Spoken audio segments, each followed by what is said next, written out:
Pursuant to an agreement by the chairman and ranking member of the committees on financial services and agriculture, the joint subcommittee hearing will come to order. The agreement provides that today's hearing will be in accordance with the committee rules for the Committee on Financial Services. However, for the purposes of recognition, for opening statements and for questioning, I will recognize first the Commodity Markets, Digital Assets, and Rural Development Subcommittee Chair and Ranking Member, and then proceed to recognize myself and Mr. Lynch. Then the respective Chairman and Ranking Member of the Agriculture Committee, and lastly, the Chairman and Ranking Member of the House Financial Services Committee.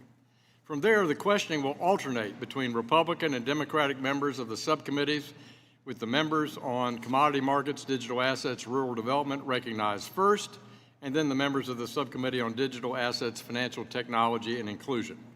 We'll then proceed in the order of seniority.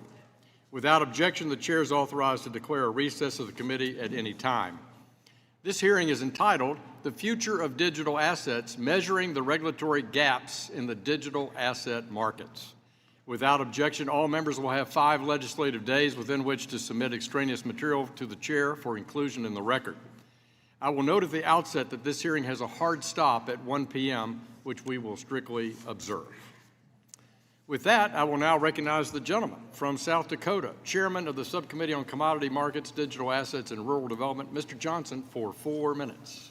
Mr. Hill, thank you. And it is historic. There are not very many times that we do things together like this in this town, but I think this is altogether appropriate. And it's, you're right, this is an august hearing room, there's no question. Frankly, if we're going to get the kind of progress that we need to get, we're going to have to do it working together. And I think our committees have been working together for weeks and months now, trying to make sure that that we bring certainty and sensible compliance to the digital asset space. We know that digital assets and the blockchain technology hold real promise, from facilitating payments to increasing data privacy and managing supply chain logistics. These networks represent a new way for individuals, a new freedom for them to make better business decisions.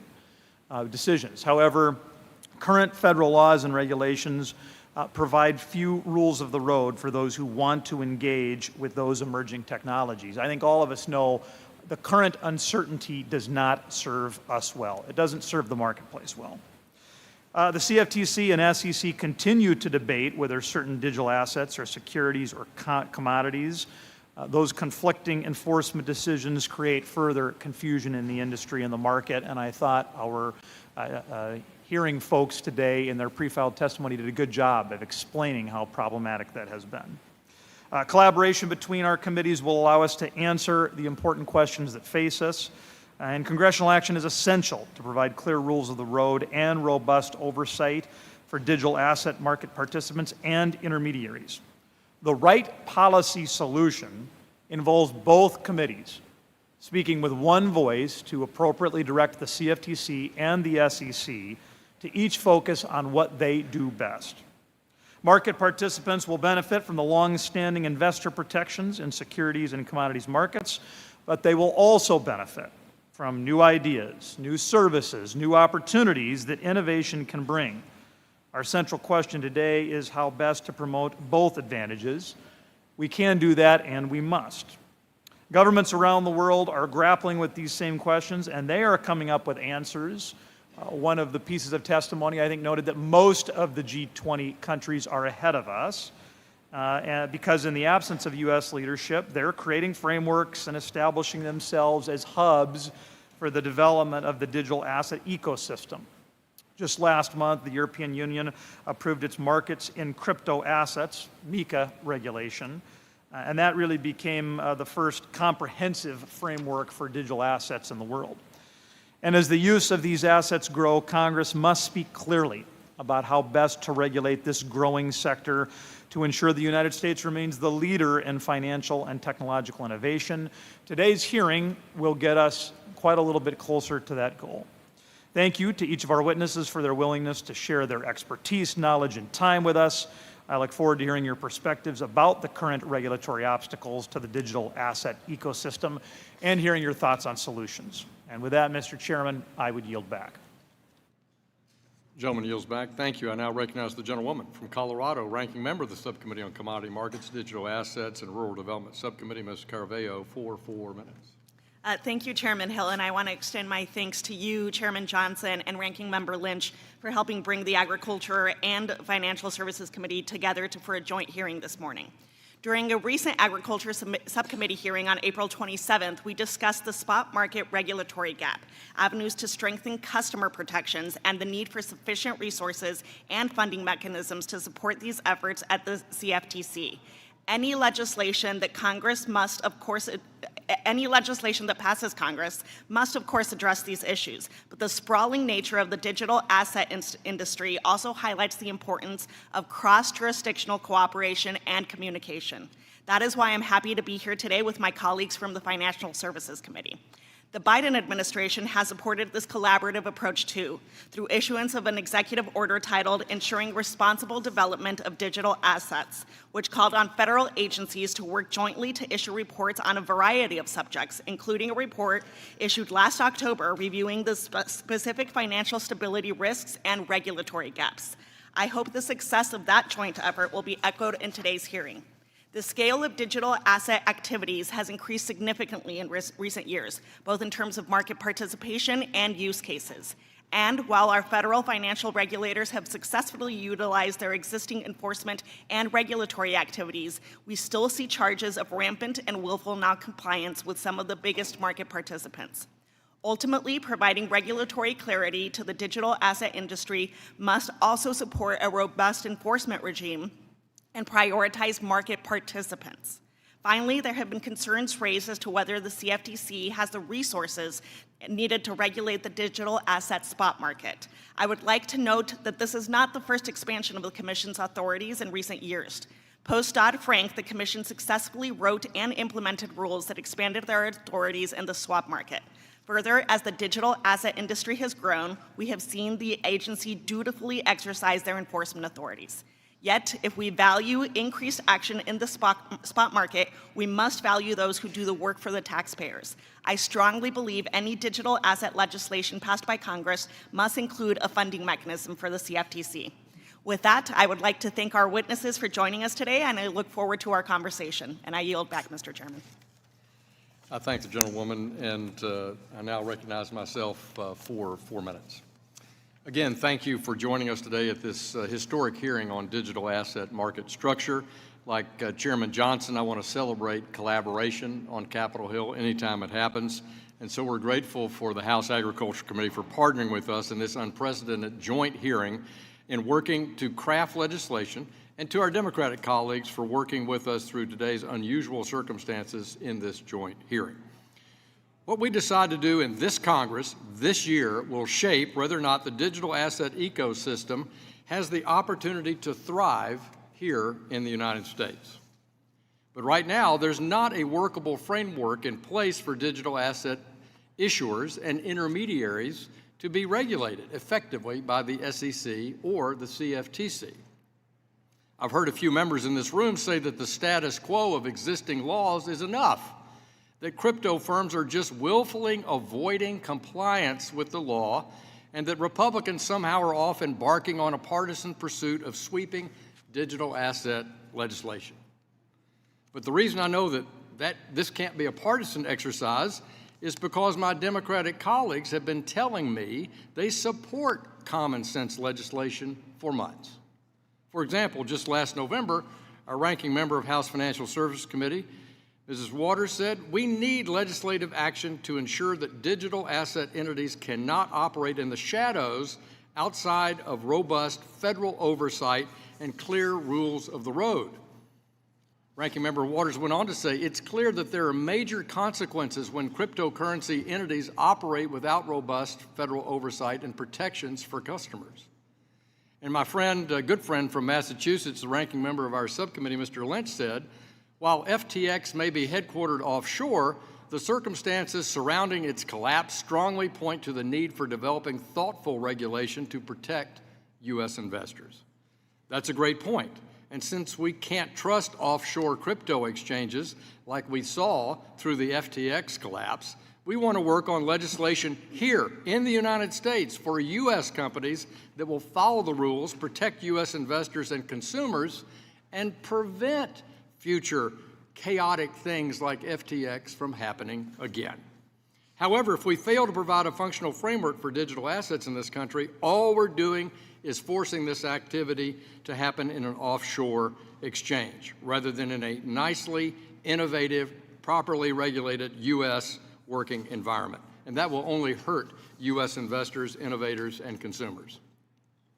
Remember, this committee worked in a nonpartisan way to have Sam Bankman-Fried testify last December before he was arrested in the Bahamas. It wasn't our decision to cancel his appearance. But the bankruptcy process will take a long time, and SBF's criminal trial in October could even be delayed. And as long as FTX remains an ongoing issue for the committee, I want to reiterate our commitment on behalf of House Republicans to work with the minority to make sure that that whole situation is investigated and held accountable. However, we can't lose sight of why both Democrats and Republicans have been calling for legislation for months. There's nothing partisan about that. To quote Senator Gillibrand, establishing a regulatory framework that spurs innovation, develops clear standards, develops appropriate jurisdictional boundaries, and protects consumers. That's why we're here today. No one here is claiming that crypto should be exempt from rules or that we should create an entirely new regime for it. Instead, we're trying to apply the principle of same risk, same regulation to amend current law to establish a functional regulatory environment. I think the CFTC and the SEC and our consumers will benefit, and I look forward to our discussion today. And I yield back. Gentleman from Massachusetts, the distinguished ranking member of the Subcommittee on Digital Assets, Financial Technology Inclusion, Mr. Lynch, recognized for 4 minutes. Thank you, Mr. Chairman. I would like to also welcome our Agriculture Committee colleagues and thank this panel for the willingness to help the committee with its work. Chair Johnson as well. I believe there are benefits to hosting a joint forum like this between members of our subcommittees to consider policy questions around digital assets and allow all stakeholders to have a seat at the table. I do understand jurisdictional questions have been raised at times over whether crypto tokens are securities or commodities and whether the primary regulator of those tokens should be the SEC or CFTC. I worry we might be asking the wrong questions, however, and we risk feeding into industry-fueled narratives about a turf war between these two agencies. The digital assets industry continues to claim that it lacks regulatory clarity and that its products and technology don't fit into existing regulatory schemes. I believe that industry advocates make these claims because they know that the current prevailing business models for crypto are not compatible with orderly markets or investor protections law. The problem is not regulatory ambiguity, it is mass non-compliance with existing laws. We're now exploring whether we need a new regulatory structure to cover digital assets, which would likely undermine well-established laws and regulation. I worry that erecting a new law could be viewed as a light touch and encourage other industries to morph their products so that they can meet the definition of digital assets and thereby avoid long-standing, long-established investor protection and orderly markets requirements. I remind my colleagues that the U.S. has a comprehensive and long-standing framework of securities laws and rules designed to protect investors, promote market integrity, and facilitate capital formation. It is the framework that has sustained massive innovation in our financial system for decades. The SEC has important requirements to protect investors and the markets. These include laws that govern securities, broker-dealers, security exchanges, and clearing and settlement agencies. They require the companies to provide certain disclosures, segregate customer funds, keep records, protect customers, and include a whole host of other requirements. Creating a new carve-out for digital assets seems redundant and unnecessary. I encourage my colleagues to not get lost in a debate over whether individual tokens are securities or commodities. Instead, we should take a step back and examine the intermediaries that facilitate these tokens, such as the exchanges, lenders, and wallet holders. Digital assets companies want to serve multiple functions, but there are clear rules for companies that function as exchanges, broker-dealers, or clearing and settlement agencies. Some digital assets companies try to flout the rules by being all at once. Rather than comply with existing rules, various cryptocurrency firms have engaged in a legal battle against the SEC. The SEC has brought 130 enforcement actions and prevailed in every single one. They often argue that they lack guidance or their products aren't what they clearly are. In closing, I welcome the conversation that explores the potential of these products, but given that the majority of the industry has failed, I find it difficult to understand the benefits without proper regulatory compliance. Creating a separate regulatory regime through legislation is not the answer.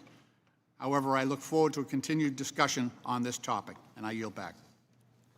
I thank the gentleman. I now recognize the gentleman from North Carolina, the chairman of the full Committee on Financial Services, Mr. McHenry, for 1 minute. Well, first, it's wonderful to be on neutral territory before in this little Ways and Means Committee room between the Ag Committee and the Financial Service Committee.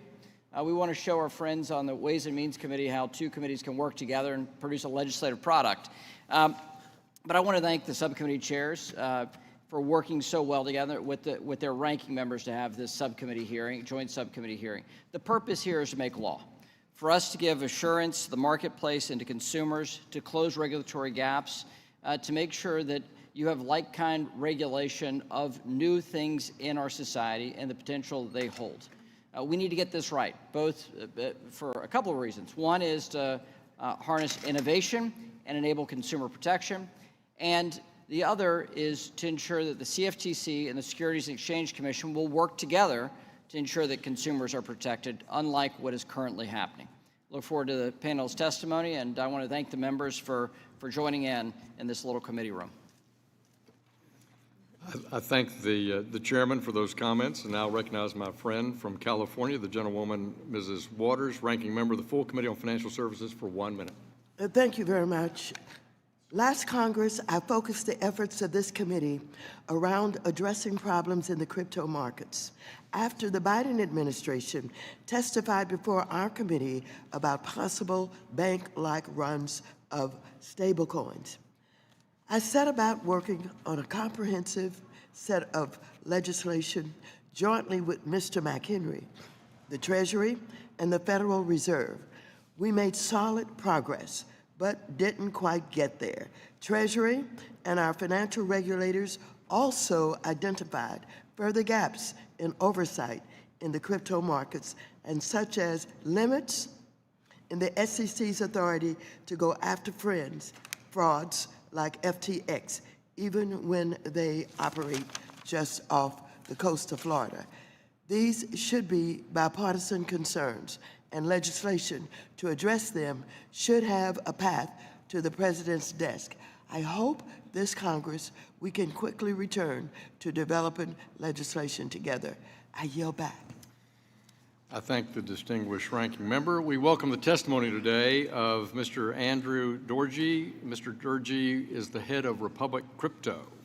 Mr. Matthew Kulkin. Mr. Kulkin is a partner and chair of the futures and derivatives practice at the law firm of Wilmer Cutler Pickering, Hale, and Dorr.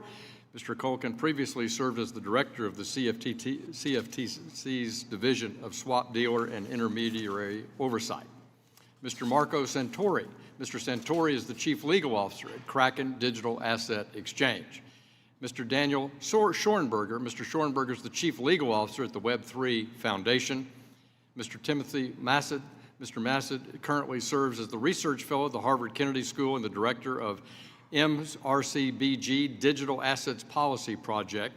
Previously served as chair of the CFTC from 2014 to 2017. And finally, we'll hear from Mr. Michael Blaugrund, Chief Operating Officer of the New York Stock Exchange.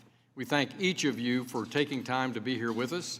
You'll be recognized for 5 minutes to give an oral presentation of your testimony. Without objection, your written statements will be made part of the record. Mr. Dury, you are recognized for 5 minutes.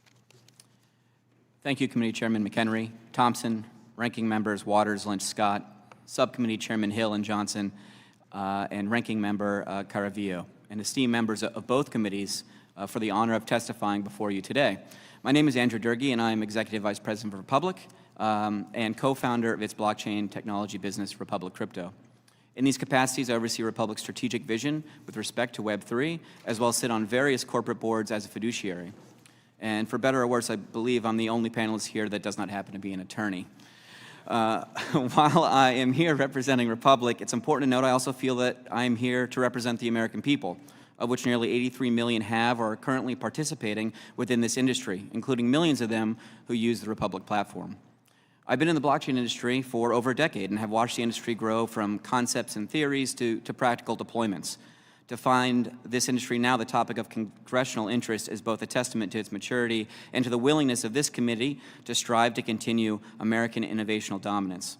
It is not lost on me the amount of work and dedication it takes to bring this many people together to constructively discuss changes that could impact the financial lives of million Americans, and I thank you.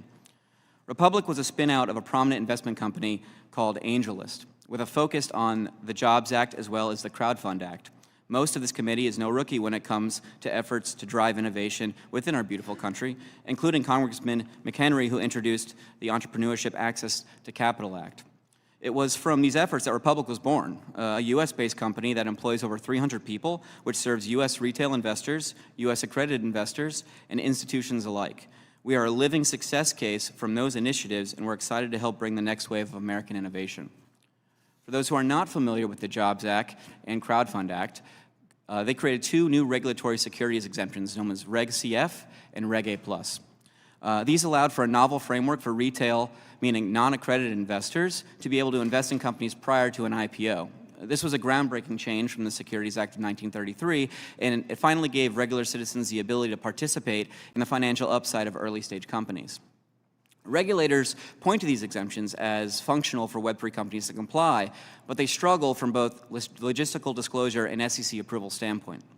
The disclosure requirements simply do not work within an industry trying to decentralize itself. On a certain, for example, once a certain number of investors or token holders are reached, the issuer is then required to register under Section 12G of the Exchange Act, inherently limiting access and inclusion from other eager participants. It's nearly impossible for a company to push towards decentralization without triggering this requirement. The second issue is the SEC approval process. Republic has attempted to register a Reg A+ security token with the SEC for the last 3 years, and after 12 turns of that document and countless legal bills, we've still been unable to get approval. In fact, the current administration has not qualified a single digital asset offering. Thus, the current system is not working as intended. Much of what this committee has discussed, and will certainly discuss today, is around crypto assets in their speculative form. But it's important to remember that what we are really discussing is a technological innovation, and one of its first use cases that has operated at scale just happens to be digital currencies. We are in the early stages of this technology, and I really want to provide some examples of that. It generally takes about 25 to 30 years for human beings to adopt a new data transfer technology. Radio was invented in 1890, but wasn't commercially available until the 1920s. TV was developed in the 1920s, but wasn't in homes until the 1950s. Email was invented in 1969, but most of you most likely didn't have an email address until 1997. There is one that I really want to focus on, and that's TCP/IP, which is the internet, for those that don't know. It was developed as a DARPA project in 1970, but it wasn't really commercially accepted until 1995 when it was rolled out with Windows 95. There's another important date, which is 1983. 1983 is when TCP/IP was accepted as the standard protocol for internet development, 13 years after it was created. Well, here we are, 13 years after Bitcoin was created, and we're just now starting to talk about standardization. This is not a coincidence. Adoption at this stage is not a technology problem, it's a human conditioning issue. Every 13-year-old in the United States has only existed in a world where Bitcoin has existed. 3 years from now, every 16-year-old will have only existed in a world where Bitcoin has existed. 16 years old is an important date because it's generally when someone becomes interested in becoming a developer. They are the adoption layer. We here in this room, we're the infrastructure layer. It's our responsibility to create an environment where every 13-year-old American has a framework upon which they can build the next world on. Thank you, and I look forward to your questions. Thank you. The gentleman yields back. Mr. Kulkin, you're now recognized for 5 minutes. Thank you. Subcommittee Chair Johnsons and Hill, Ranking Members Lynch and Caraveo, Chair McHenry, Ranking Member Waters. My name is Matthew Kulkin. I'm a partner in the Washington, D.C. office of Wilmer Hale, where I lead our law firm's Futures and Derivatives Practice Group. I previously served as the CFTC's Director of the Division of Swap Dealer and Intermediary Oversight, now known as the Market Participants Division. And I commend the subcommittees for working together today to explore potential paths forward for digital asset market regulation. These rules and policies cannot be successfully developed by any individual committee, legislative chamber, or regulatory agency. The views I shared this morning are my own. They do not represent those of my colleagues, my law firm, our clients, or any other person or organization. Thank you for inviting me to participate today. I have 3 points I'd like to make. The first is that the largest digital asset that are traded by market size and volume, those are commodities. And the statutory definition of commodity is intentionally broad. It covers almost all goods and articles, as well as services, rights, and interests in which futures trading takes place. So products like Bitcoin and Ethereum already have CFTC-registered futures contracts trading on CFTC-registered exchanges. In addition, the CFTC has successfully asserted anti-fraud and anti-manipulation jurisdiction, or its enforcement authority, over certain stablecoins, again, as defined by Congress in the Commodity Exchange Act. My second point is that the current framework limits the CFTC's enforcement authority solely to fraud and manipulation in the digital commodity spot market or cash market, and that authority is insufficient to adequately protect customers. By limiting the CFTC's oversight of commodity spot markets, market participants are not getting the benefit of basic customer protections that the CFTC could provide through registration, regulation, examination, and enforcement. And those authorities already exist in the digital commodity futures markets. I'm also talking about things like segregation of customer funds, rules governing how those funds are held in the event of a bankruptcy. And so that brings me to my third point today. Congress should expand the CFTC's role to include regulatory authority over the digital commodity spot markets. Doing so would introduce key features that are found in the futures markets, and they've worked well to protect customers for years. In addition to segregation of customer funds, I mean things like financial resource reporting requirements for intermediaries, exchanges conducting real-time surveillance over trading activity, regular examination for compliance with CFTC rules, and of course, enforcement for non-compliance with these rules. From 2017 to 2019, I had the privilege of serving as a division director at the CFTC. And put simply, I have great confidence in the CFTC's ability to carry out its mission to protect customers and promote the integrity, resilience, and vibrancy of markets. My experience has showed me how the CFTC can register, regulate, examine, and enforce. In fact, I partnered with the National Futures Association, a self-regulatory organization, on the development and implementation of a number of customer protection measures. I saw how the CFTC's enforcement program holds individuals and institutions accountable for misconduct that interferes with market integrity. Importantly, I also worked closely with my colleagues at the SEC, and I saw how the CFTC and SEC can collaborate in a productive, responsible manner. In 2010, Congress passed the Dodd-Frank Act. In that law, Congress directed the CFTC to regulate swap markets and the SEC to regulate security-based swap markets. In the years that followed, the two commissions adopted several important rules together and coordinated on the implementation of these new frameworks. There are similarities between the implementation of Dodd-Frank for over-the-counter derivatives and today's discussion regarding the regulation of digital asset markets. In both instances, there's an important leadership role for Congress. Here, Congress should make clear that the CFTC is the primary regulator for digital commodities and the SEC for securities. I believe that approach will provide these markets and market participants with a framework that respects existing laws, conventions, and market structures. Congress should build on its precedent in a manner that best protects investors and at the same time attracts and retains the innovation that has made U.S. capital markets the deepest, most transparent, and competitive in the world. I thank you for your time and be happy to answer your questions. Thank you, sir. Mr. Santori, you're recognized for 5 minutes.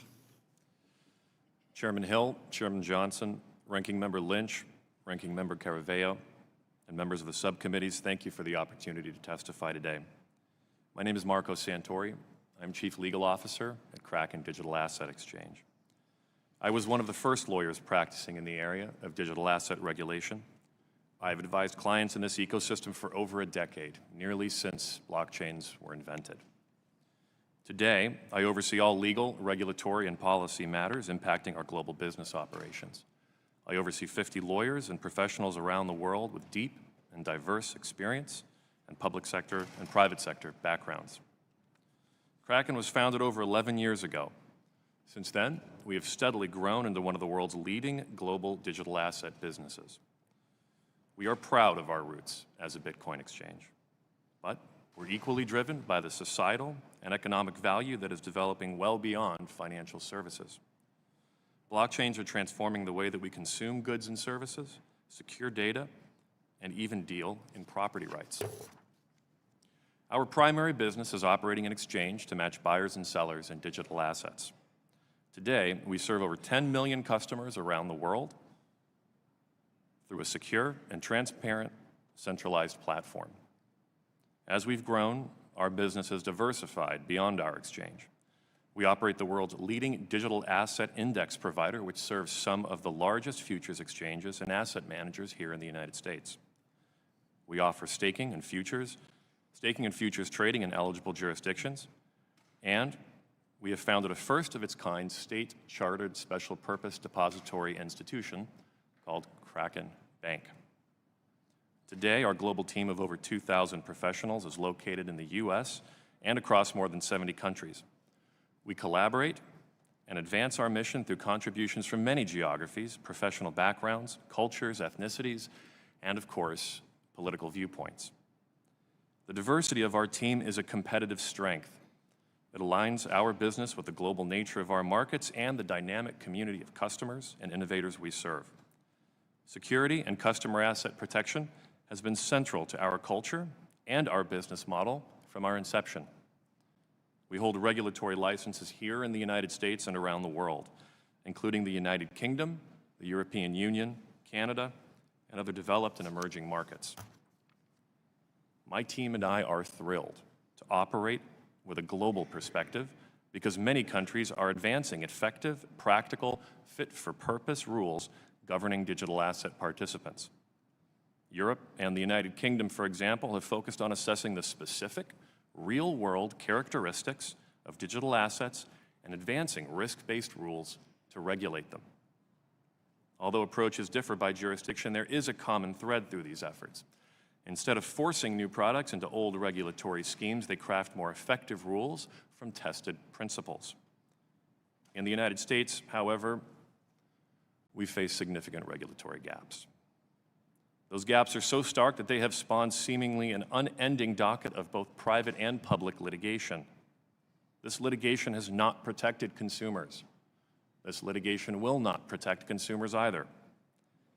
Congress can fill these gaps with clear mandates.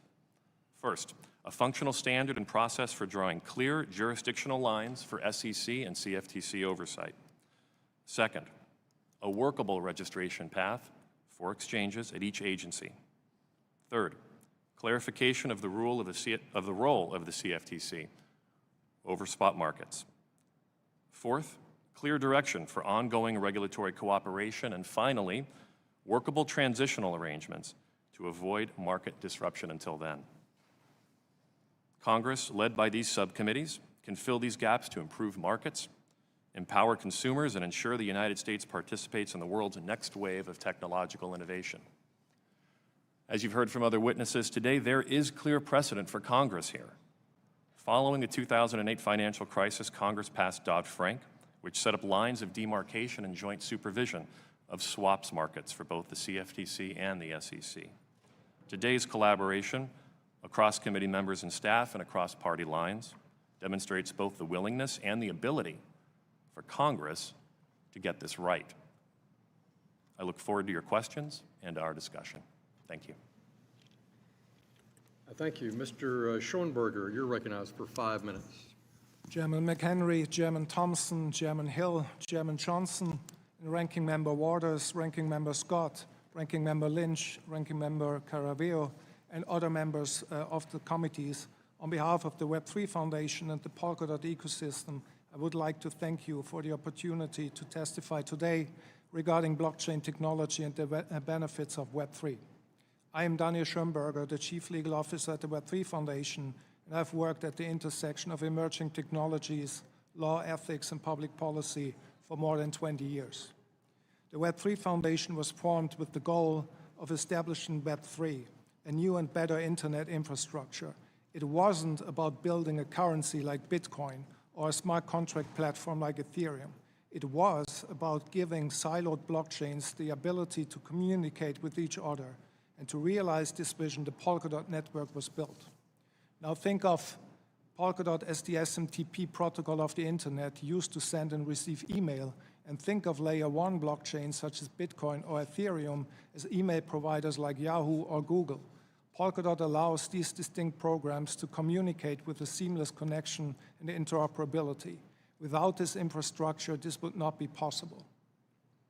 The native token of the Polkadot network is a blockchain-based token known as DOT, D-O-T that is. It should be thought of as the orchestrating tool used to secure and govern Polkadot. To facilitate the creation of this ecosystem, a future DOT token was sold in private sales from 2017 to 2019. The foundation treated DOT as a security in accordance with Regulation S&D, and the foundation confirmed the identity of the original buyers through KYC and AML checks. After 3 years of engagement with SEC staff, the foundation believes DOT is no longer security based on the Howey test. DOT also satisfies the factors indicating a token is less likely to be a security as set out in the framework for investment contract analysis of digital assets, as it was issued by the SEC Strategic Hub for Innovation in Financial Technology, FinHub. Given DOT's functionalities and properties, the foundation thinks of DOT as merely coordinating software. The foundation suggests putting DOT in a separate category, for example, a class of utility tokens. The most important regulatory concern for the foundation is the classification of tokens. Both Switzerland and the European Union have created a clear framework distinguishing between payment tokens, security tokens, and utility tokens. Under the current US regulatory approach, a token is forced to fit into limited categories. However, it is not always clear in which category a token should be placed. As a simple example, the chair I'm sitting in could be tokenized. Also, there will be some tokens that will have the characteristics of a particular asset class, and at a time in the future will cease to have those characteristics. This is part of the nature and innovation of blockchain technology. Clearly, a legislative process to reevaluate a token is necessary. The SEC staff has already outlined a path to evaluate the status of a digital token. The foundation suggests that Congress establish a procedure through legislation to authorize regulators to reevaluate the status of tokens. And let me be very clear. If a token is used for fundraising purposes, it should be subject to all applicable laws and regulations. However, that same token may serve a functional purpose devoid of speculative investment in the future. We fully support putting into place a legally binding process of token reclassification. And we applaud the subcommittees for undertaking the hard work and deliberation necessary to develop a legislative framework. We would ask you do so with the understanding and approach that recognizes new technologies. To simply apply existing regulation would be inadequate to truly address this emerging technology. We look forward to helping the committees develop a comprehensive framework for all token classification in the US, and are confident that with clear statutory guidelines, the US will continue to lead the world in innovation. I look forward to answering your questions. Thank you very much. Thank you. Mr. Massad, you are recognized for 5 minutes. Thank you. Chairman McHenry and Thompson, Subcommittee Chairman Hill and Johnson, Ranking Members Lynch and Caraveo, members of the committees and staff, I'm honored to be testifying before you today. You know, since 2014, when I became chairman of the CFTC, I've talked about the gap in crypto regulation, and you've heard a lot about it today. Obviously, we don't have a federal regulator of the spot market in tokens that are not securities, and we have this classification debate, which makes that gap worse. So the question is, how do we fix it? And there are now lots of calls for maybe tinkering with securities laws definitions, coming up with a new category, coupling that with giving jurisdiction to the CFTC. The part that concerns me is that rewriting of the securities laws and creating that new definition, because I think it is likely to generate its own questions of interpretation that may lead to lots of litigation and confusion. I think it may also create unintended loopholes. And frankly, we don't have the information today to know how to classify tokens, to apply the Howey test. So I think there's another approach, and which is that we would pass a law that requires that any trading platform or lending platform that uses or trades Bitcoin or Ethereum has to comply with a set of principles for everything it does, for all the tokens on the platform, for all of its activity. And those principles would be the ones we're all familiar with: protecting customer assets, preventing fraud and manipulation, requiring risk management, requiring reporting, requiring trade transparency, preventing conflicts of interest, and so forth. Congress would direct the SEC and the CFTC to develop joint rules implementing those standards, or create an SRO that would develop those rules and implement and enforce them. So I think there's several advantages to this. One is it's simple. The law would give us jurisdiction over all of those platforms that are important, because no platform can exist without trading Bitcoin or Ethereum, without having to rewrite the securities laws, number one. And the principles would, as I say, apply to all activity on those platforms. Second, it focuses on the core of the problem. Over 90% of the spot market trading occurs on centralized intermediaries. Simply eliminating wash trading on those platforms would be a big improvement. Third, it is practical.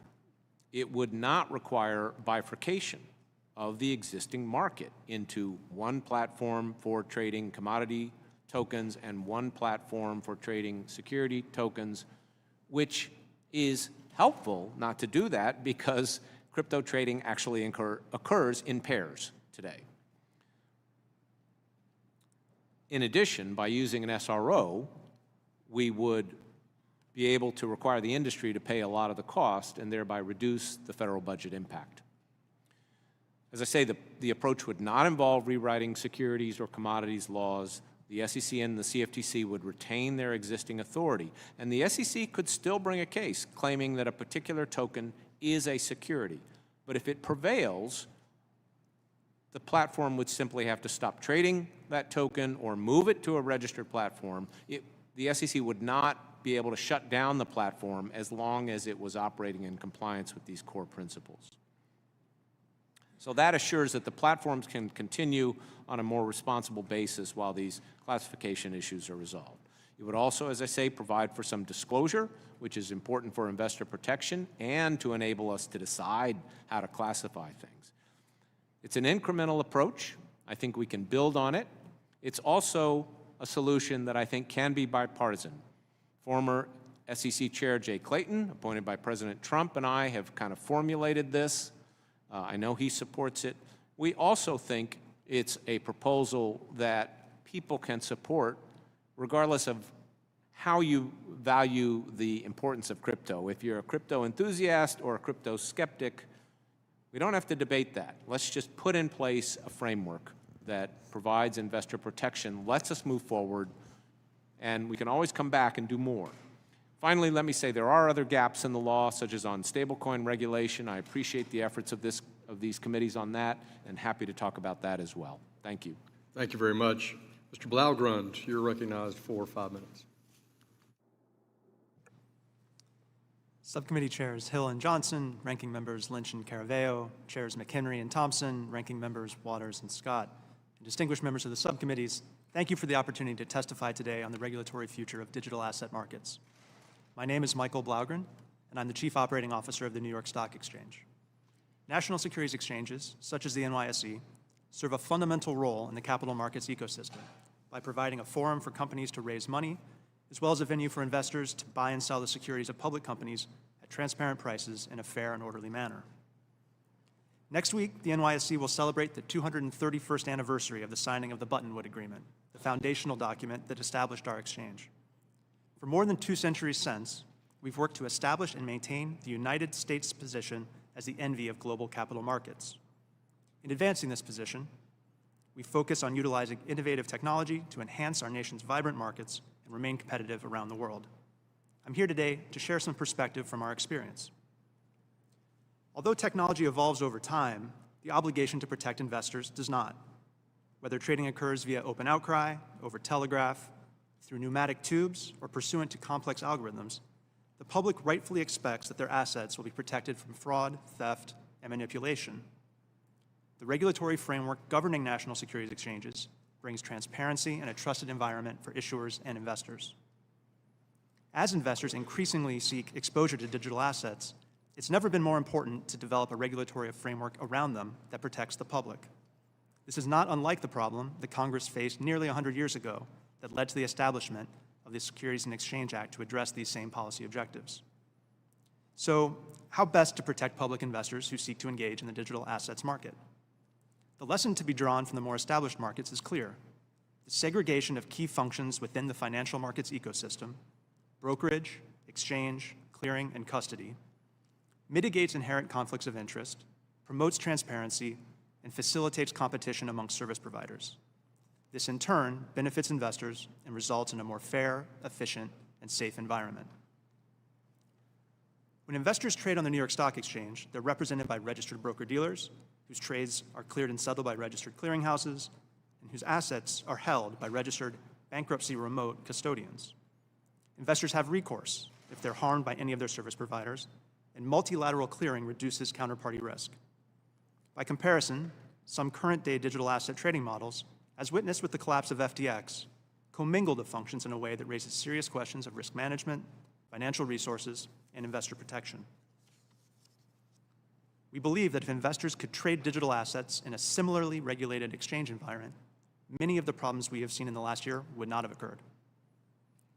Competition among securities and commodities exchanges is fierce, and new entrants are a regular occurrence.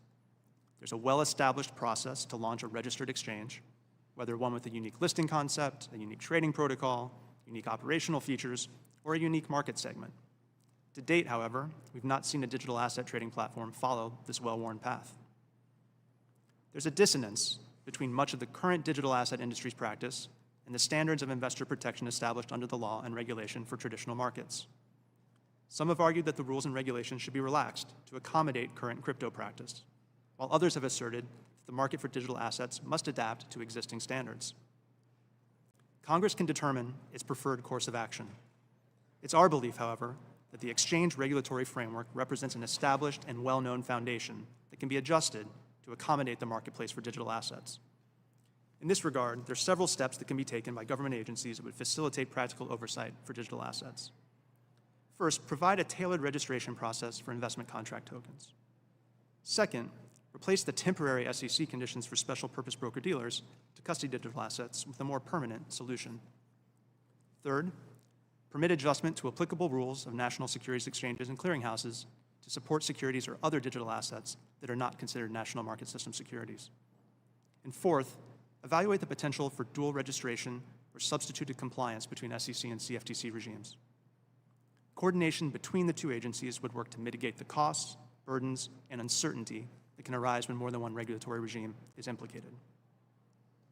American capital markets have long benefited from evolving within the parameters of well-established rules. Our experience over the past 231 years is a testament to the ability of market participants to promote investor protections while adapting to technological innovation. Thank you, and look forward to your questions. We appreciate our panel's testimony. We'll now turn to our member questions. I recognize the chairman of the Subcommittee on Commodity Markets, Digital Assets, and Rural Development, Mr. Johnson, for 5 minutes. I know this town loves kicking the can down the path, but there are times where it's just clear, even to Congress, that action is appropriate and needed. Mr. Dury, I was so grateful for you to point out that a 13-year-old has only grown up in the Bitcoin era. We've learned a lot during that time, and in fact, every single witness that we have today, and every single witness we've had before our subcommittee on digital assets, have all said that there is a lack of clarity within existing law that is holding back innovation in the marketplace.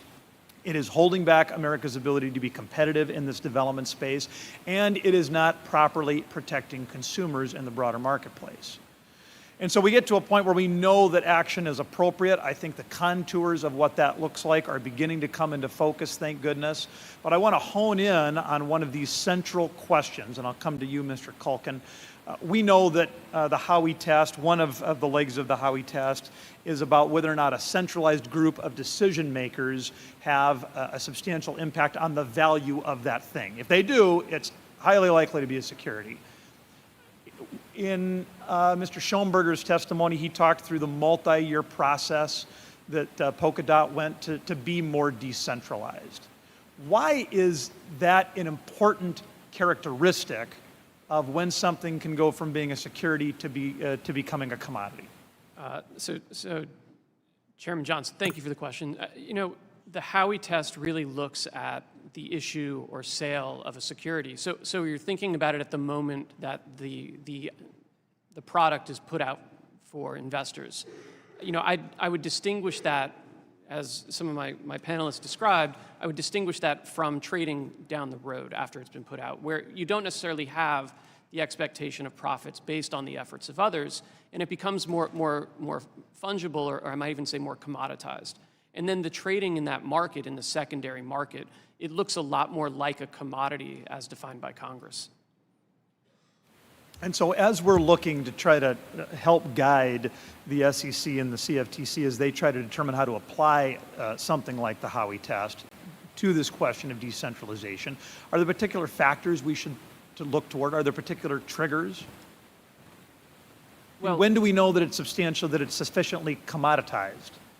Well, for starters, we can look at where derivatives markets already exist. So if there are futures contracts that have been certified by exchanges at the CFTC, and we have people hedging risk on the commodity, that's a pretty good indicator something's been commoditized.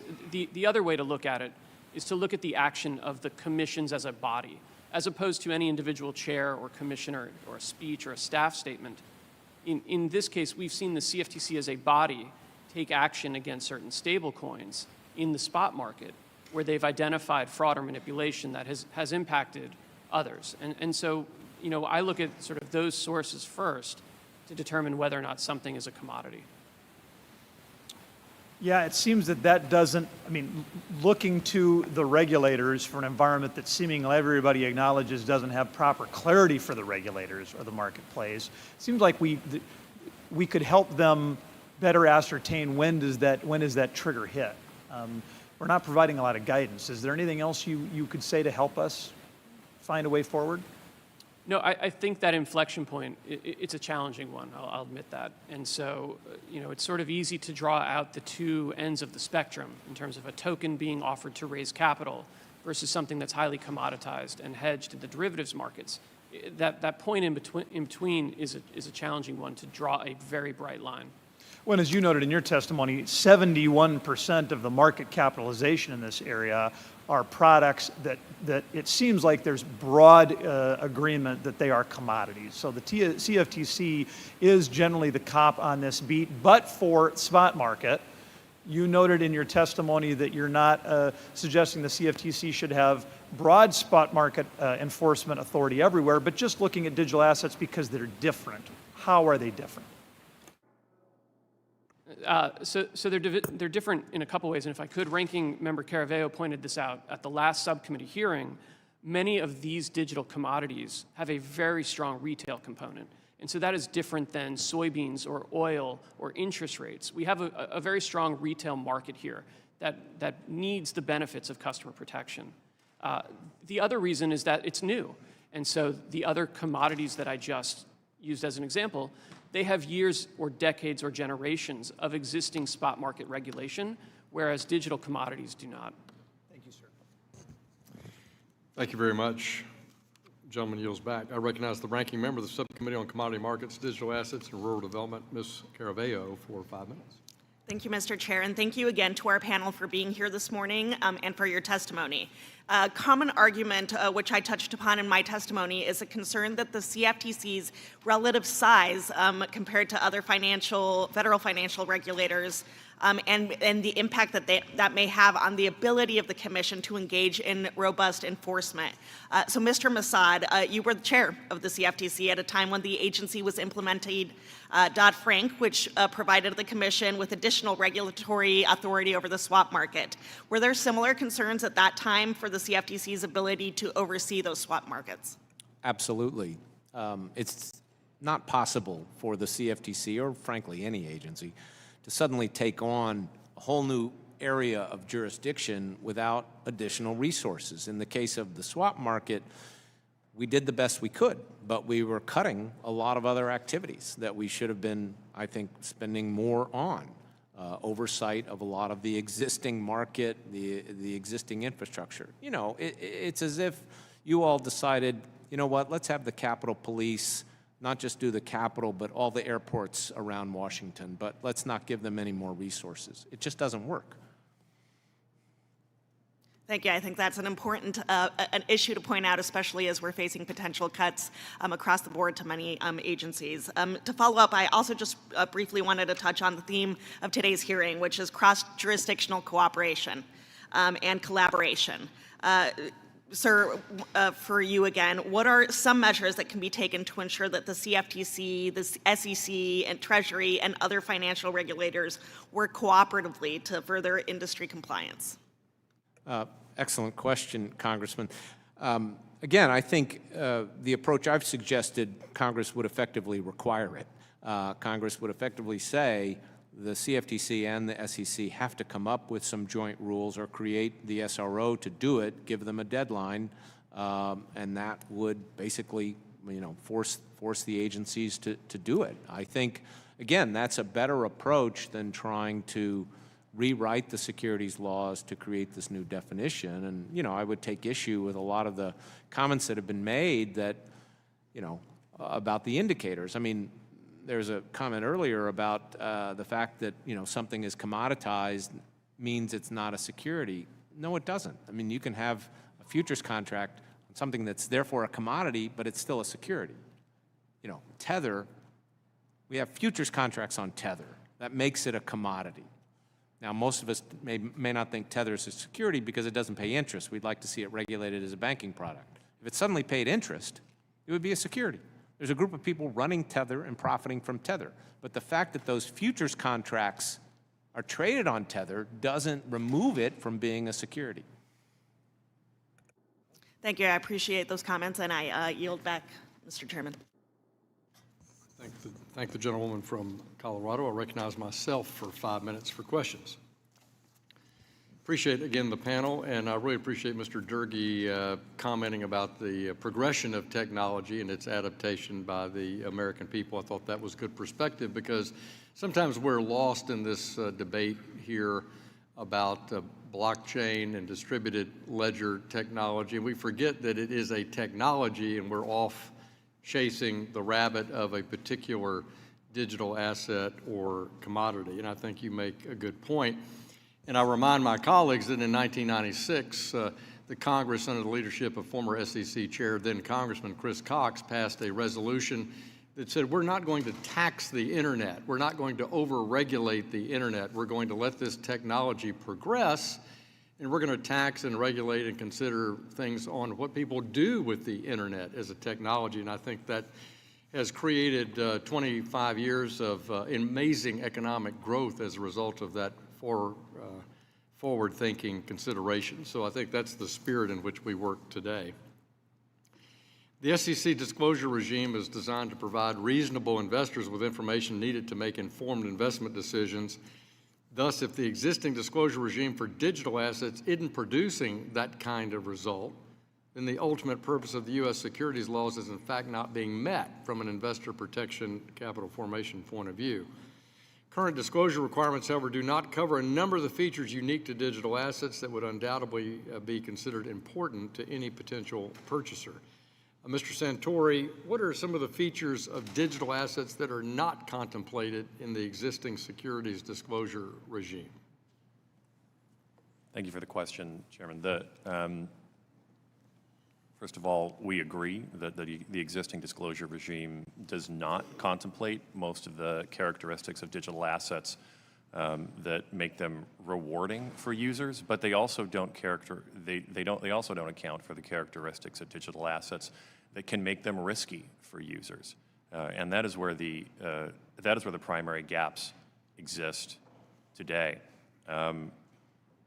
Some of the elements of digital assets that users want to know about, and indeed the people in this room are likely to ask about if they were to ever use digital assets, include the number of nodes operating on the network, how many developers are actually developing on this network, whether these developers are associated or whether they are operating independently, where those nodes operate from. These are highly technical and digital asset specific characteristics that frankly I could probably list for well in excess of my time or your time, Chairman Hill. I think it'd be useful if you just expanded on that in writing and just talk about those specific disclosure gaps. I think that would be helpful to me.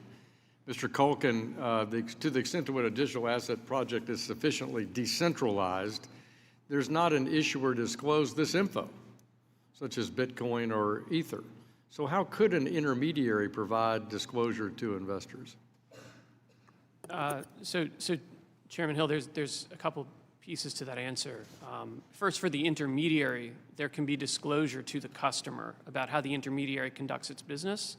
And on the product side, and I look at the CFTC's model for futures and swaps right now, where an exchange needs to certify the product to the CFTC, provide commercial details about the product, explain how it's not readily susceptible to manipulation, how the financial integrity of the product is protected. There's a model there that can be used, but maybe at its core, disclosure is only as good as it is accurate. And so it's got to be policed for fraud. Well, in this regard, SEC Commissioner Peirce proposed a disclosure framework in her safe harbor proposal that would have accounted for some of these differences. The framework would include disclosures related to source code, token supply, governance mechanisms, and other aspects unique to digital assets. Mr. Santori, do you think Commissioner Peirce's approach would be a workable one based on our conversation? Thank you for the question, Mr. Hill. I do. I think Commissioner Peirce's approach is thoughtful. It is well tailored to the risks and the rewards. I think that Congress has tremendous discretion in this regard, but Commissioner Peirce's proposal would be light years ahead of what we have today in terms of protecting consumers and allowing us, as a global business, to continue to plan to invest here in the United States. Thank you. And I think an important concept, Mr. Schoenberger, that you raised was token reclassification. And I think that's at the heart of this issue, no matter whether you're taking Tim's approach or somebody else's approach. And I think if each of you would submit for the record your ideas on how one thinks about that idea of token reclassification, that would be helpful. With that, I yield back. The ranking member of Digital Assets Financial Technology, Mr. Lynch, for 5 minutes. Thank you, Mr. Chairman. Mr. Massad and Mr. Blaugrund, I was heartened by your testimony, and I offer my cooperation, Mr. Massad, with some of the ideas you've talked about with former Chair Clayton, and love to be part of that conversation. So the U.S. financial system is indeed, as a number of you have said, is the envy of the world and a source of strength, not only economically, but in international relations and in the geopolitical sphere. But it is built on trust, right? It's built on trust at its very core.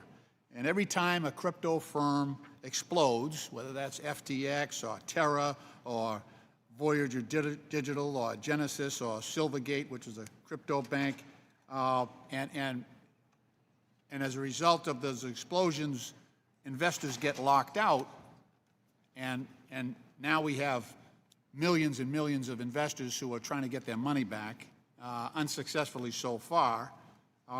We lose trust. We lose trust in that in that system. And we also know full well that criminal enterprises, it's a favorite tool of some of these hacking episodes that we see, criminal entities, foreign and domestic, actually capitalizing on the anonymity there and using that to further their criminal enterprise. So you've got all that going on, and now we have an effort by some to import all of that instability, all of that risk, all of that volatility into the previously stable financial system. And as my colleagues, Ms. Caraveo has pointed out, there's a suggestion that, well, we'll move this over to the CFTC, which has about 600 employees. Take it away from the SEC that has about 4,500 employees and has a hard time keeping up. So, Mr. Massad, what are some of the, you've talked about it a little bit in your opening statement, but what are some of the measures that would be necessary if we were going to try to share jurisdiction here or shift those responsibilities over to the CFTC? And just as a heads up, Mr. Blaugrund, I want to ask you, the same question with respect to the SEC and what that would involve and what gaps you see in that exercise. But Mr. Massad, go ahead. Thank you. Thank you, Congressman. Well, obviously, resources. You cannot expect, frankly, either agency to really tackle this market in a much more substantial way, in the way that we need, given the lack of investor protection. Without significant resources, it would be very, very significant in the case of the CFTC. I often said to Chair Benham when he was suggesting they get spot market authority, I said, be careful what you wish for. But secondly, I think it still goes to this question of what exactly would they be getting jurisdiction over? And that's where, again, I would rather see a system where we force the two agencies to work together, to work through an SRO, and that way the industry could basically have to pay for it. Can I ask you on that, on a self-regulatory organization, are there examples out there that you think would offer instruction?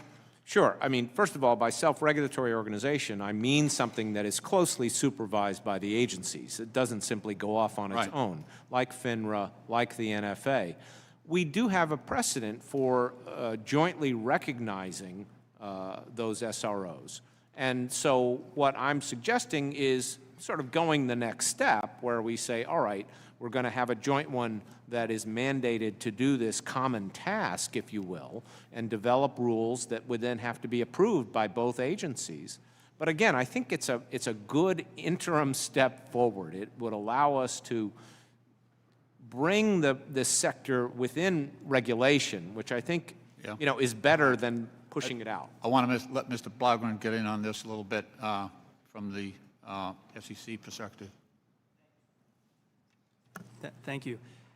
I would agree that finding a path forward that in some respect renders moot the question of whether a token belongs on one side of a perimeter or the other seems like a sensible path. With respect to the process of doing that, we think potentially dual registration of exchanges or broker-dealers that would allow for example, a national securities exchange that decides to trade digital assets to also trade Bitcoin and ETH, if those are determined not to be securities, would be essential, as those are, as was noted, the lion's share of the market activity today. Thank you, Mr. Chairman. I appreciate your courtesy, and I yield back. The gentleman yields back. I now recognize the chairman of the full committee on agriculture, Mr. Thompson, for 5 minutes. Well, Chairman, thank you so much, and thank you to each of the witnesses for being here for this joint hearing.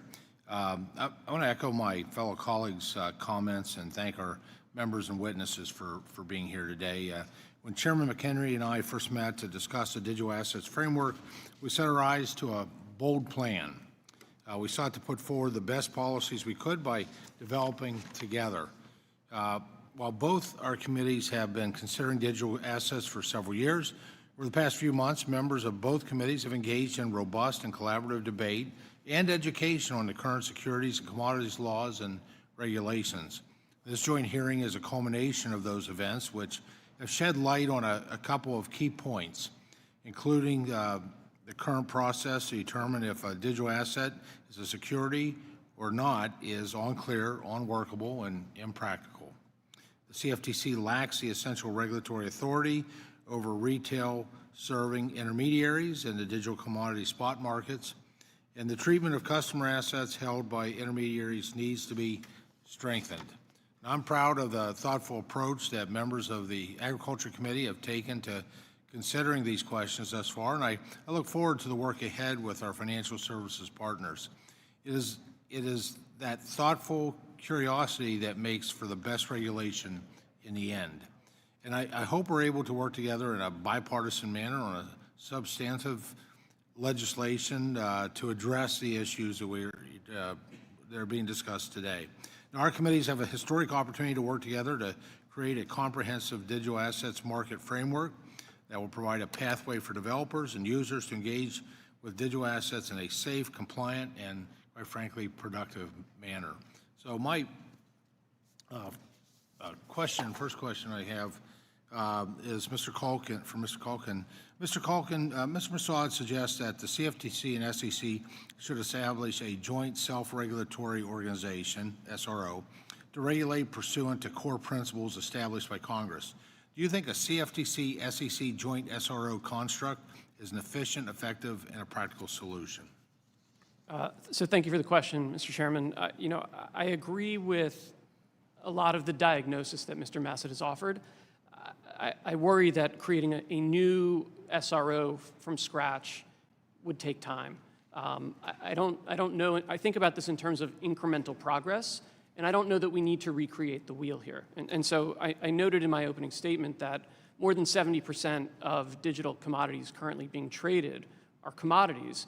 And so by expanding the CFTC's authority beyond just enforcement authority, which is reactionary, to regulatory authority and requiring those exchanges, those intermediaries, to be registered, regulated, examined, and then subject to enforcement, that's probably a quicker path to providing the investor protections that are currently lacking in these markets.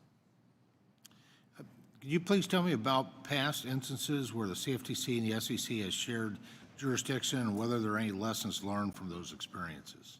Sure. So I think the biggest success case is post-Dodd-Frank, when the SEC was given jurisdiction or asserted jurisdiction over security-based swaps, the CFTC over swaps. And through that, the SEC and the CFTC adopted joint rules together that really set the fundamental baseline for swap market regulation.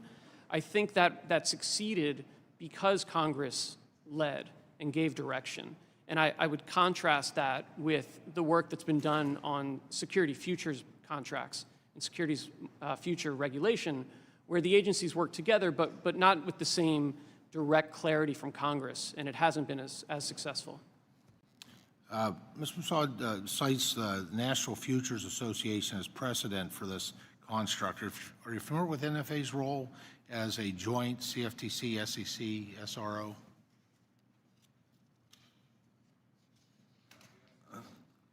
Well, we'll start with Mr. Kulkin, if we could. Yes, Chairman. So when I was at the CFTC, part of my portfolio included working with NFAs. So I think it's important to note, NFA has 500 employees. Post-Dodd-Frank, they built out from scratch a complete registration and examination program for swap dealers. And we're a decade out now, and it's fully operational. And so when I think about an SRO model, we've seen in recent years NFA do exactly what we're talking about today. Very good. Just a few remaining seconds. I want to thank our two subcommittee chairs for doing such a great job in this space. Appreciate your leadership. I yield. Thank you. The chairman yields back, and now I have the pleasure of recognizing my friend from Georgia, the ranking member of the full Committee on Agriculture, Mr. Scott, for 5 minutes.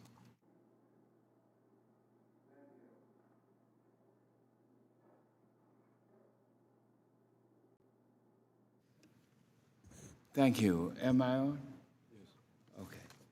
Thank you very much, and I want to thank all the witnesses for joining us and being here. This is a very important and timely hearing. As some of you may know, I have long been concerned about the risks and the pitfalls of cryptocurrencies and what they pose for our retail investors. And also, as some of you may know, as chairman of the House Agriculture Committee, I provided leadership on this issue 1 year ago. On May 13th, 2022, we held a hearing examining fintechs and its proposal to trade margin products through a non-intermediary model. And in that historic and monumental hearing in our House Agriculture Committee, I raised my serious concerns about this proposal because I believed it made an already risky market even riskier for investors. I was concerned that FTX was playing fast and loose with our markets to the detriment of the customer, and I have been proven right. And I continue to be concerned, as are now many other members of Congress who have followed my leadership on this issue, about the vulnerability and the volatility of cryptocurrency, which we have seen time and time again. And now, FTX's stunning collapse has revealed extraordinary mismanagement, misappropriations of customer funds, a complete failure to adhere to basic measures of corporate control, and quite honestly, an arrogant example of corporate deceit. And FTX, while certainly the most prominent example, is not alone. BenNext Holdings is currently under investigation for violations of our sanction laws. And we have seen countless other examples of this type of misuse and abuse. So, ladies and gentlemen, as we have seen time and time again, these sketchy types of offerings provide little to nothing in the way of disclosures to investors who, quite honestly, are being used. And now, ladies and gentlemen, our cryptocurrency markets are rife with fraud, misuse, and volatility that seem to pose all risk and no reward for our everyday investors. So here's my real point. This supposed benefits of digital assets that we have all heard about have yet to be seen in real life. It doesn't work as a currency. And I ask you, do everyday Americans pay for goods and services using cryptocurrency? The answer is absolutely not. And importantly, it does not advance economic inclusion. And as so many platforms claim they do. Ladies and gentlemen, I have spent 20 years as a member of the United States Congress fighting for true financial inclusion. And that means ensuring that consumers are protected from fraud, are protected from scams, and are not subject to hefty fees for their transactions. Also, it means improving the overall financial health of all consumers, especially low-income consumers who are unfortunately regularly left out of our financial system. So let me ask you, how does pushing these same consumers into opaque, risky, volatile markets advance these goals? Would you please? There's no way they do. So, Mr. Chairman Scott? Massad. Mr. yes. Scott, I would like to ask you to direct that question to somebody to respond in writing because your time's expired. All right. Please, Mr. Massad, respond to in writing. Gentleman yields back, and now call on the gentleman who is the chairman of the Housing Subcommittee and Insurance for Mr. Davidson for 5 minutes. I thank the chairman. I think our witnesses, and I think in spite of all the narratives up here, the market's really clear. I think of any number of companies that have experienced, Gary Gensler's Hotel California approach to crypto regulation, where there's no path to leave. You come in and you ask for the clarity that he says is there, and there's just no path to escape. Several of the companies who have witnesses here today have experienced that, and you're like, oh, if I only knew to click the link to file, I think the Kraken CEO said, we could have saved millions of dollars.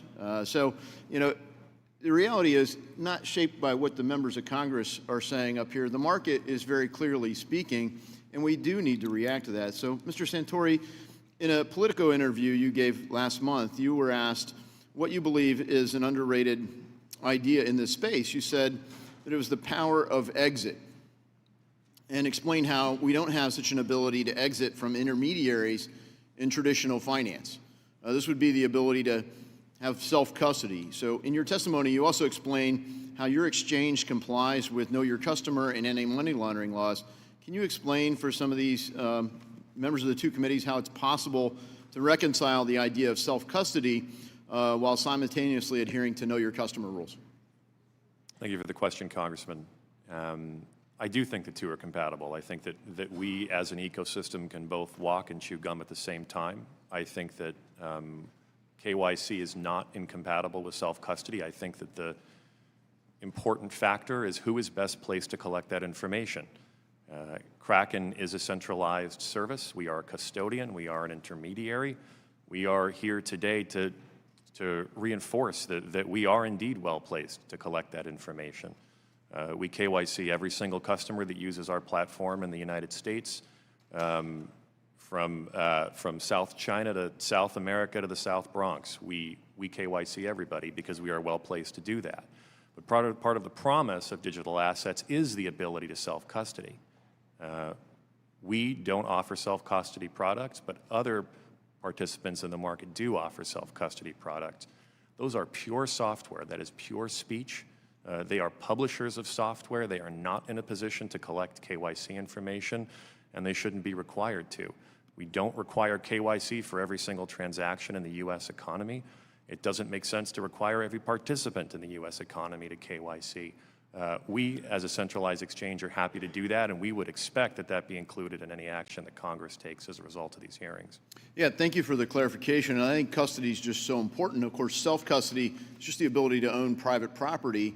And I think it's also important that we recognize when are capital gains, if any, triggered, and it shouldn't trigger whether you move from one custodian to another, including self-custody. So, Mr. Schoenberger, in your testimony, you mentioned that Polkadot is ranked as a top industry participant when it comes to your protocol's level of decentralization. In my bill, the Token Taxonomy Act, one of the bright line elements I propose for defining whether a digital asset is a security or not is the degree of control that an issuer would have over the digital asset. So when this body writes laws that will help distinguish between what is and is not a security, do you believe that we should factor in the level of decentralization that protocol has, like proof of stake? I very much think so, that this is a crucial point, because community consensus, which goes back to decentralization, is at the core of the idea of Web3. And if we look at the DOT token, what it does, it's essentially a piece of orchestrating software. It's technology. It's a piece that helps access and participate in the broader network bit. And I think we should look at what these tokens do if we want to regulate them, as opposed to like what they're called. And the foundation launched the network and gradually gave up control.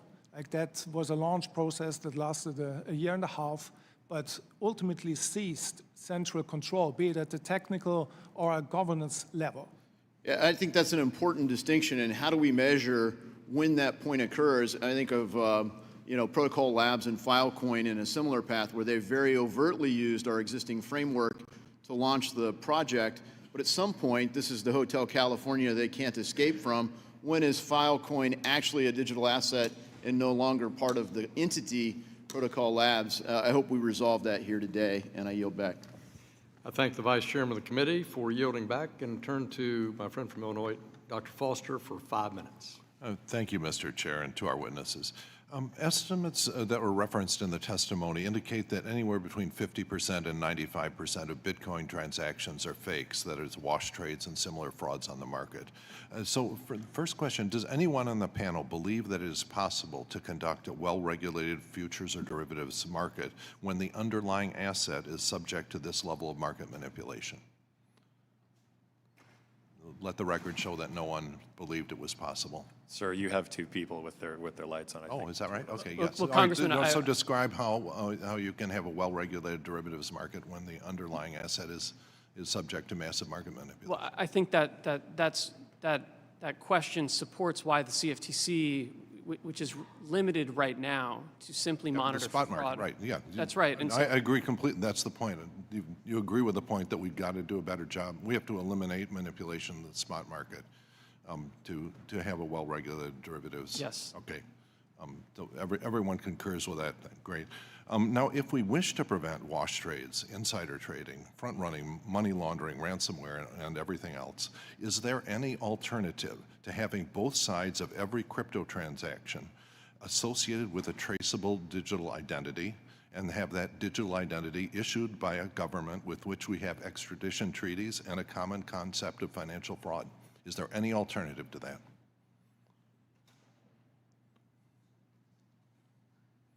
All right, let the record show that no one came forth with an alternative. Sir, are you asking whether there is an alternative Yeah, to a digital identity how do you issued by a prevent wash government? trades without associating both participants in any crypto transaction with a trusted, traceable digital identity? I do believe there are alternatives to that. I believe the alternatives are numerous. Do you describe one example of something that can prevent wash trades that does not have traceability of digital identity to both participants? Kraken, for example, monitors our exchange for abuse and market on your manipulation. exchange, but you accept Bitcoin, which gets traded anonymously on the dark web without that. So you're basically a portal to that. You can't, you're not preventing. I wouldn't say that at all. I think we play an important role as gatekeepers in this industry. But there are wash trades happening with self-custody that you cannot control, for example. I would be surprised if wash trades happened in any meaningful sense. Trades cost. They are expensive to do on-chain, and particularly in mass. Wash trading on-chain is regularly detected by forensics platforms. There are vendors. For some crypto assets, there are crypto assets where the identity is much more difficult to trace, and I believe this is not possible, and the market will no doubt move to those if it is driven by the desire to do anonymous and fraudulent trading. So I think that really, to my mind, the place that we have to go, well, actually, Mr. Kulkin, you mentioned on page 9 of your testimony that various industry participants have suggested that various KYC solutions, including even at the wallet level. And so this strikes me as where we're going to have to end up here. Now, if you just look at the automobile industry and how essential it has been to the correct and the development of the automobile industry to have license plates mandatory on every car and have the license plate issued by a registered driver. It would be completely unacceptable to have unlicensed cars with unlicensed drivers cruising through your neighborhood or coming across your international borders. And so for the same reason, I believe we will have to issue a trusted digital identity associated with every, at the wallet level. Every crypto wallet, you'll have to say, I want a wallet, go to a government that we trust, and have that wallet, the license plate issued for that wallet.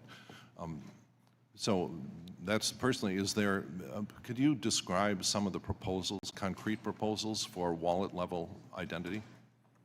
So Congressman, I'll defer to others. I think someone else on the panel made the point about KYCing wallets, but I would, to build on Mr. Santori's point, note that if the CFTC had regulatory authority over the spot market, it would be able to impose on registrants through core principles in the same way that it does for futures and swaps markets, that the exchanges conduct surveillance, that they KYC participants as part of their onboarding, that they submit to the rules and jurisdiction of the exchange, and those exchanges essentially act as an SRO in addition to the CFTC and NFA.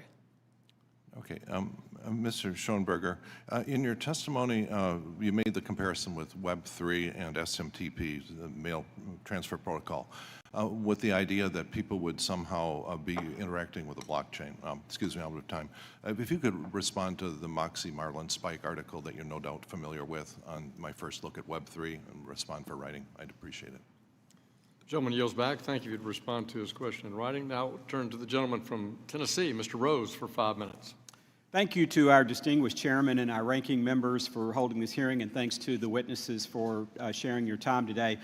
Mr. Chairman, I kind of feel like a NASCAR driver, but I'm not sure which cap to wear, my ag cap or my financial services cap today, but I'm honored to get to be a part of this hearing and hear from these august witnesses. We'd like to begin today with Mr. Kulkin.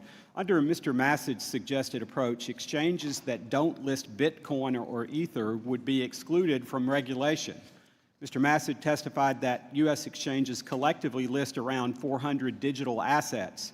The SEC has indicated that there are nearly 10,000 digital assets being traded on hundreds of platforms. Do you think it is problematic if we don't regulate the trading of digital assets and exchanges that don't list Bitcoin or Ether for trading?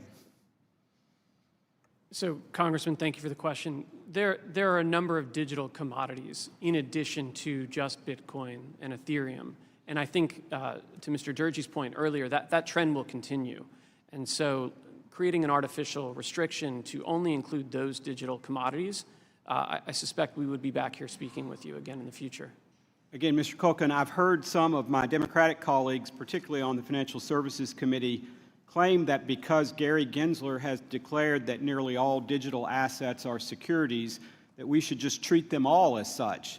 Do you think this is the right approach, to do nothing and let Mr. Gensler just have full control of the space? So Congressman, I don't, but I don't think that that's the best approach, because nearly 70% of digital commodities traded today have already been deemed commodities by the CFTC as a body, as opposed to any chairman, commissioner, or staff. And so I think we need to be thoughtful about which products are commodities and should be treated as commodities, just like oil or soybeans or interest rates. I personally would liken Chair Gensler's approach to my son Sam's approach. He's 2 when it comes to toys. He wants to hold all the toys, but he doesn't want anyone else to be able to play with the toys at the same time. And so I thank you for your answer. Mr. Santori, Mr. Massad testified that Congress should not pursue legislation creating new asset classes under the jurisdiction of the CFTC or the SEC because it would generate confusion and lead to disputes. Do you agree?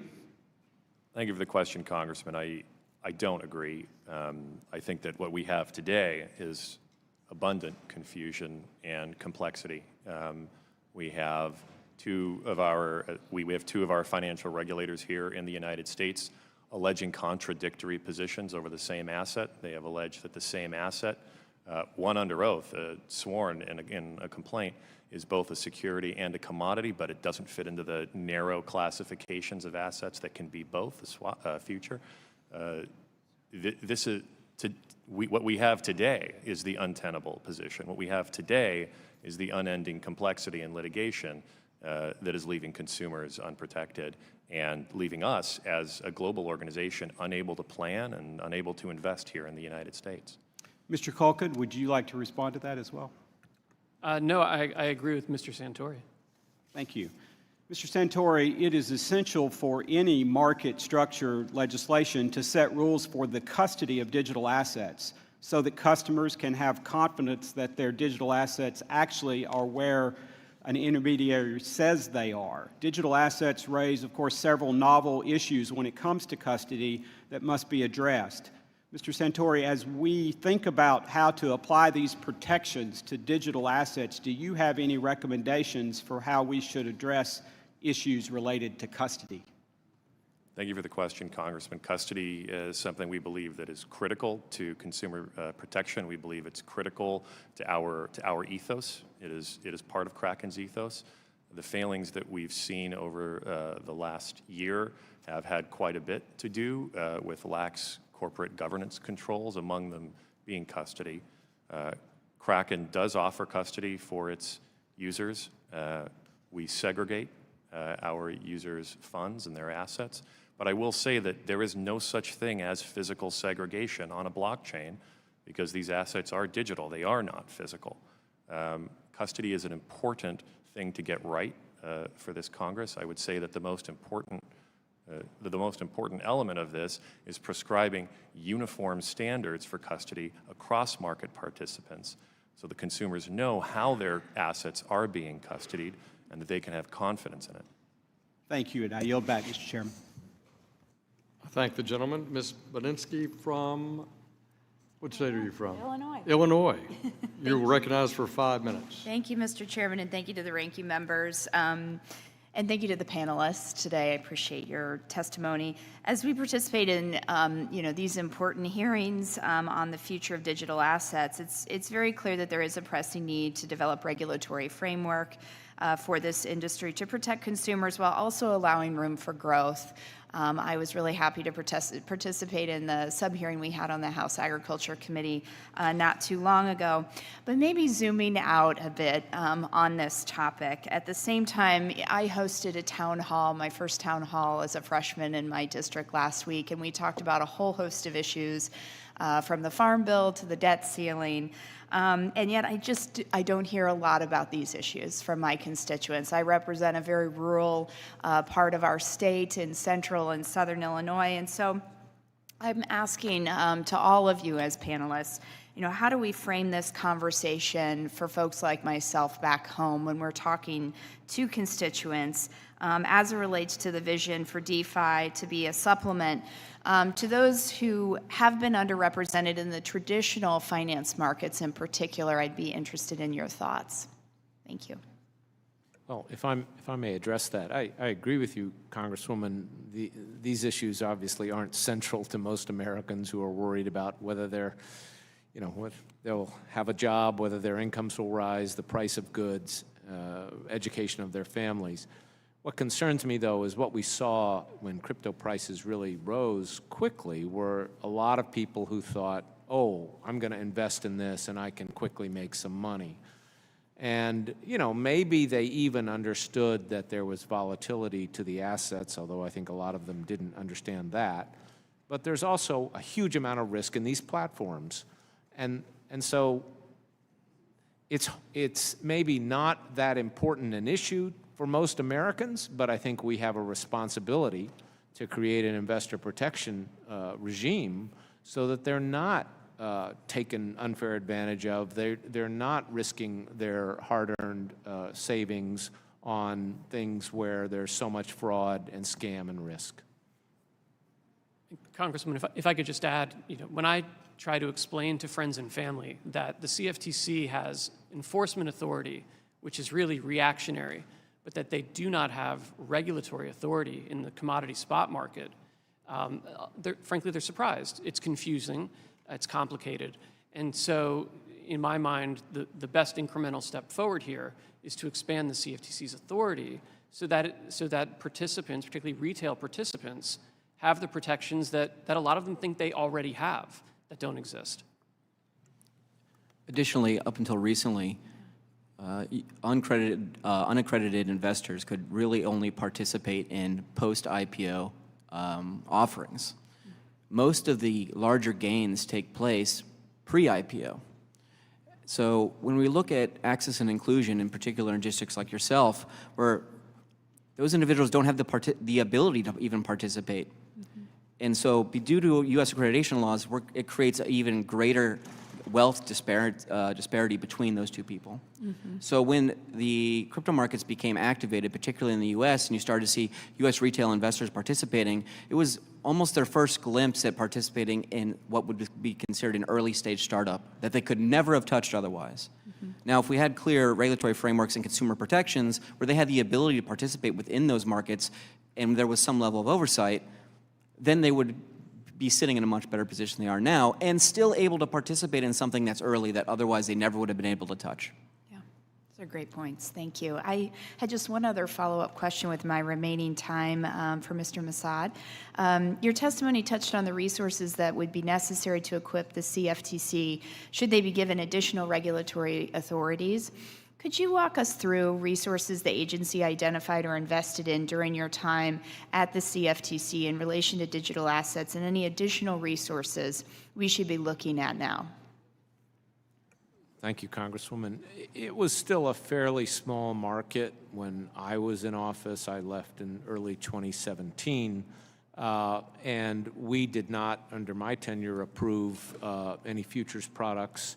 There were only swaps trading on, platforms with eligible contract participants. So in terms of our regulatory authority, it was fairly small at that time.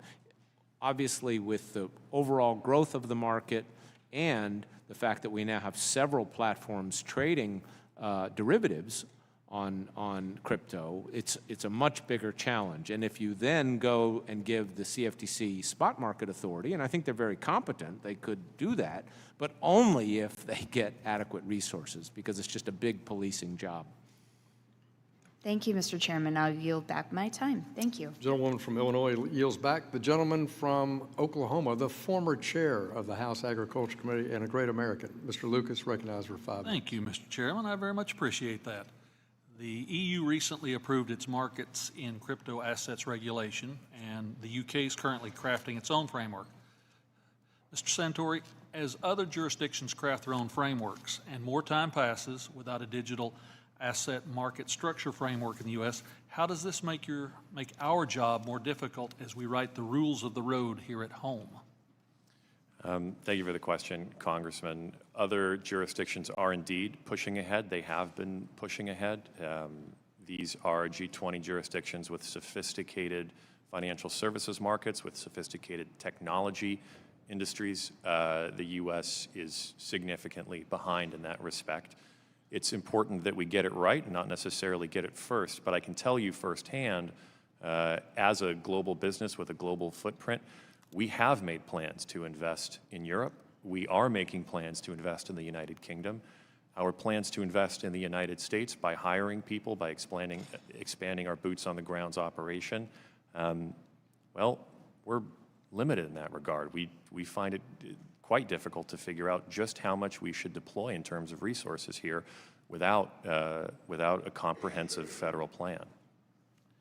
As we continue this discussion and work towards legislation, we should keep in mind that the United States, of course, has the most efficient, most liquid, and the deepest capital markets in the world. And this is a result of our willingness to embrace innovative technologies, not stop innovation in its tracks. Mr. Blogrand, could you touch on this? You touched on this in your testimony, but from the perspective of the world's largest stock exchange, could you elaborate generally on both the difficulty and importance of balancing financial innovation with investor protection? Certainly, thank you. I think you placed it very well. Balancing investor access and investor protection is a crucial exercise. And certainly the framework that we see in the national securities exchanges is one model which may lend itself well to this more nascent space. In particular, the segregation of roles between an exchange and a broker, between an exchange and a clearinghouse and a custodian, that's really basic risk management and can give the public consumer, the public investor, confidence that they're not going to be to use a crypto term of art, rugged. Following up on that, you discussed how the regulators could choose to provide relief for exchanges that want to list digital assets. From your perspective, what SEC and, for that matter, CFTC rules should be altered to address this? I think the first issue that needs to be addressed is really a chicken and the egg problem. Right now, there are prospective issuers who are reluctant to pursue registration because there aren't exchanges, sort of capital E national securities exchanges on which they could trade. And national securities exchanges are reluctant to enter the space because there are no listings that have been effective under the SEC. So I think the SEC needs to consider some sort of on-ramp to allow for existing tokens to come into the regulatory fold and find a way that we can sort of end this chicken and the egg situation. Mr. Santori, you discussed that a major barrier for digital asset trading platforms is to register with the SEC. Is the direct interaction with retail investors rather than through broker-dealers. In your view, what revisions are needed to current law as it relates to broker-dealers in order to have a digital asset trading platform to be successful? And what are the characteristics of digital assets do you believe that make this necessary in my remaining time? Thank you for the question, Congressman.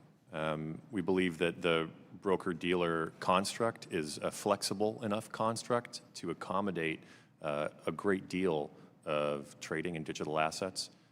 Broker-dealers can interact directly with consumers and investors. They can elect under Reg ATS to operate essentially as an exchange. This flexibility is, I think, critical to the task in front of Congress today. And you can contrast that flexibility with the rigid regime that exists for national securities exchanges that require intermediation, require that assets not trade after hours because of the price pressure that occurs on that trading after hours, require transfer agents, which are one of the extractive intermediaries that are obviated by digital assets and blockchains. We think that the SEC still has a role over the future of digital asset trading, and the broker-dealers, specifically the ATS regime, is an excellent fit. Thanks, Mr. Santori. Gentleman's time has expired, and the committee is very pleased that the witness from the New York Stock Exchange used an ag analogy of chicken and egg. We're grateful for that today. And now I turn to the distinguished ranking member of the full committee, Mrs. Waters, for 5 minutes. Thank you very much. I'm going to address this question to Mr. Blundell. As I mentioned in my opening statement, this committee has heard from a wide range of market participants about the need to address discrete risk posed by stablecoins, which would be subject to bank-like runs similar to what we saw with SVB and previously with money market funds. We have also heard about the need to enhance the SEC's authority because it is currently limited when going after firms overseas, and the need to enhance CFTC's authority because it currently lacks authority over so-called spot markets. However, there's a broader effort underfoot to establish an entirely new market structure for cryptocurrencies and their issuers. I think that we should first pause and consider whether our securities and commodity market structure is sufficient to address these issues. For 90 years, the New York Stock Exchange and other market participants have been highly regulated to enable American companies seeking capital to gain the trust of investors who have it. We often talk about how our capital markets are the envy of the world, and it is our securities laws that make that so. Your exchange must abide by strict rules about what it can and cannot do. This is a result of regulation designed to protect investor assets by providing the markets with material information, eliminating conflicts of interest and risk to our financial system, and promoting fair competition. In your view, are crypto exchanges meaningfully different from traditional exchanges such that they should warrant an entirely new legislative and regulatory framework? What would be the effect of crafting a new and separate legal framework for crypto exchanges? Thank you very much for your question. I think it's a general principle that like functions should be regulated in like fashion.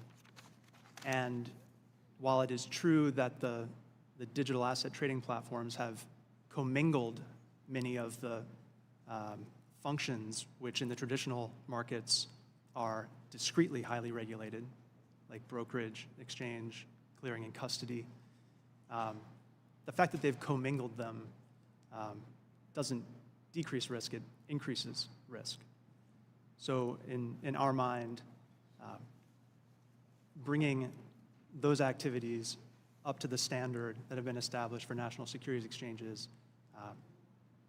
is an appropriate posture. To your second question, we're certainly concerned that should there be an alternative, lighter touch treatment that's developed for digital assets, that there's the risk of regulatory arbitrage that's established, and that would somehow diminish or degrade the investor confidence, the resiliency, the transparency, and the leadership of our more traditional markets as well. There's certainly adaptations that the regulatory agencies should consider with respect to digital assets and refining the way that they're supported, but we believe that they have the authority they need today to do so. Thank you very much, and I yield back the balance of my time.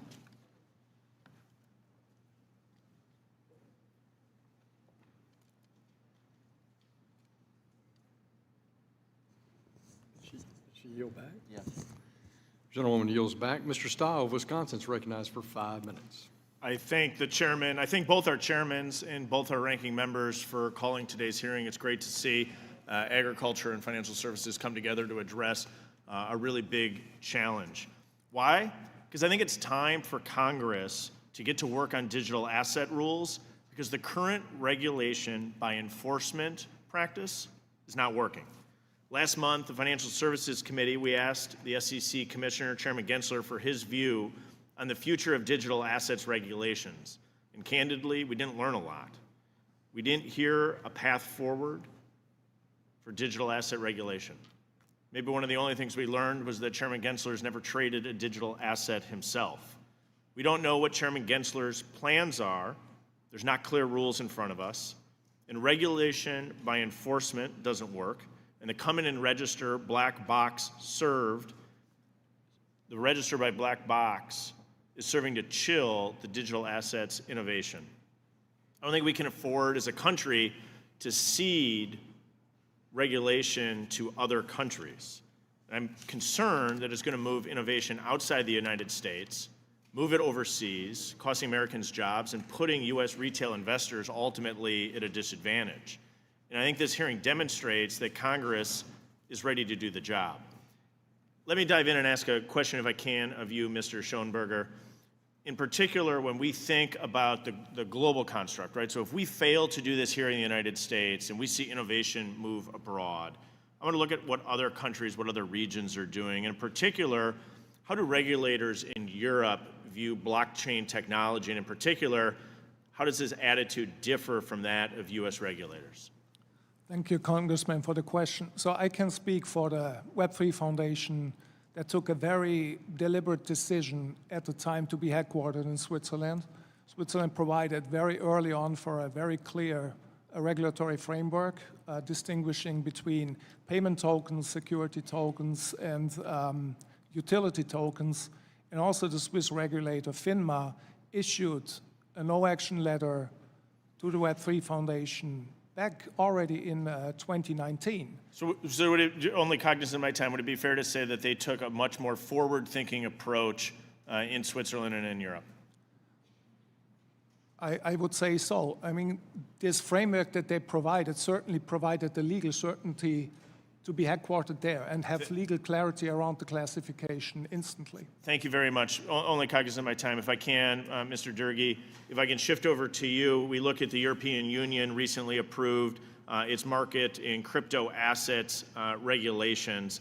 What lessons can we take away from the EU's experience as we craft our own market structured laws here in the United States? Yes, thank you for the question. As we look at the rollout of MiCA, which won't take place actually until 2024, it really is the first large-scale jurisdictional regulatory framework that we've seen from a major market. It's very focused on retail investors, in particular protecting them in the earlier stages of these projects and the project development, but I would say it would be a misstep to only look there.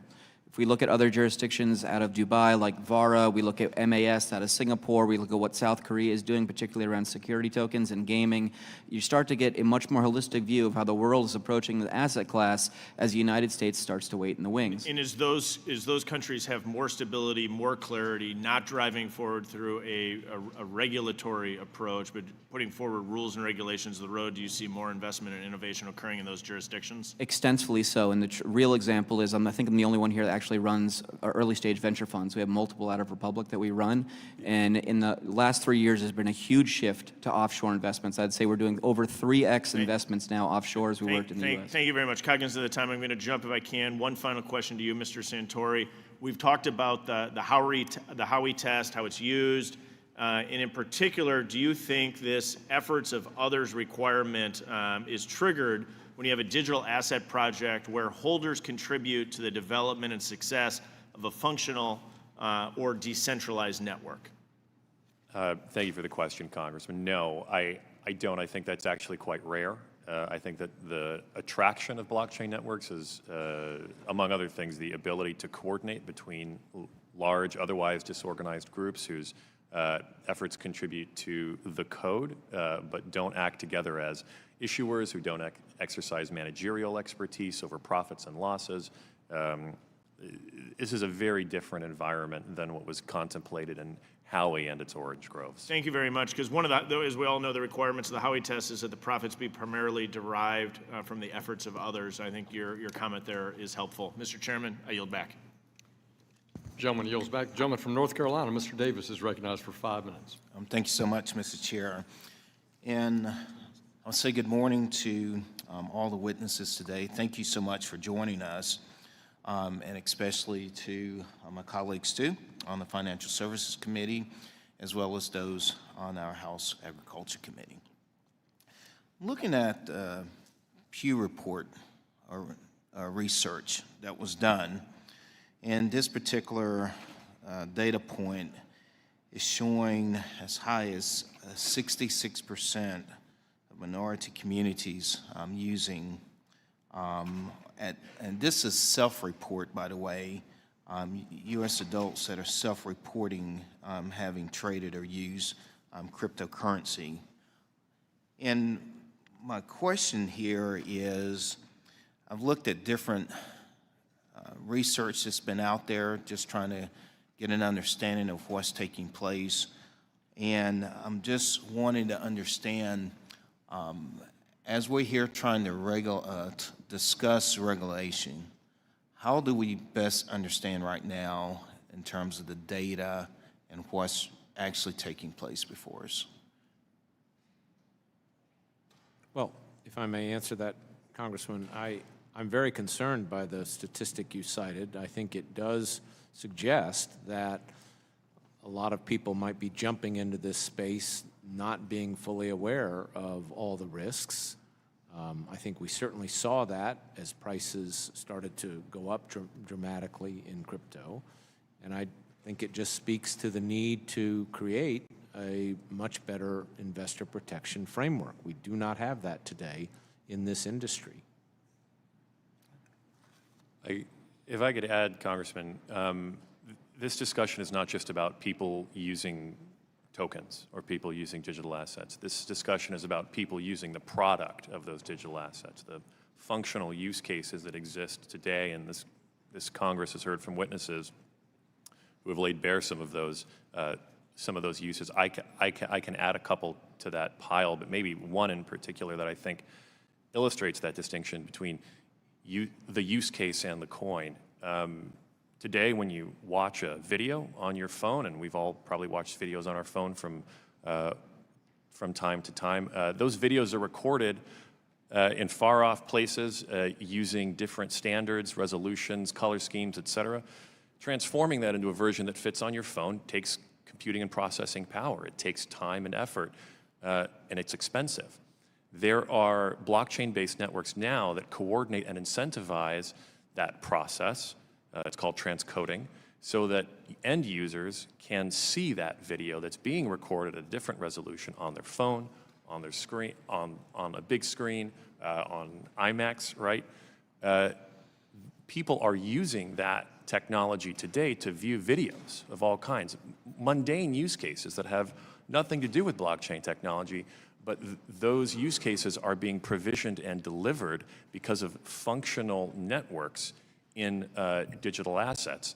Kraken doesn't provide that. We would be the subject of regulation. We only provide liquidity services, but we're a part of that ecosystem, and that's part of this conversation today. Yeah.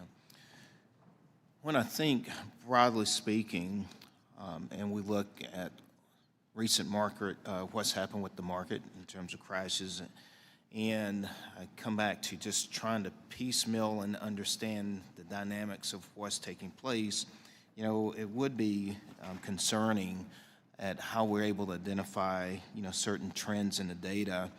And what would be important to me when we obviously are talking about safeguards, consumer protection, you know, fraud scams that are taking place, at how we are proactively looking at any trend lines to further protect consumers. And I would love, with the time remaining, if anyone would like to just add another comment on what that looks like, identifying any trend lines that would be of concerning when we're talking about putting safeguards in place for consumer protection. Yeah, Congressman, if I could, I'll maybe offer that. I think right now, market participants see press releases where regulatory agencies like the CFTC are bringing cases in the spot market for trading of things like Bitcoin, Ethereum, certain stable coins for fraud and manipulation. And so they assume, or they think, that the CFTC has full regulatory authority for those markets, and they don't. And so they later find out that customer funds aren't being segregated, the markets aren't being subject to surveillance, they're not getting specific treatment under bankruptcy. And so there's an effort that could be made to expand the authority, which would then go to further education of the market. Thank you. I yield back, Mr. Thank you, Mr. Davis. Mr. Davis yields back. Mr. Timmons of South Carolina is recognized for 5 minutes. Thank you, Mr. Chairman. The question, is a digital asset a security, really is a question of should existing securities regulations apply to digital assets? It seems to me that the answer is no. Blockchain technology enables digital assets to be created, stored, transferred, and transacted. The use of digital assets is essential to our discussion here. Some are cryptocurrencies intended to be used as a means of payment to buy goods and services. Some are digital assets intended to represent traditional assets, such as equities, bonds, or derivatives. Some are digital tokens intended to provide access to and operate blockchain-based infrastructures. Further still, digital assets have different funding structures at their inception, different governance structures, different operational rules, and different marketed economic realities. Existing securities regulations simply do not have the appropriate flexibility to foster innovation and support the adoption of blockchain technology in all of its use cases, while also providing the necessary investor protections. Here in Congress, we face a daunting task in navigating these regulatory waters. I believe Congress must act to clarify the regulatory uncertainty. Digital assets will be a huge part of the global economy in the future. The strength of our markets and the rule of law in the United States gives us the ability to lead in the future of digital assets. That ability to lead is also often a burden. It is a burden that we are obligated to rise to the occasion and meet. So the purpose of this hearing is to identify what future framework will best meet the needs of the digital assets industry while protecting our citizens from foreseeable harm. Along those lines, I have a few questions around whether existing securities regulations should apply to digital assets. One of the hallmarks of digital asset that has reached its full potential is being functional and decentralized.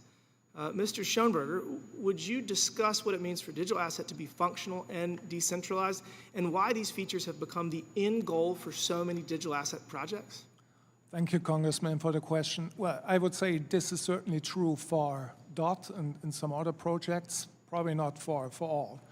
For those where that applies, we need to go back to the Web3 vision that is based on community consensus, and this necessarily requires that there's no central entity controlling the network. And the Web3 Foundation, during the launch of the Polkadot network, gave up control over the network and handed that over to the community very early in the game. So that's the decentralization part. Being functional simply means some token needs to be more than simply a means of payment or a vehicle for investment. In the case of DOT, again, this gives you access to the network. It's used for securing the network. It's used for participating in the governance, and also if you want to lease a blockchain on top of the network. Thank you for that. One follow-up. In your testimony, you said that when the foundation removed the pseudo key, it was a pivotal point in decentralizing the Polkadot network. Would you explain more about that process and how it ensured that the foundation could not control the network anymore?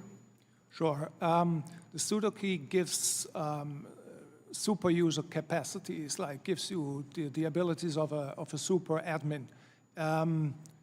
This key, together with the abilities, was given up, and since the code is all open source, this can be looked up by literally everyone.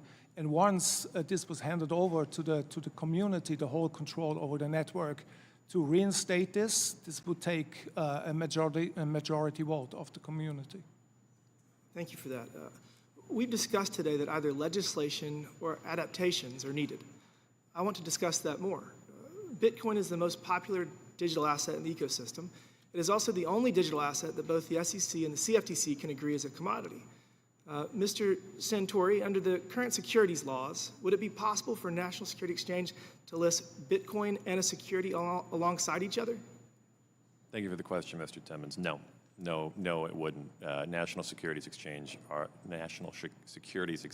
are limited in the assets that they can list, and it's not just a question of amending the list of assets they can list. It's a matter of ripping the heart out of the rules that are in place that make that listing possible. The limitations on trading times, the requirement of intermediaries that can be expensive, the requirement that they don't list additional assets. These are fundamental to the structure of the National Securities Exchange that exists in the United States. It is not a flexible one. Thank you for that. Mr. Chairman, I yield back.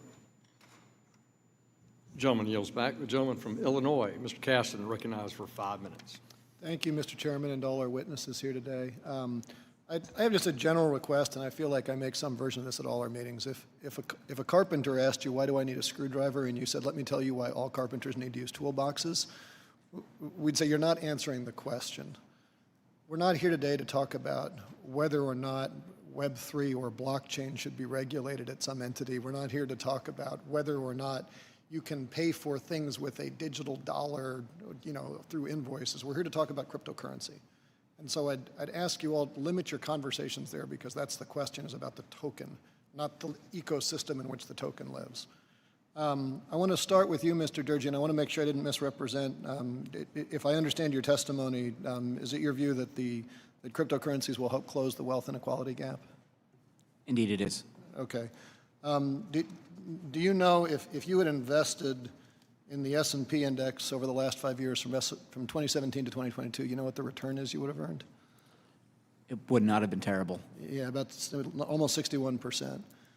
There's been 12 cryptocurrencies that have existed during that same 5-year period. Do you know what the median return is if I'd invested in that basket of currencies over the same period? I assume I know the basket you're talking about, and it would be less than that. It's a lot less. In fact, I would have lost 46% of my money. It's a negative yield. Now, that's the median cryptocurrency, and we could talk about where the other ones are, but according to a recent report from the Bank for International Settlements, 73 to 81% of all of the Bitcoin traders during that period lost money. you want to revisit your statement about this being a great way to close the wealth inequality gap?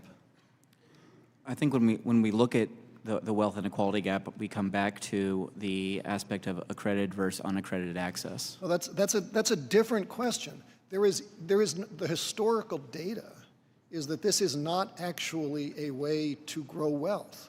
I am really concerned if we are telling people who do not have the sophistication that this thing where they would have lost 46% of their money over the last 5 years is something other than, I don't know, a way to transfer wealth. Yeah, I think when we go back and we look at that, and we are all here to talk about consumer protections, right? That is the goal of this conversation.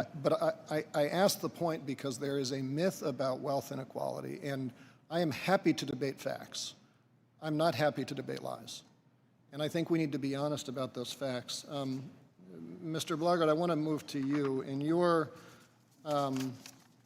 comments, you had mentioned that investor protections, such as segregation of roles between trading venues, market makers, asset custodians, are a hallmark of regulated exchanges. Totally agree. Thank you for making the point. I would remind us all that your comments, which I think are valid coming from your mouth, are virtually identical to comments that Sam Bankman-Fried made in characterization of FTX in his prepared testimony here last June. Do you have any way of sitting here, because many of those same statements have been made by other crypto exchanges, do you have any way to verify that those other exchanges' statements are any more accurate than the statements made by Mr. Bankman-Fried last June, as relates to their exchanges? With respect to digital asset trading platforms that assert that they have controls in place to enforce consumer protections, I don't know that there's any sort of third-party verification that's available.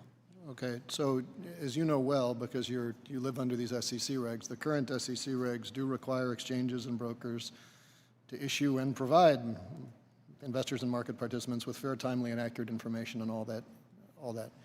If the crypto exchanges were subject to those regulations, would you be able to answer the prior question in the affirmative? If they were complying with the regulations, then we would be able to answer it correctly. For both the exchanges and the brokers, everybody in that ecosystem? Yes, sir. So then the last question, and I just want to build on the comment that Ms. Caraveo and others have made. As I think we've established, the CFTC is the smallest of all our financial regulators, by staff, by resources. And look, it's great that we say let's increase the funding of these organizations. Just to state the obvious, it is never easy to raise the amount of resources that go to fund our organizations. If this industry is such a big deal, if it's such a great way to grow wealth, if it's going to be so huge in the future, would you care to speculate why the industry would like to be regulated by the smallest, least well-resourced organization? I don't care to speculate, sir. Yield back. The gentleman yields back. The gentleman from New York, Mr. Molinaro, recognized for 5 minutes. Thank you, Mr. Chairman, and I too want to thank and acknowledge the fact that the two committees are meeting here today. You know, when I came to Congress, I may have been one of the few folks who actually wanted to have this conversation. I just listened to one of my colleagues suggest that this hearing is not about regulations. In fact, it is.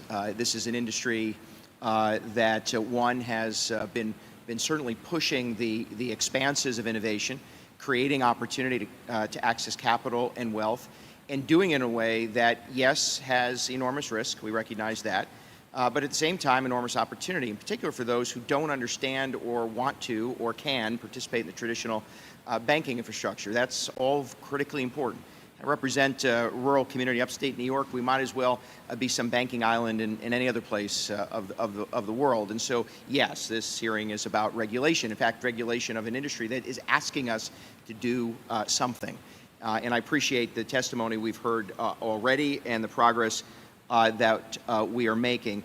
My colleague, Mr. Timmons, started down the road of talking about distinguishing I want to get through that. whether or not it's possible for the National Security Exchange to list Bitcoin and a security alongside each other. Mr. Santori, you started down that road. I wanted to add to that as a follow-up. Is the SEC working with trading platforms to account for those differences? I can't speak for other participants in the digital asset industry or ecosystem. We did in fact try to work with the SEC. We had what I thought is good engagement with the staff. I won't go into the details of that, as I think building trust between the industry and its regulators is important. But at a point in those conversations, they were cut off, and I don't believe that had anything to do with the staff.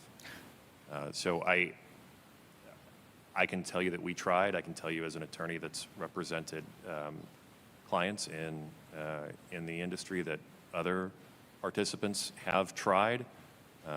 I don't believe that anybody has really gotten anywhere. Mr. Kulkin, how would allowing an entity registered at the SEC to list a commodity for trading impact the CFTC's existing enforcement authority?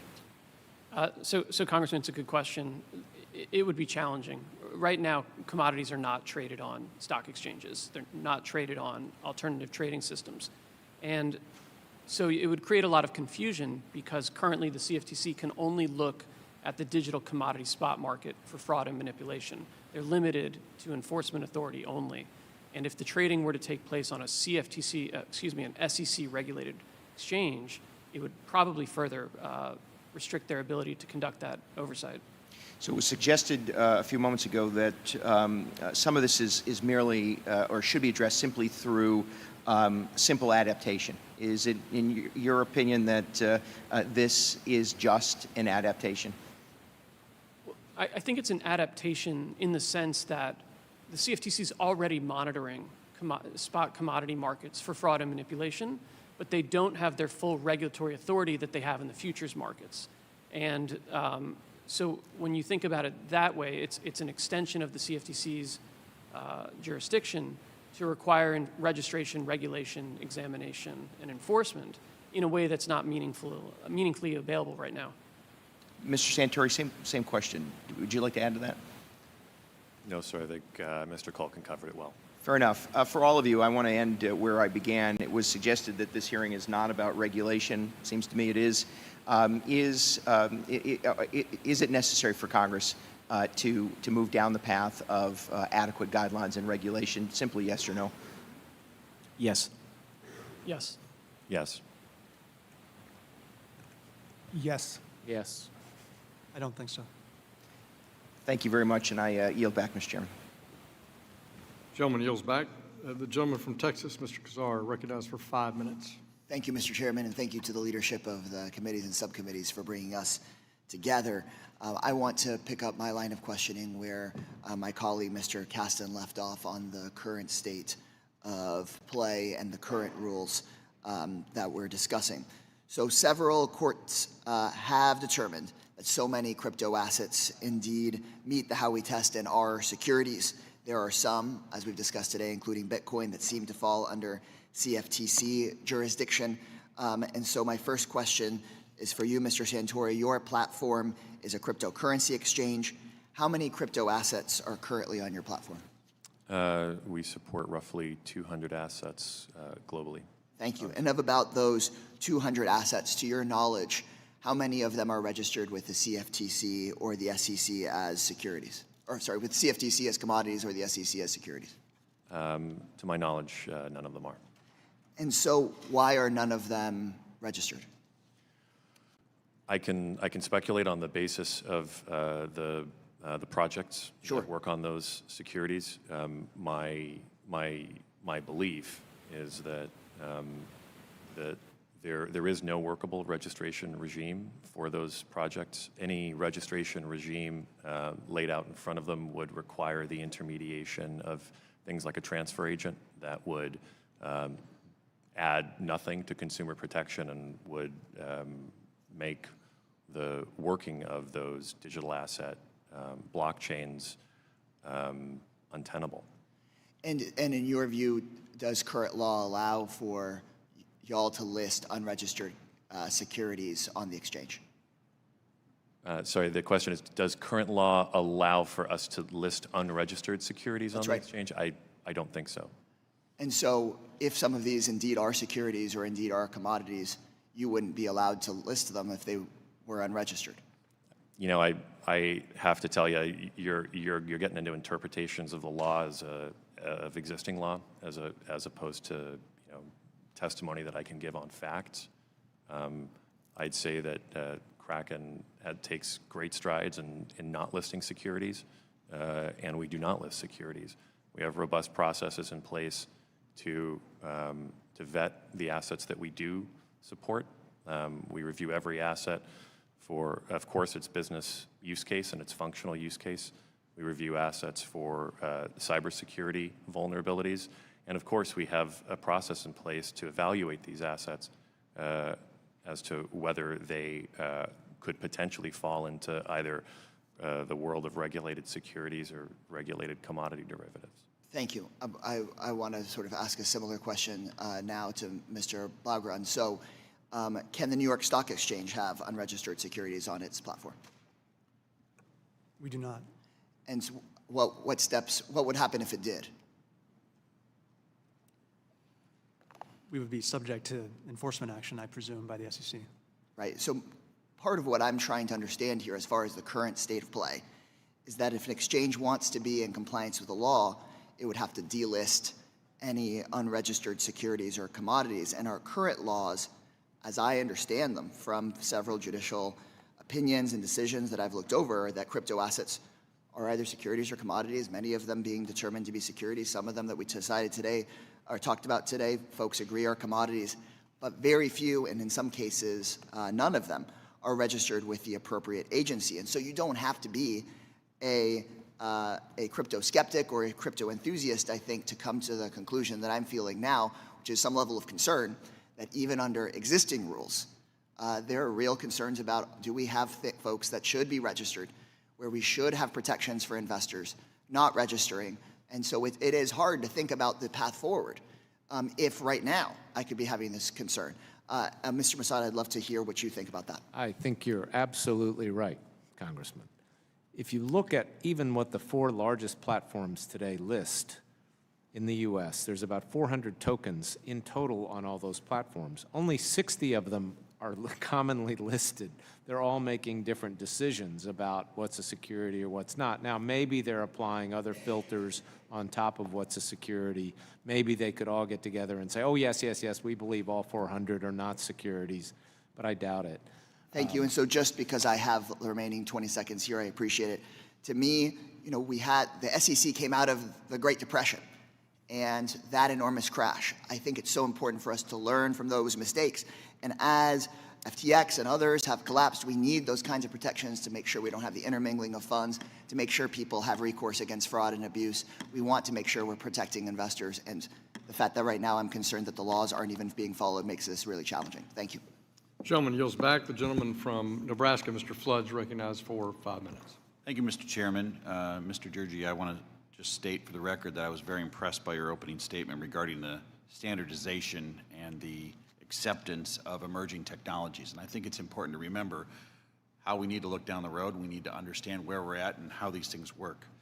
We've been discussing the need for regulatory clarity and digital asset regulation for the past few months. There's no question that in the aftermath of FTX, a company that cheated American investors from the Bahamas, and while some American firms begin to move offshore, an American regulatory regime for digital assets is needed. As it relates to digital assets, I firmly believe that we don't need more regulators. We need a way of clarifying when and where our current regulators should have jurisdiction over the existing market. In other words, we need to establish, and this is easier said than done, the CFTC lane and the SEC lane within the digital asset space, which is easier said than done. I want to make a record today, Mr. Santori, regarding Kraken. You've testified here today. Does Kraken maintain accurate books and records? Yes, we do, Congressman. Does Kraken make those documents available to regulators? We do on occasion, yes. Does Kraken make appropriate disclosures to customers and ensure that its customer assets are protected? We do. Okay. Given your answers to those simple questions, what is the best means, in your opinion, by which we can ensure those steps are all being taken? Thank you for the question, Congressman. I think that the best means to ensure that digital asset participants are keeping records, that they are sharing those records when requested by regulators and law enforcement, to ensure that digital asset participants are being good stewards of their customers with regards to disclosures. We need harmonization across those digital asset providers, a set of clear rules for the road, so that we don't have to guess as to what those best standards and those standards and best practices are. One of the reasons why, as you noted, FTX was such a debacle was because it wasn't some small niche exchange that wasn't servicing Americans. It was an exchange that Americans almost had to use because of the environment here in the United States. Americans were driven to FTX because of the lack of standards here, because of the lack of uniform disclosure rules, because we are forced to guess as to what those rules are instead of building compelling products. Thank you, Mr. Santori. Mr. Kulkin, does the CFTC regularly examine its registrants to ensure that they are keeping adequate books and records, making appropriate disclosures, and ensuring that customer funds are protected? Yes. A follow-up to that, did any customers of LedgerX, the CFTC registered clearinghouse owned by FTX, lose any funds because of the FTX implosion? Not to my knowledge, no. Okay. I think it's important we get a number of these questions on the record. We are trying to solve a problem. We're trying to make it possible for Americans to participate in an economy and in an exchange, a framework that's going to be worldwide. And today, I think we got some good answers. I'd like to ask one more question to Mr. Kulkin. If we, and this is regarding self-certification process and how it could be applied in digital assets. Mr. Kulkin, if a commodities exchange attempts to self-certify the trade of a product under current CFTC rules, what does that process look like for the applicant filing the self-certification? So currently, if a futures exchange wants to list a product, they have to file the product with the CFTC. They have to include basic commercial components of the contract, and then they have to provide pretty lengthy explanation for how that product's not susceptible to manipulation, how the financial resources are in place to facilitate that trading. And for digital assets specifically, the CFTC staff, excuse me, have put in place a heightened scrutiny review that's been in place now for 5 years. And those questions have to be satisfied as well. I don't know if I have enough time for the second question on the self-certification, but if the CFTC finds that an applicant's self-certification violates the Commodities Exchange Act, what recourse does the CFTC have? So if a submission fails to comply with the CEA and its rules, then the product would be rejected, and it would not be able to be listed for trading. Thank you, Mr. Kulkin. I yield back. I thank the gentleman. Ms. Salinas is recognized for 5 minutes. Thank you, Mr. Chairman, and thank you to our ranking members and chairs for bringing us all together to hold this joint hearing, and thank you to our panelists for taking all your time today. Over the course of the conversation, even over the last few months, one area that hasn't really been discussed in the deliberation of how to fill regulatory gaps is the very real and very large impact on climate that the industry is also having. In my home state of Oregon, this has spurred state legislative action to require cutting carbon output. So my question for any of the panelists, as we grapple with how to regulate the digital asset industry, if, as with other fiduciaries, should we incentivize climate responsibility and penalize carbon emissions from high energy use facilities? And if so, do you have any recommendations for implementing a climate-friendly regulatory framework for the digital asset industry? Well, Congressman, I think the energy usage of certain aspects of the crypto industry is a real cause of concern. It's not something that we would typically address through financial regulation, but that doesn't mean it doesn't need to be addressed. You're right that your state and other states like New York have tried to take this on, and that may be the path. Certainly, though, beginning with some sort of framework where we have financial regulation that includes investor protection and that includes disclosure about a lot of these things would be a step forward, and then one can decide who is the proper regulator to address the energy aspect. Thank you, I appreciate that. Does anybody else care to answer? Because I can move on. I'll just make a comment that the industry is very aware of that problem and is aggressively moving to more towards green energy solutions. I think there's actually been an extensive amount of innovation in that area and continuing to move so, mainly because it's business ready, right? We're seeing it save money along the lines. I'll give you just a real world example. Flare gas out of oil mines now is being used in order to run Bitcoin mines. There's a company called Caruso that's particularly adept at it that is otherwise would have been pollution that's being converted into energy to run these facilities. So I think the need for that is driving innovation. Thank you.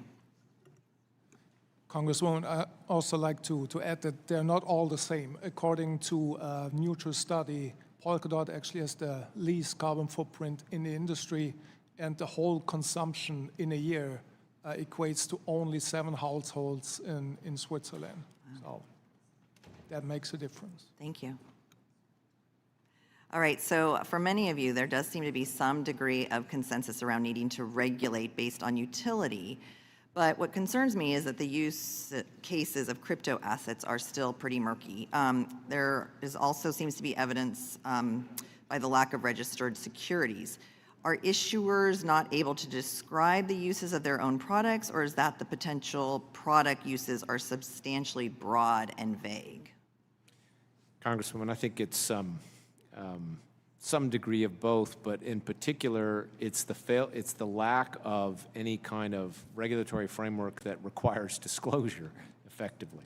I mean, if you have basically a lot of industry participants claiming that what they're issuing is not a security, then we don't have a framework for disclosure. Now, the SEC did, I think, a great job going after the ICOs, these internet coin offerings, where people were just issuing tokens that were securities on the basis of very little disclosure.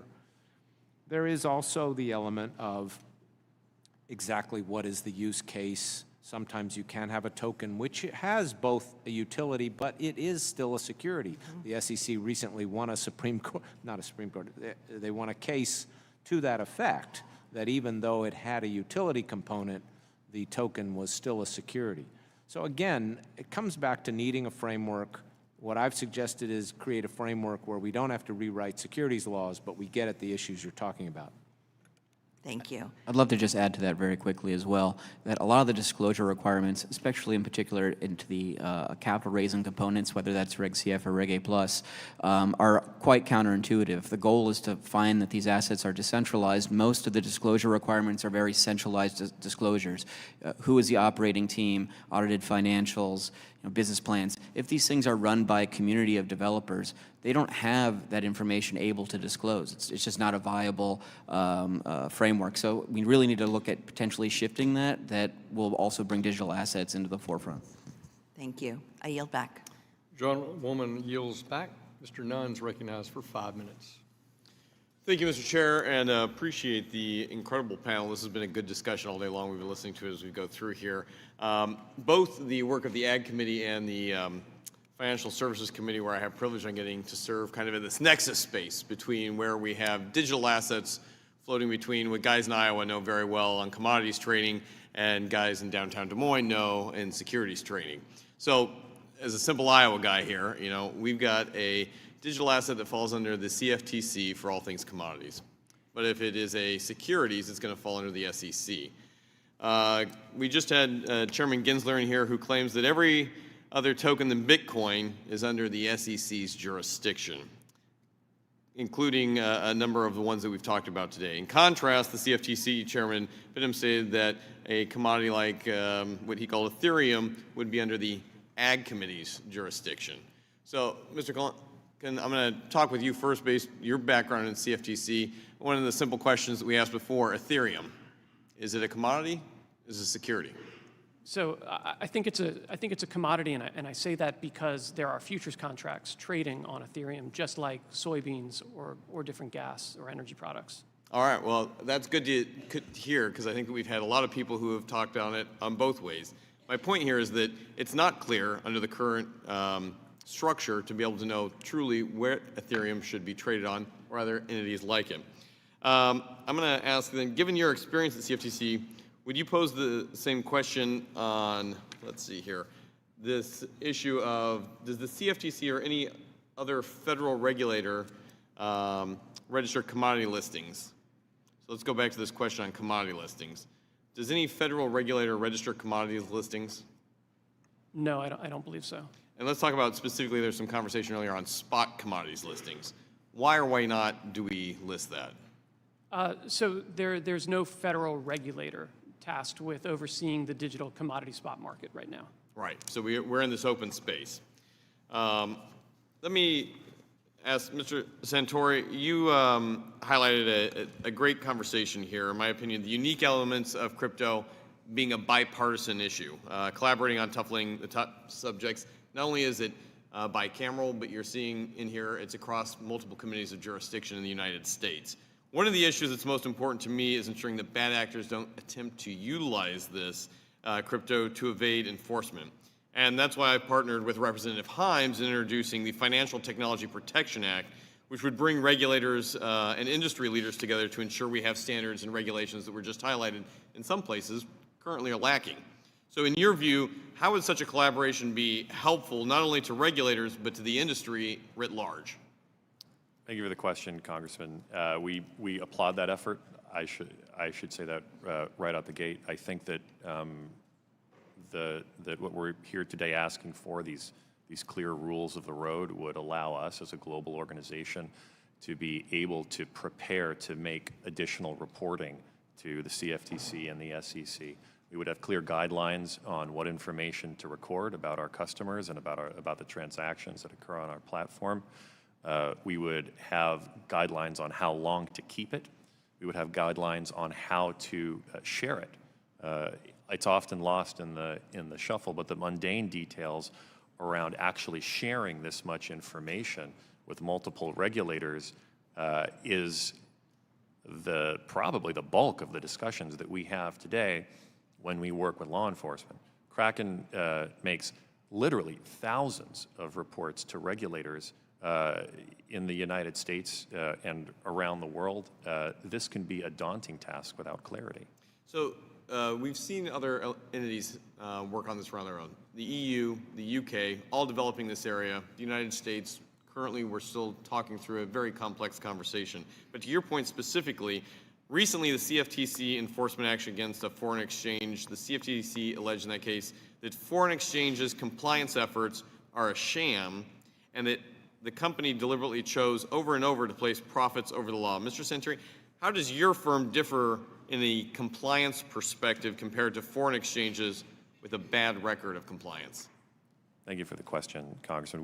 We do differ, and we differ dramatically. Unlike foreign exchanges, as you heard me say earlier, we make abundant reporting to law enforcement. We KYC every single user, unlike some other exchanges where... Mr. Santori, thank you. I want to be able to highlight here that you guys are doing it the right way. My concern is that if we don't have clarity in this space, we're going to allow bad actors to continue to operate outside. With that, I yield my time back to the chair. Thank you. Gentleman yields back. The gentleman from New York, Mr. Torres, recognized for 5 minutes. Thank you, Mr. Chair. Here in Congress, we have what I would describe as a anti-crypto derangement syndrome that clouds clear thinking about crypto regulation. Although there are too many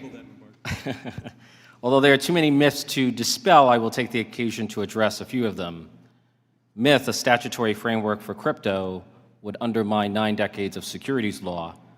Fact, the New York State Department of Financial Services has an alternate framework for regulating virtual assets. And far from undermining securities regulation, DFS has shown itself to be the most rigorous regulator of crypto in the world. Myth, there's no need at all for the SEC to provide regulatory clarity and guidance, and that calls for clarity and guidance are nothing more than a pretext for evading lawful compliance. Fact, even the Investor Advisory Committee, which favors Gary Gensler's approach to enforcement, concedes that there is in fact a need for regulatory clarity. Quote, the SEC should consider issuing a request for comment regarding areas where additional guidance is needed related to the application of federal securities laws to crypto assets. Myth, it does not matter at all if crypto is driven offshore. Fact, offshore, deregulated, over-leveraged companies like FTX carry the greatest risk of losing customer funds, a point that Gary Gensler himself did not dispute when pressed under questioning. Myth, registration with the SEC is just a form on a website. Fact, the notion of registration as just a form on a website is patently false. So false, in fact, that it would come as a shock to all the securities lawyers and companies spending millions of dollars on SEC registration and compliance.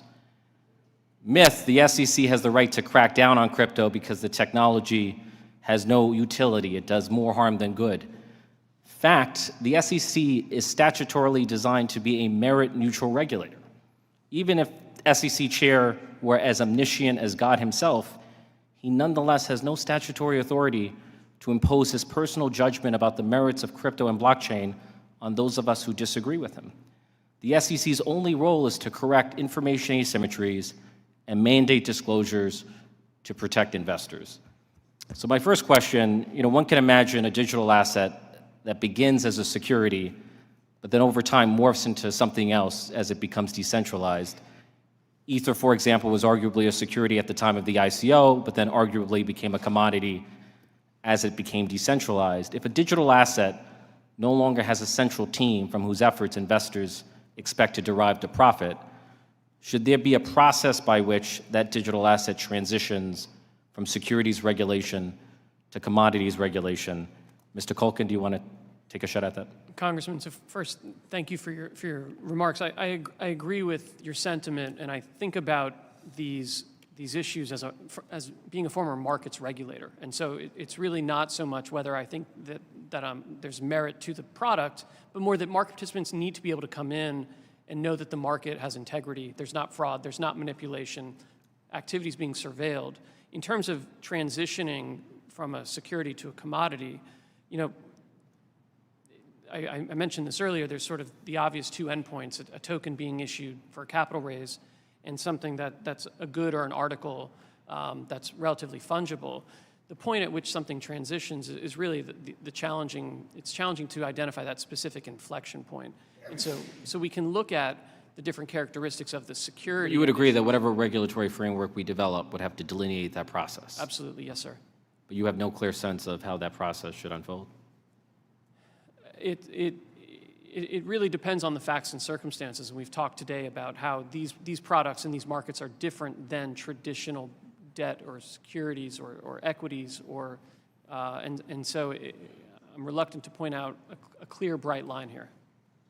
So we typically, maybe with the exception of stablecoin, which we think of as a currency in the strictest sense of the word, we typically think of digital assets as a binary, either a commodity or a security.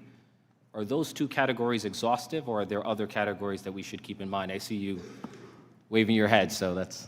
Well, Congressman, first of all, something can be a commodity under our laws, such as Ether, by virtue of the fact that there is a futures contract traded on it. That doesn't necessarily mean it is not a security. You can have something that's both.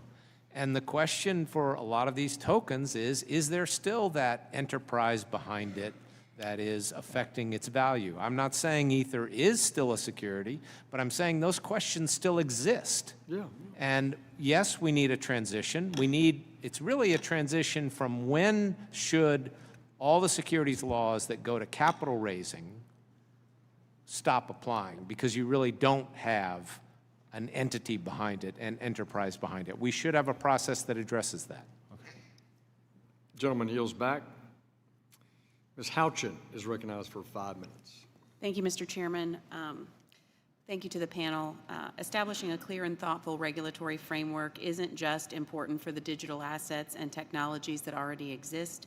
By creating much-needed clarity, we would be facilitating the development of blockchain, expanding the potential uses of all sorts of tokens, and creating safeguards for new technologies created by innovators here in the United States. I have said before in the Financial Services Committee that I view the digital assets as the new space race. Like the challenges of the last century, there's no reason why the United States should not lead the way. Mr. Schoenberger, I'd like to ask about distributed ledger technology. Distributed ledger technology has been described as a foundational technology like the internet or electricity, in which the adoption of the technology is gradual, incremental, and steady, but utterly transformative to society and the economy. What does this idea tell us about the future of distributed ledger technology and the digital assets that power them? Thank you very much for the question, Congresswoman. I think the comparison with the internet is the best one here, because if we look back, what made the internet really take off was the open standards and protocols that were enabled by a framework of regulation that allowed this. That framework tried to understand the potentials of these technologies and cater to them. We think that Web3 technologies offer the same potentials and benefits. And we also think that we are about there where the internet was 25 years ago. So no one knows what will come from this, but the potential is huge. And what we need is certainly legal certainty around these questions. And I'd very quickly like to comment on what Congressman Torres mentioned, because that was exactly our journey here. We tried to go a process together with SEC staff from a security that DOT once was when we sold it for fundraising purposes to a non-security. And while that process sort of worked, it took 3 years, and still after putting in all that effort, the Web3 Foundation in the end was left without any tangible validation in its hands. So this very clearly shows that we need legal certainty by statute. Thank you. And switching to our securities laws, the ultimate purpose of U.S. securities laws is to solve for the problem of information asymmetry. Thus, if an existing disclosure regime is not producing information that is valuable to digital asset purchasers, the ultimate purpose of U.S. securities laws is in fact not being met. Mr. Dury and then Mr. Santori, do you agree with this characterization? Very much so, yes. Yes, Congresswoman, I do. And for you both, how can we create a disclosure regime that will actually solve the problem of information asymmetry? I'll go ahead and start. Sure. Yeah. I think you're hitting the nail right on the head. We're in a situation that's extremely problematic. The disclosure regime is contradictory, and it makes it incredibly difficult to build a business in the United States with that level of contradictory regulatory frameworks. So until those disclosures are made clear, we're going to continue to have a lot of ambiguous frameworks that companies are trying to build on, which is ultimately why they're leaving the United States and moving offshore. I would add that, in fact, there is precedent here. MiCA, the Marks and Cryptocurrency Assets regulation that's developing in Europe, lays out clear disclosure rules, and they put those disclosure rules on the people who are best suited to make those disclosures, the projects themselves. Then they require the exchanges like us to make those available to our users. It's a sensible approach. It's tailored to the actual risks of digital assets. We're encouraged by it. And finally, in 2020, the Federal Reserve Bank of San Francisco determined that 1 in 8 Americans purchased digital assets. The study also found that Americans would strongly prefer to engage with digital assets through regulated institutions. These statistics make it clear that digital assets are here to stay, and Americans want to engage with the digital asset ecosystem in a safe manner. Mr. Kulkin, Mr. Dury, Mr. Santori, given these statistics, how important is it that Congress act to establish the well-regulated digital asset marketplace? Every day that we don't act, we continue to fall behind all the other jurisdictions that are not only moving past us, but accelerating. I think it's very important, and I think we can draw from the experience of the Dodd-Frank Act, where jurisdiction was shared between the SEC and the CFTC in a successful way. I agree, and moving forward now allows us here in the United States at Kraken to plan for the future, which, well, is coming quick. Thank you. I yield back. Gentleman yields back. Mr. Nickel is recognized for 5 minutes. Yeah, thank you, Chairman Hill. Also, thanks to Chairman Johnson, Ranking Member Lynch, and Ranking Member Caraveo for holding this hearing, and for our witnesses for joining us today. I know you've been here for quite a long time. And maybe this is too soon, but I'm glad to see a member of the House Financial Services Committee with the gavel today, and very glad to be in this committee room, which is very convenient for me because my office is literally across the hall.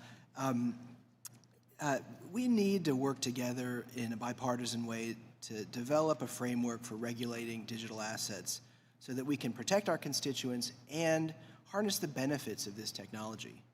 Burying our head in the sand is not an option, as inaction will only serve to exacerbate the risks associated with this rapidly evolving asset class. We can't expect a law written almost 100 years ago to seamlessly work with this new technology. Mr. Dury, first question to you. I also have to say, I am also an attorney, so you are surrounded by us. But Mr. Dury, could you please talk more about the rules and requirements for securities exchanges that are incompatible with blockchain technology and how you'd improve them? Yeah, I mean, security exchanges are evaluating blockchain now. I mean, in fact, they're implementing it in a number of cases. The problem that we're just going to continue to run into is there's a risk factor that they're going to deal with determining on how much they want to expose their business to it. And until there is clear regulatory frameworks for those exchanges to build on, particularly within the United States, they are going to be limited in their capacity to innovate and roll out more holistic products.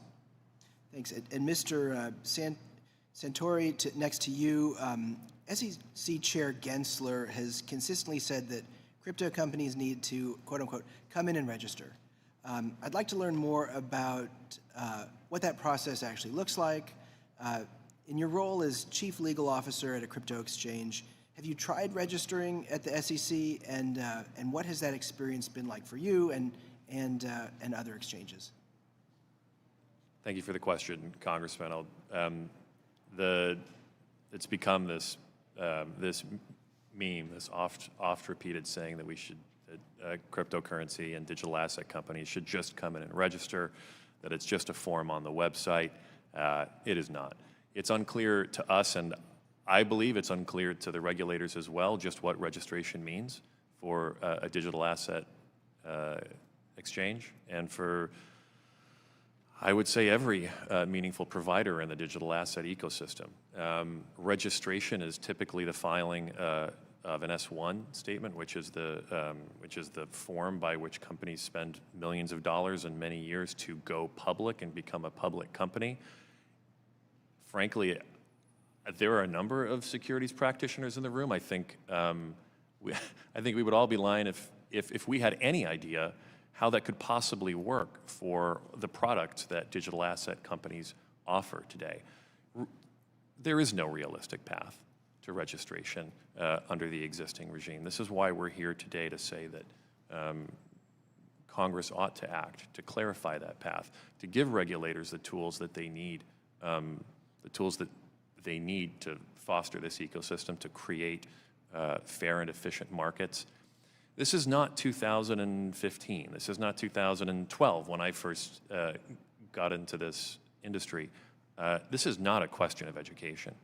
The regulators are just as smart, they are just as educated, they are just as up to the moment as the rest of the ecosystem lawyers are. This is a question of tools. So, thanks. And when SEC Chair Gensler was here last month, he couldn't say whether Ether, one of the most traded cryptocurrencies, is a security or not. We spent a lot of time talking about that. When you're evaluating whether digital assets are securities before listing them on your platform, what's your process, and would clarity from the SEC help? Thank you for the question, Congressman. We do have a robust vetting process for all assets that we support on our exchange. It includes an assessment of the business use case for these assets. I talked about one of them earlier today. It involves a cybersecurity audit. Many of these assets exist as smart contracts on publicly auditable blockchains. It's one of their benefits.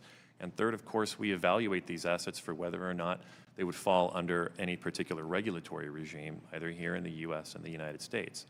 But the reality is that exchanges do not come out on the same side of that analysis 100% of the time. They should be able to. Thank you so much, and I yield back the remainder of my time.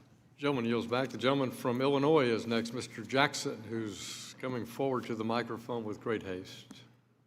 You're recognized for 5 minutes.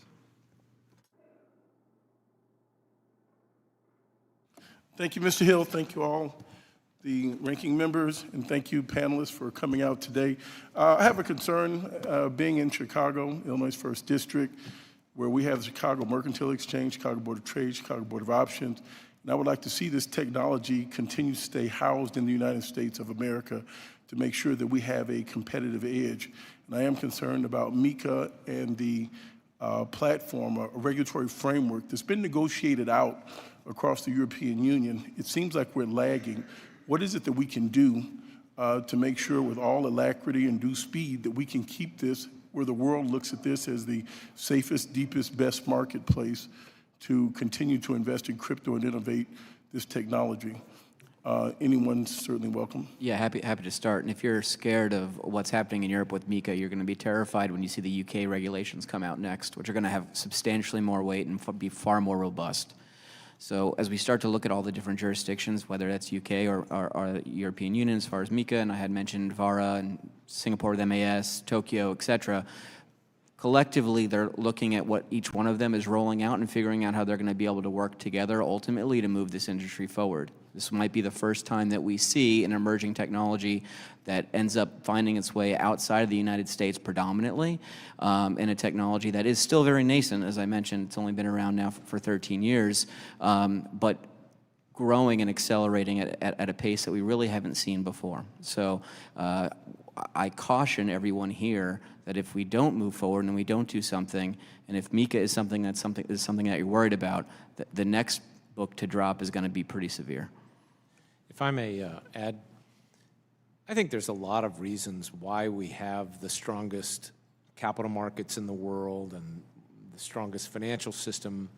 Regulation is part of that, but there are a lot of other factors that contribute to it. So I think it's important not to exaggerate the risk here. We clearly do want to put in place a regulatory framework, but I'm not that worried yet about the U.S. losing its leadership ability in a lot of these areas. On the regulatory framework, there's going to be interpretive issues under MiCA as well.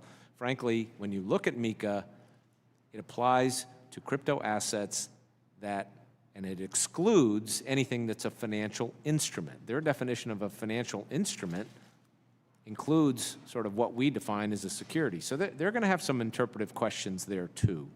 So I think we need to move forward with a sensible regulatory framework, but let's not get too worried about losing our edge yet. Okay.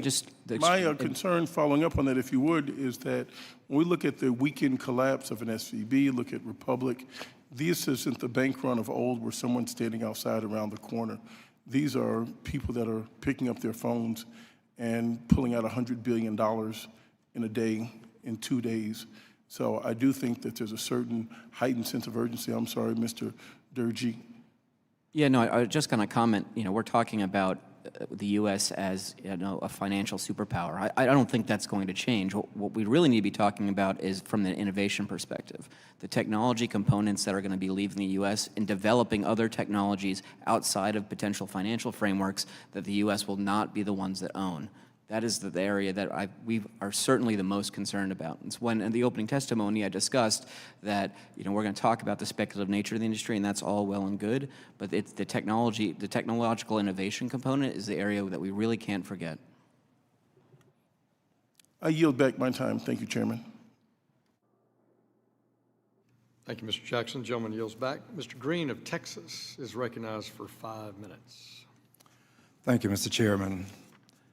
Thank the witnesses for appearing as well. And I I will apologize if I should say something or ask a question that offends, but I tend to deal with the sensitive issues. And today, having been a litigator, I find it necessary to utilize a technique that we employ when selecting a petit jury from among those who are in a venire. It's a process called voir dire or voir dire, depending on where you're from. In Texas, we say voir dire. It's a French term that means to speak the truth. So let's proceed with this process of raising hands. Let's start with this, and I regret that we've lost a member of the panel, to be quite candid. He's back, very good. We talk a lot about diversity and inclusion and how this will be a part of this new era of technology that will make millionaires and billionaires.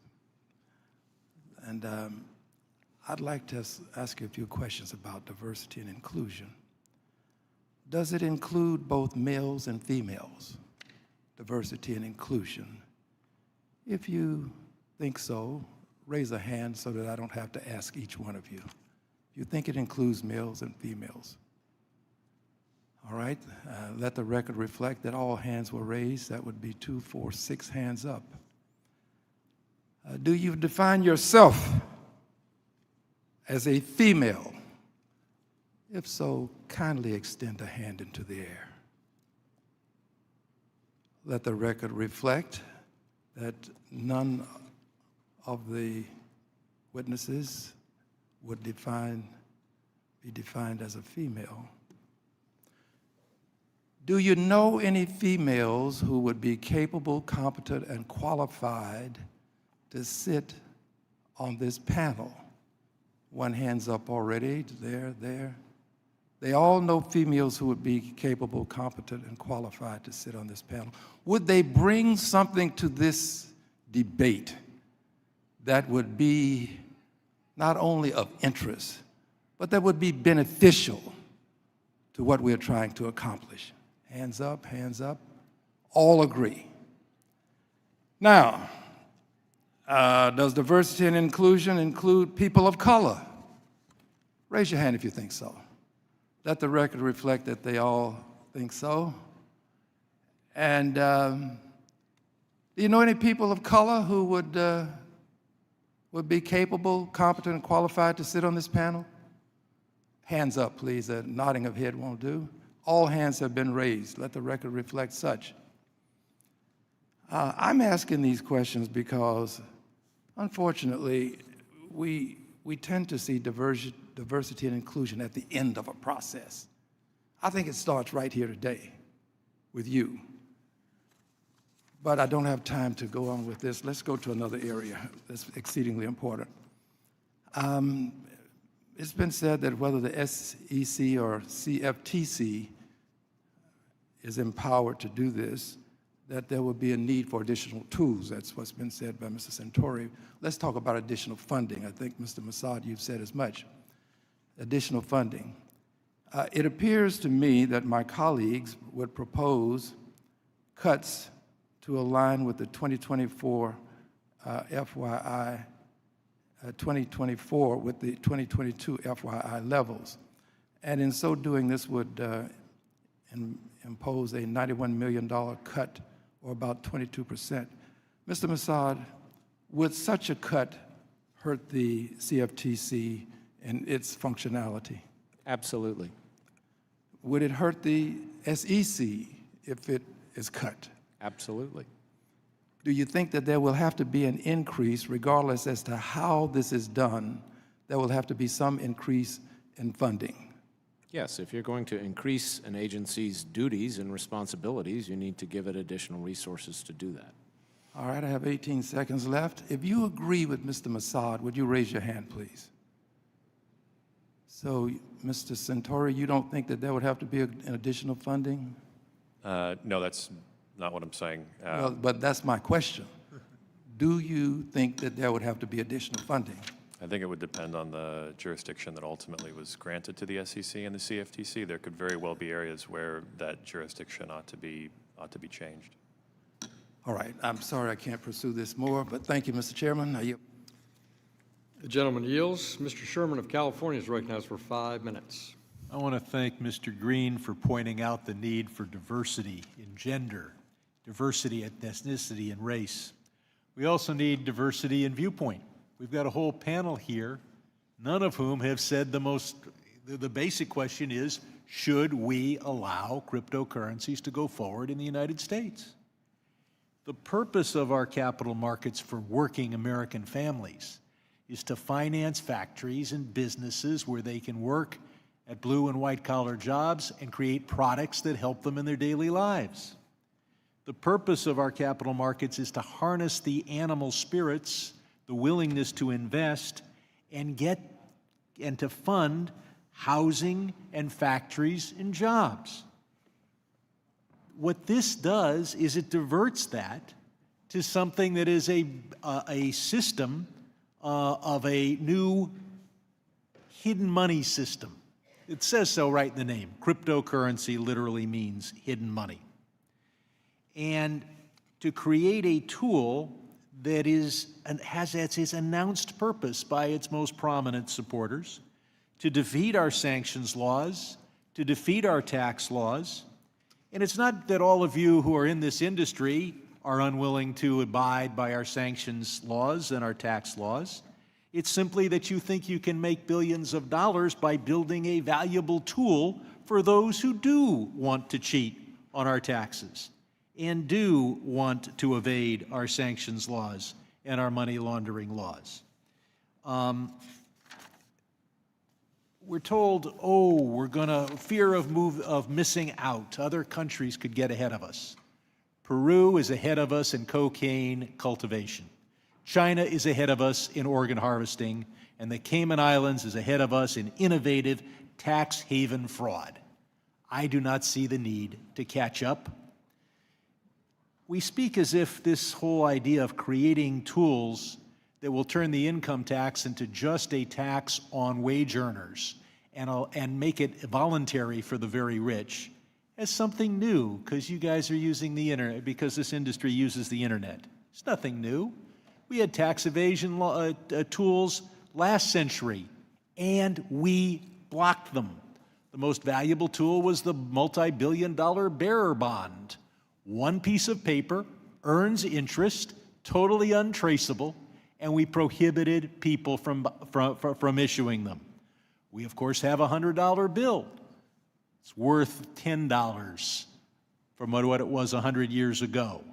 The $100 bill, the bearer bond are no longer good tools for tax evasion. We need a new one, and you can make billions of dollars if you can create it.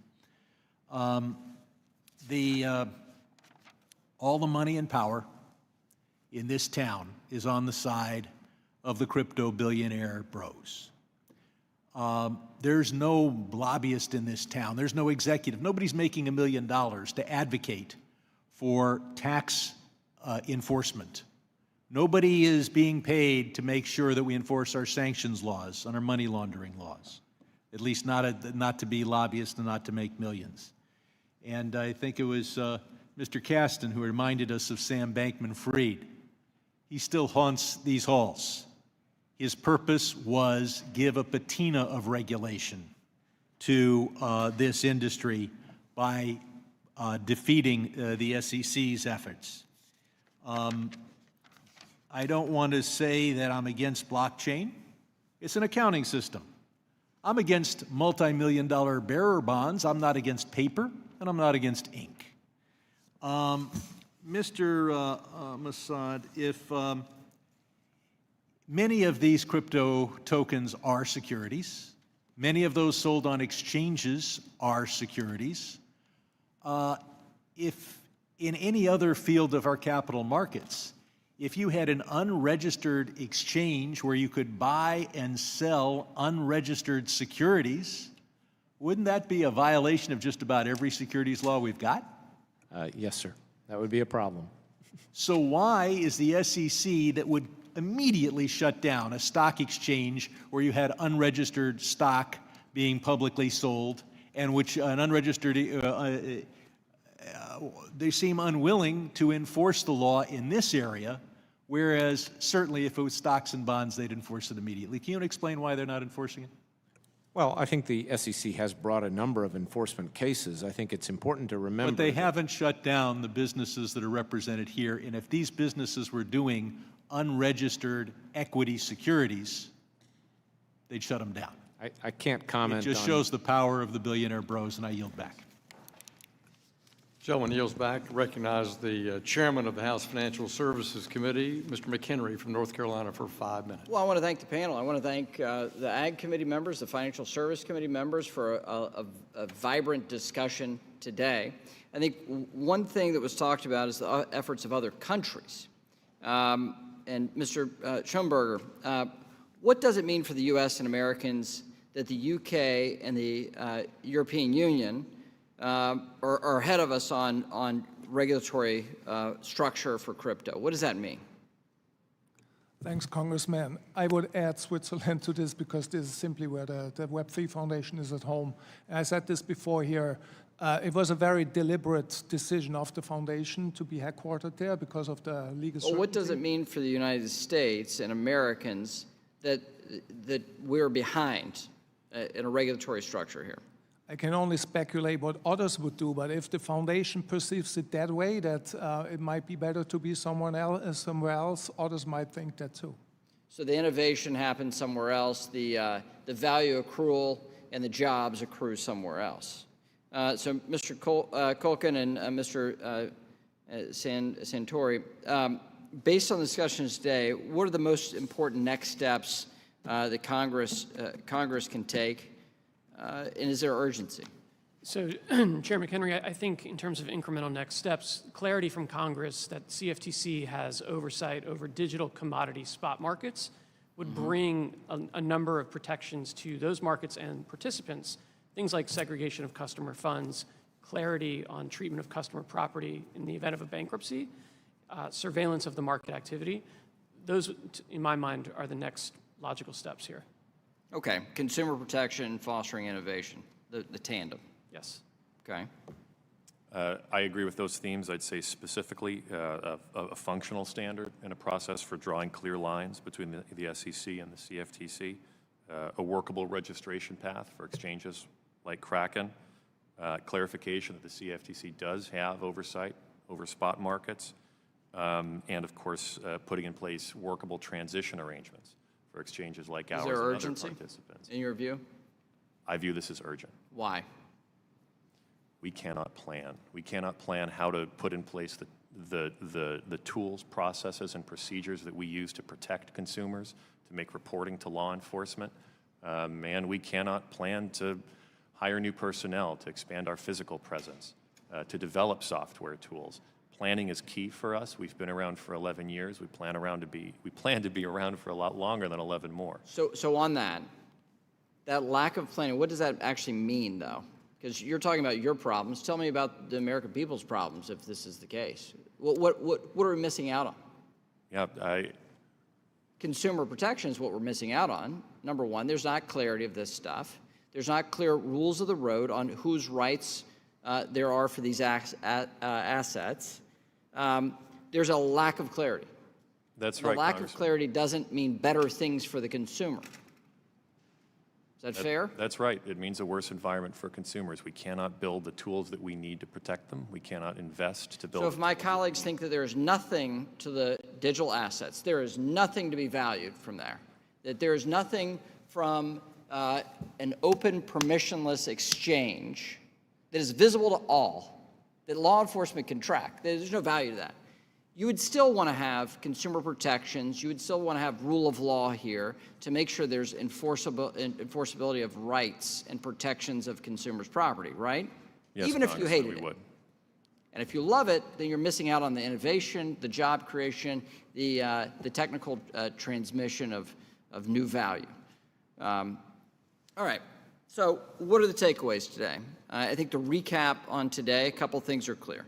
The current Securities Exchange Commission approach to disclosures don't work for digital assets. It doesn't conform with the nature and properties of digital assets. The CFTC needs additional authority over non-security digital assets. The Securities Exchange Commission needs to modify its rules for broker-dealers and securities exchanges. Those things have to happen because the CFTC and the SEC alone can't do this. Congress must act. And it's imperative that we do act. And this committee will act. I want to thank Chairman Hill for his leadership and the bipartisan cooperation we've had from many on these subcommittees and these committees of jurisdiction. And with that, Mr. Chairman, I yield back. I thank the chairman for yielding back. I'd like to ask to submit for the record an investigation summary of what this committee has done thus far as it relates to investigating the collapse of FTX, inserting that in the record without objection.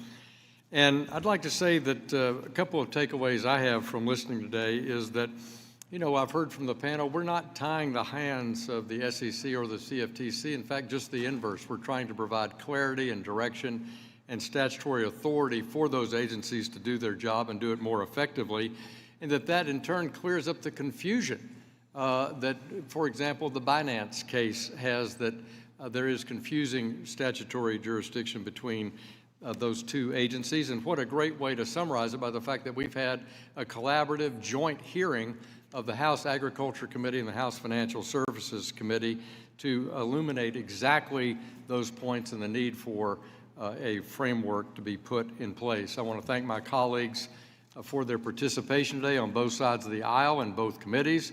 Thank the Ways and Means Committee for allowing us to slum here in their beautiful facility without Mr. Chairman, objection. will you yield for? I will yield to my friend from California. I'll just point out, if we want clarity, let's just make it clear, and the industry should lobby for this, that the SEC has full jurisdiction. If the CFTC wants to have full jurisdiction, that's fine. I can't think of an industry more in need of double regulation rather than zero. I thank the gentleman. Reclaiming my time, without objection, all members will have 5 legislative days within which to submit additional written questions to the witnesses to the chair, which will be forwarded to the witnesses for their response. I'd like to ask each of you to please respond as promptly as you are able. This hearing is adjourned.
Hello, hello.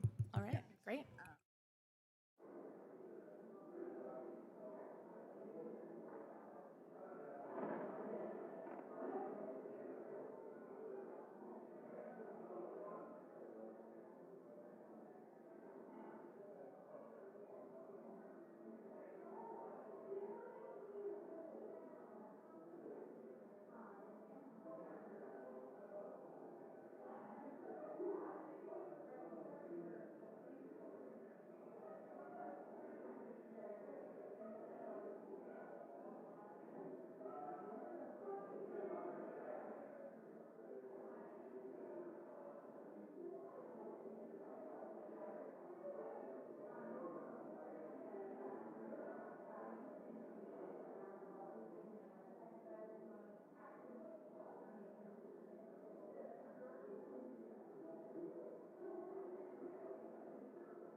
Order. Without objection, the chair is authorized to declare a recess of the committee at any time.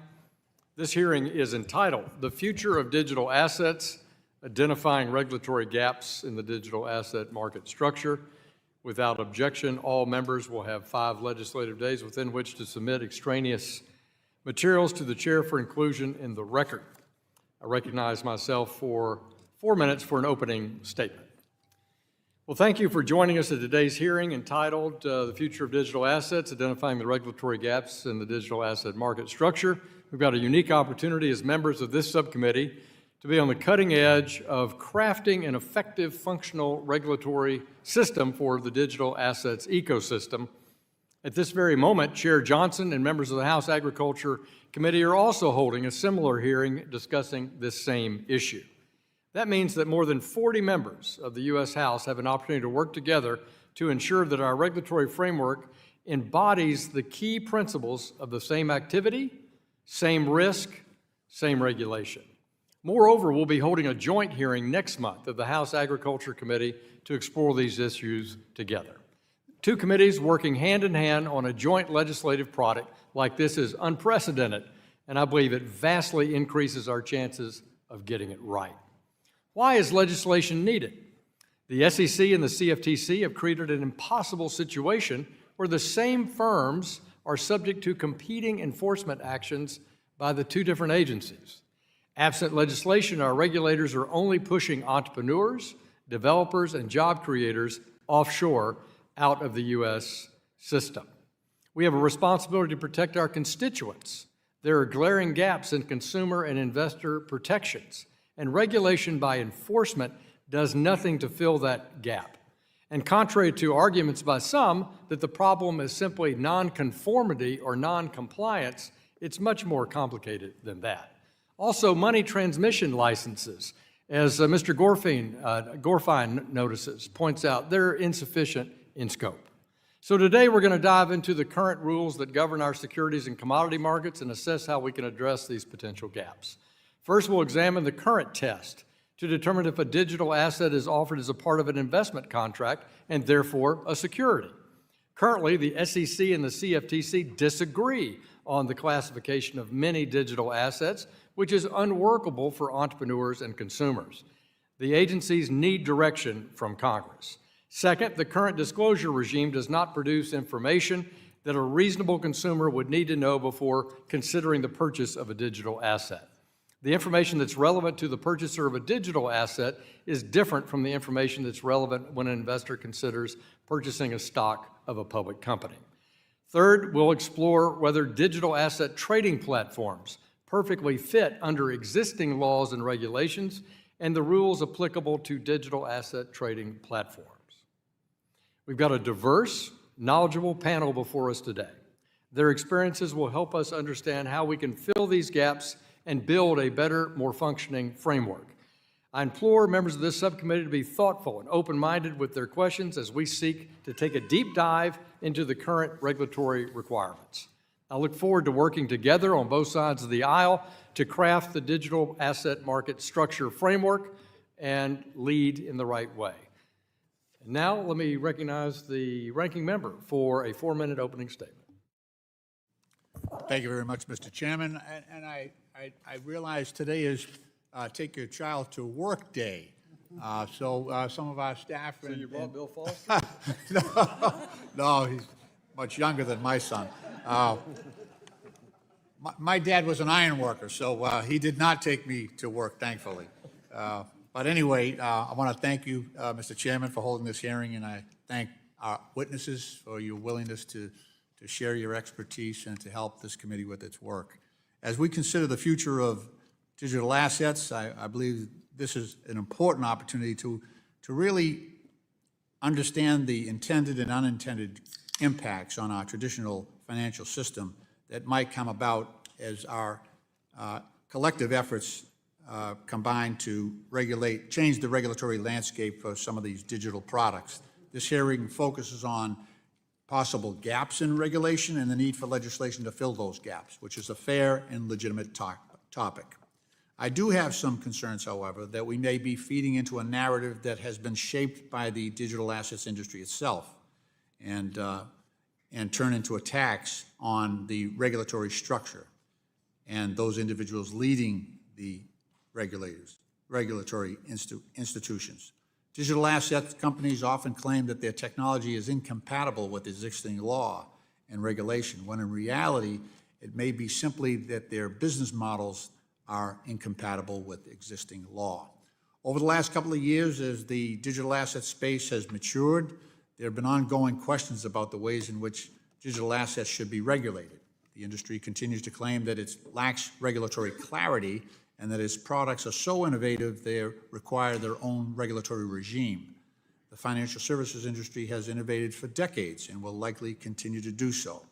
The U.S.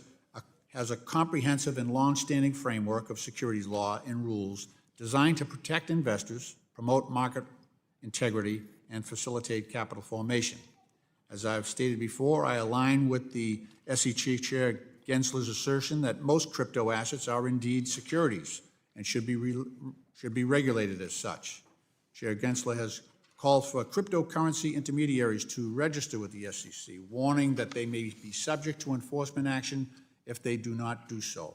My hunch is that companies do not do so because they know that they would not meet the standards required, and these rules are not compatible with their individual business models. Securities laws exist for a reason. They prevent many of the issues we've seen from failed crypto companies, and they cover a multitude of products and services. The SEC has important requirements to protect investors in markets, including the segregation of customer funds, avoiding commingling, and capital requirements customer protection rules, know your customer supervision and compliance, and transparency and disclosure. Rather than comply with existing rules, various crypto firms have engaged in legal battles against the SEC and often argue that they lack guidance on their products. Additional criticisms of the SEC appear to conflict. On one hand, the industry and some of my Republican colleagues argue that the SEC has not provided adequate guidance, but on the other hand, they complain that the SEC pursues too many rulemakings and enforcement actions designed to remove that lack of clarity. As we consider legislation, it's important to note that neither the administration, investors, the SEC, or financial regulators have called for any. It seems unnecessary to reinvent the rules when we already have a regulatory regime that is indeed effective. Our financial system is the envy of the world because of investor confidence, which comes from these rules. And we could easily become the envy of the world in the digital asset space if we simply had digital asset companies comply with existing laws. So I look forward to the debate and discussion, and from learning more from our experts. Mr. Chairman, I yield back. I thank the ranking member, and I turn now to the chairman of the full committee, Mr. McHenry of North Carolina, for 1 minute. Thank you, Mr. Chair, and I want to thank you for how you've conducted this subcommittee and the collegial efforts you're trying to lead to build consensus here. Digital assets are here to stay. This ecosystem has been denied legal clarity for too long, and both market participants and consumers are worse off because of it. We have a market that lacks clarity, and we have a duty to create a regulatory environment that allows responsible innovation and responsible consumer protection to sit side by side with appropriate legal clarity. We need that innovation here in the United States. If we don't act, if Congress doesn't act, the rest of the world will. The Europeans are ahead of us in a market structure bill. The UK regime is ahead of us. They've provided legal clarity while we have not.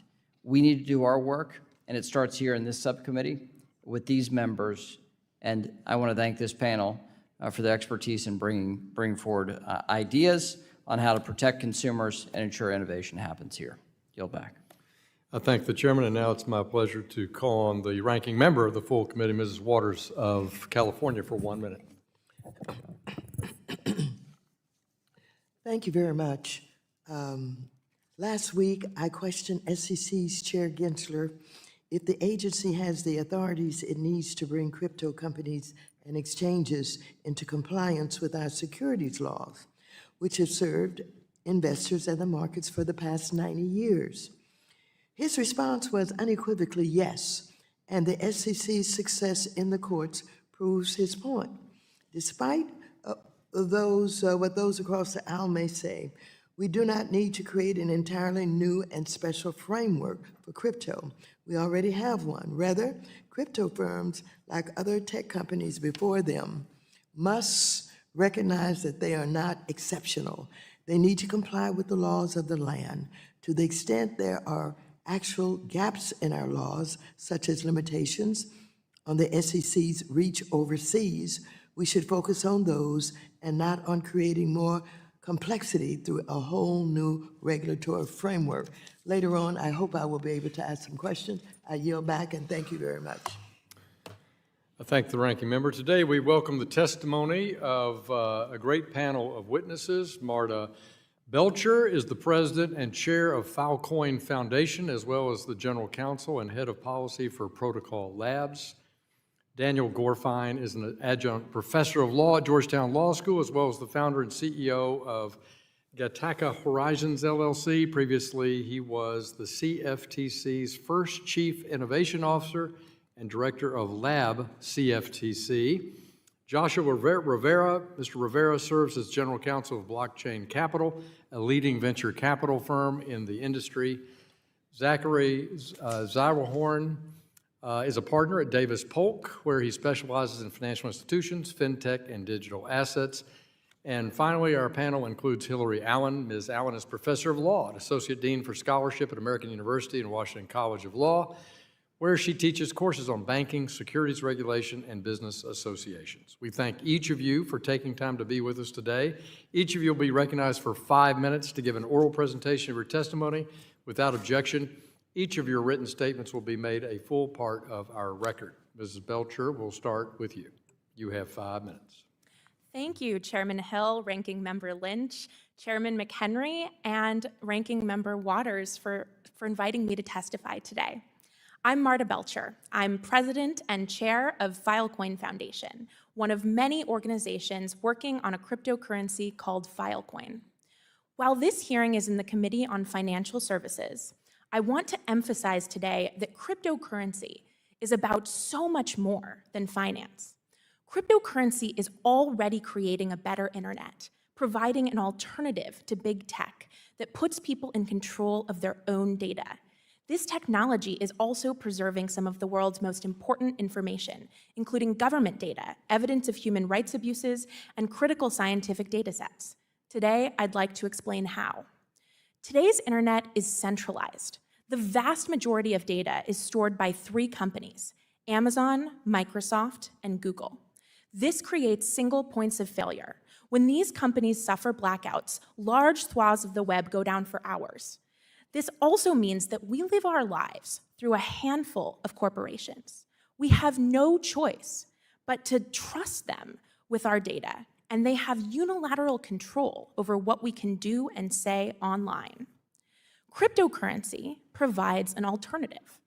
Cryptocurrency creates the ability to program money, to send value across the globe instantly and automatically with no intermediary when a condition is met. For example, you can write a computer program that says, for every second of a song I play, automatically transfer 1/1,000,000th of a cent from me to the songwriter.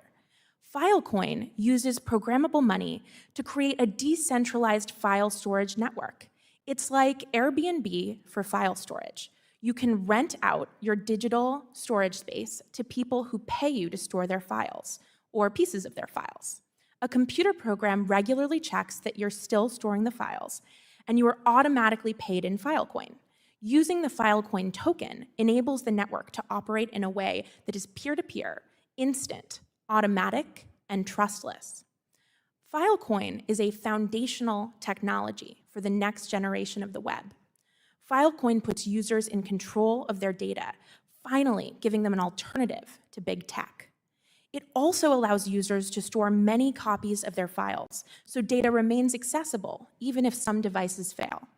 There are thousands of individuals and small businesses serving as Filecoin storage providers. Some of them are in the audience today. They're contributing more than 15 billion gigabytes of capacity to the Filecoin network. That's enough to store all written works since the beginning of recorded history 10 times over. That storage space is being used to preserve humanity's most important information. For example, Filecoin is storing copies of open data sets created by NASA, NIH, and the National Weather Service. Filecoin is also important for government documents because it can solve the problem of link rot, the fact that over time, many links in important documents like congressional records no longer work. Harvard's Library Innovation Lab is exploring how these technologies can ensure that links work permanently. Human rights defenders leverage Filecoin to help collect, verify, and preserve data. For example, Starling Lab, a project of Stanford and USC, recently submitted evidence of Russian war crimes in Ukraine.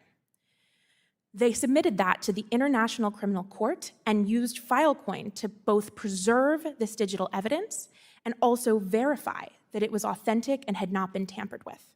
Filecoin also stores important scientific information like genomic, satellite, and climate data sets from institutions like the Atlas experiment at CERN.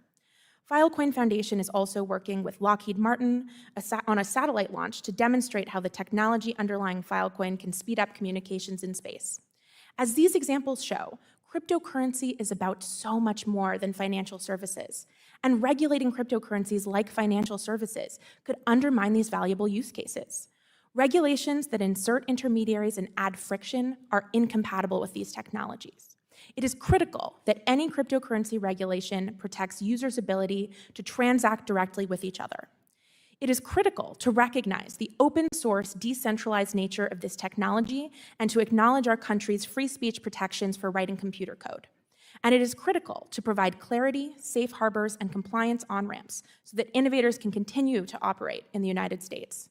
In drafting cryptocurrency regulation, I urge the committee to consider the many valuable use cases of cryptocurrency beyond financial services to ensure this innovation can continue to thrive. I look forward to your questions. Thank you. Thank you. And now, Mr. Gorfine, you're recognized for 5 minutes. Thank you, Subcommittee Chairman Hill and Ranking Member Lynch, Committee Chairman McHenry and Ranking Member Waters, and members of the subcommittee for the opportunity to testify before you today. My name is Daniel Gorfine. I'm the founder and CEO of Gattaca Horizons, an adjunct professor at Georgetown Law, and the former Chief Innovation Officer at the CFTC. The testimony presented here today reflects my own views. The topic of today's discussion has featured prominently both during and after my time in government. Nevertheless, the fundamental regulatory landscape for digital assets in the U.S., especially at the federal level, has not changed significantly since the inception of Bitcoin in 2009. The current landscape remains one where spot or cash digital commodity trading activity, which means the buying and selling of an asset for immediate delivery, is largely regulated at the state level. Notably, under the status quo, spot market digital commodity exchanges are not subject to comprehensive federal market oversight and supervision. This would require new and explicit authorization from Congress. But let me step back and unpack the current landscape a bit further. FinCEN determined in 2013 that digital asset exchanges are money service businesses.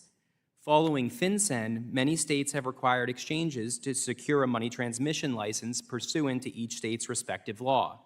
Some states have gone further and created tailored crypto regulatory frameworks, including, for example, the New York BIT license.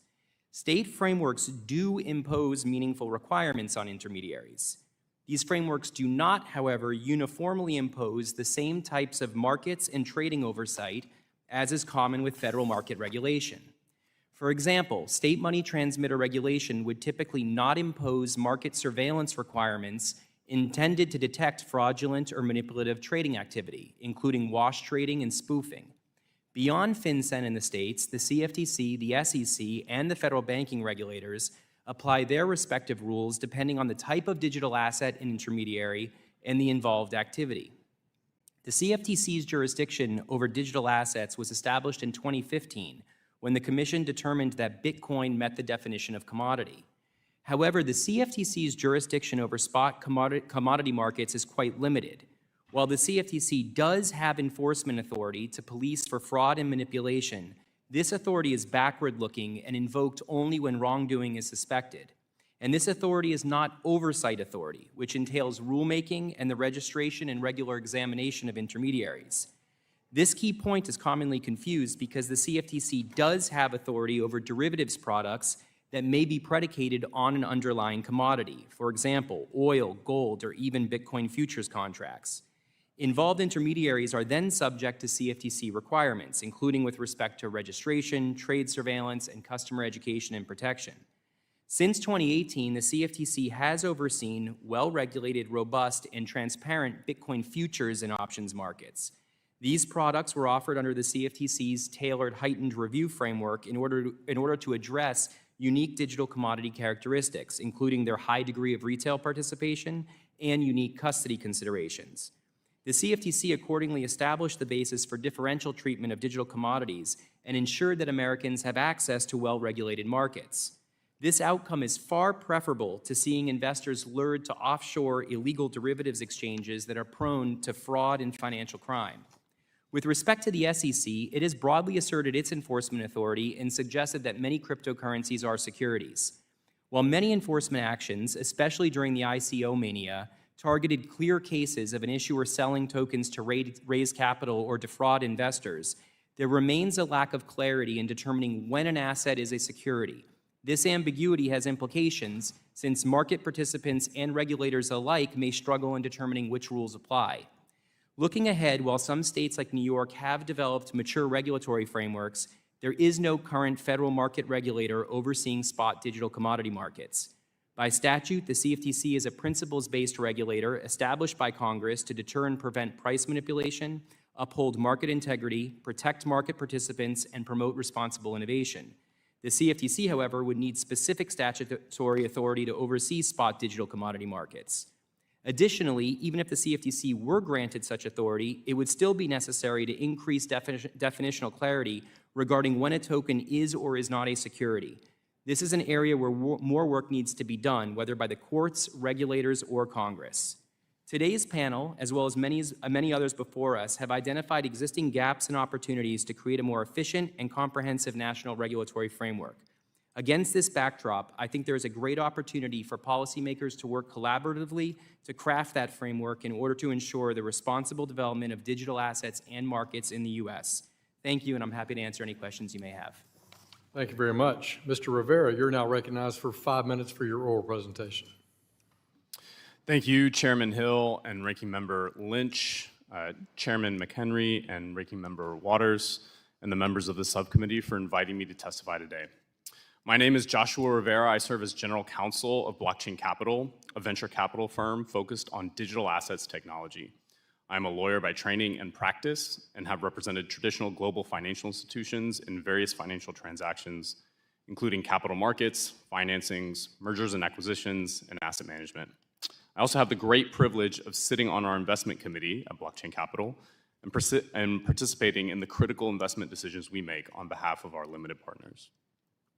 Blockchain Capital manages approximately $2 billion in assets and has invested in more than 100 portfolio companies, protocol teams, and projects in the digital assets industry. Our team fields approximately 1,500 proposal decks and pitches each year from entrepreneurs building in the industry, providing us with a unique macro perspective on industry developments. Thank you for allowing me to testify about the incredible opportunities, as well as the challenges, the digital assets industry presents to an innovative American marketplace. My message for you today is that the industry wants to work with you, the members of this subcommittee, other members of Congress, and regulators on developing appropriate market structure regulation for addressing the novel challenges and opportunities this technology presents. First, I'll explain pain points in our current financial system and how blockchain technology can enhance our society. The current financial system is overly reliant on centralized intermediaries. This is a paradigm that constrains innovation. The US consumer credit rating system provides a prime example of the inefficient and flawed systems that can arise out of overly intermediated value systems. Monopolized by 3 ratings bureaus, this system is often ineffective and excludes those who need safe and affordable access to credit, while also creating immense privacy and security concerns. It is not only legacy financial systems that suffer from intermediaries. Social media enterprises like Facebook and Twitter, as well as content platforms like Spotify and YouTube, have all leveraged the free and instantaneous transfer of data originally pioneered by the internet, not to democratize participation in value creation, but rather to monopolize it. They do this by commoditizing their own users and preventing actual content creators from realizing more value from the content they create. Blockchain technology creates alternative solutions to the services and infrastructure controlled by these intermediaries. In the case of financial ecosystems, blockchain networks can be accessed anywhere in the world by anyone with an internet connection. Using these networks, participants can transfer any amount of value to virtually any location in the world, 24 hours a day, 7 days a week, 365 days a year, with instantaneous settlement at much lower cost to the user. So the question is, how should we engage with this innovation? The fundamental innovation of blockchain networks is to allow anyone, anywhere to participate in commerce or other systems of value without an intermediary. This is novel and a fundamental shift from the traditional ways in which finance and commerce are both organized and regulated. It requires a new approach. There's an unfortunate perception that participants, investors, and founders in the digital assets industry do not want to be regulated. This is false. A great number of participants, myself included, have sought over many years to engage with regulators in a collaborative attempt to set out clear and workable rules of the road. While there have been some rulemaking efforts, these efforts have not come early or often enough, and unfortunately have been made with almost no meaningful industry engagement. The undesirable result has been rule proposals that are largely unworkable, both in technical implementation and policy outcomes. We should work with this innovation, not against it. According to data from PitchBook, the share of venture capital funding for blockchain startups in the European Union surpassed the allocation for US firms for the first time ever in the first quarter of this year. This may signal a potentially devastating outcome, one that the US may not be able to recover from. It's something that every member of this subcommittee should actively seek to correct. In closing, the world-changing innovations introduced by the digital assets industry have only scratched the surface of their potential. We are on the cusp of the next wave of technological change, but the United States must act quickly to ensure it develops here and not abroad. Tailored, fit-for-purpose rules for this nascent ecosystem are critical and must protect consumers while also promoting innovation. Industry stands ready to work with you on this balanced approach, ensuring that US remains a leader, as it often is, in all vanguard fields of innovation, especially blockchain technology. Thank you for the opportunity to testify. I look forward to your questions. Thank you very much. Mr. Sidehorn, you are now recognized for 5 minutes for your presentation. Chairman Hill, Ranking Member Lynch, members of the subcommittee. Is your mic on, sir? I believe it is. Yeah, there you That's go. better. Thank you for inviting me to testify today. My name is Zach Zweihorn, and I'm a partner at the law firm of Davis, Polk, and Wardwell. My legal practice focuses on the regulation of the securities markets, and in particular, the laws and rules that govern the activity and conduct of market intermediaries, such as securities exchanges and broker-dealers. I've worked with many industry members, both in traditional finance as well as those that are crypto native, to consider their digital asset activities and the potential securities law compliance obligations. It has been a challenging landscape to navigate due to the regulatory uncertainty and some legal dead ends. There's been much debate on the question of whether a particular digital asset is or should be considered to be a security. This is a critical question and one that Congress needs to clarify. But what I'd like to highlight today is that if a digital asset is a security, not only is its initial sale subject to registration, but secondary market trading must occur through a web of registered and regulated market intermediaries, brokers, dealers, exchanges, transfer agents, clearing agencies. We've all heard the sirens call that trading platforms should come in and register. It sounds enticingly attractive, but it's an oversimplification that conflates registration, which may theoretically be possible, with compliance, which really is not. Registration is not simply a matter of filling out forms and sending them in. Instead, it is a substantive exercise of showing the regulator how a firm's proposed activities will comply with the existing laws and rules. Because these existing laws and rules were designed for traditional securities such as debt and equity, compliance for trading in digital asset securities is challenging or virtually impossible. To point out a couple of examples, under current law and rules, a registered exchange can generally only facilitate trading in a security if that security is registered. Similarly, broker-dealers are prohibited from facilitating trading in a security unless the issuer has taken steps to register it or otherwise make certain disclosures. This results in a catch-22.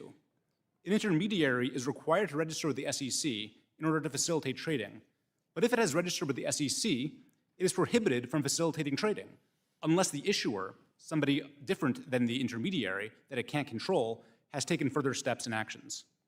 As another example, in order for centralized trading platforms to operate, someone needs to hold securities for investors. But SEC accounting and custody guidance has made it legally or economically infeasible for either banks or broker-dealers to provide custody services for digital assets. So again, if a firm was to register, there would be no way for it to facilitate trading because there's nobody that can provide custody.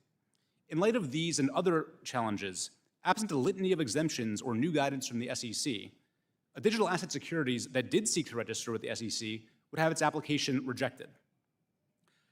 There are also differences in market structure that raise unnecessary legal challenges. Digital asset trading platforms operate under a model that allows end users to directly trade on the platform, with the platform maintaining custody of the digital assets of the user, matching buyers and sellers, and settling transactions. This is different from how our traditional securities markets work, where separate firms provide exchange, brokerage services, and clearing. Because the securities laws and rules were developed to regulate the heavily intermediated structure that had already evolved in the securities market, that model has been baked into the laws. As a result, current law assumes that there will be a high level of intermediation, and it effectively requires intermediation if an asset is a security. regardless of whether new innovations mean that that model is not necessarily practical or better for investors. It may be popular in the crypto community to blame the SEC for bringing enforcement actions while failing to adopt a regulatory regime that is compatible with digital assets. But the SEC is a creature of statute, created by Congress and charged with administering the federal securities laws that Congress has adopted. While the SEC has authority to provide exemptions, wholesale changes and entirely new regulatory regimes should come from Congress and not from the Commission. The only real solution is for Congress to establish a regulatory framework under which digital asset market structure can exist, giving the SEC a mandate to implement and facilitate it. Congress has amended the laws to address changes to the securities market before. Congress could and should take the same approach today. Thank you again for the opportunity to participate today, and I look forward to your questions. Thank you very much. Professor Allen, you're now recognized for 5 minutes for your oral presentation. Thank you. Chairman Hill, Ranking Member Lynch, and members of the committee. Thank you for inviting me to testify at today's hearing. My name is Hillary Allen, and I'm a professor of law at the American University Washington College of Law and the author of the book Driverless Finance, FinTech's Impact on Financial Stability. We're here to talk about regulation of the digital asset markets, and the other witnesses here have urged legislative and regulatory reform in order to let crypto business models thrive. The main point I would like to make today is to urge you to be very wary of peeling back laws designed to protect the public from harm. In my research, I've explored in detail the financial stability and investor harms associated with the crypto markets, and in connection with the latter, I'd like to read you a quote from Congress in 1933. During the post-war decade, some 50 billion of new securities were floated in the United States. Fully half, or 25 billion worth of securities floated during this period have been proved to be worthless. These cold figures spell tragedy in the lives of thousands of individuals who invested their life savings, accumulated after years of effort, in these worthless securities. The flotation of such a mass of essentially fraudulent securities was made possible because of the complete abandonment by many underwriters and dealers in securities of those standards of fair, honest, and prudent dealing that should be basic to the encouragement of investment in any enterprise. Alluring promises of easy wealth were freely made with little or no attempt to bring to the investor's attention those facts essential to estimating the worth of any security. High-pressure salesmanship rather than careful counsel was the rule in this most dangerous enterprise. I think this statement would resonate very much with those who've lost money with Celsius or FTX or any of the other failed crypto intermediaries. I believe it would also resonate with those exposed to the DeFi platform Terra Luna or any number of other DeFi scams. I read this statement here to illustrate how that with crypto, not much has changed since 1933. Of course, the technology used is different now, but technology is only a tool, and the impacts of any technology are inextricably intertwined with the people who use it. With crypto, the existence of blockchain technology does nothing to change the economic incentives of those deploying it, and those incentives have not changed significantly since 1933. The crypto industry often demands that lawmakers and regulators understand the intricacies of blockchain technology before creating or enforcing law or rules. But I would submit that the crypto industry needs to learn some basics about economics and finance before they argue that the rules shouldn't apply to them. If they understood even a little bit about economics and finance, they would understand that technological decentralization and decentralized economic control are two very different things. A system can have lots of nodes, but if someone controls a lot of those nodes, they will control the system. Now, of course, it's possible that some members of the crypto industry already do understand these things, and their rhetoric about decentralization is entirely disingenuous. Because there is nothing economically decentralized about the crypto markets, where we see concentrations of economic power that sometimes rival or exceed what we would see in traditional finance. The technological decentralization achieved through blockchain technology that is far less efficient than centralized systems has all been for naught. While I see little of value in blockchain technology, I want to make clear that enforcement of existing law is not incompatible with blockchain technology. It is entirely possible for a business using blockchain technology to comply with existing investor protection and financial stability regulation. However, for many crypto businesses, it may be true that existing regulation is incompatible with the economics of their business model, especially if their business model depends on doing things that we have learned over the years tend to harm people. Like a hedge fund that profits by trading against the customers of an affiliated exchange without those customers knowing, or an exchange that profits by commingling its own assets with customer assets and then using those commingled assets to trade, or an issuer that profits by making up assets out of thin air at almost zero cost, engaging in some wash trades to inflate their market price, hyping the assets on social media, using them as collateral for loans, and then dumping them on unsuspecting investors.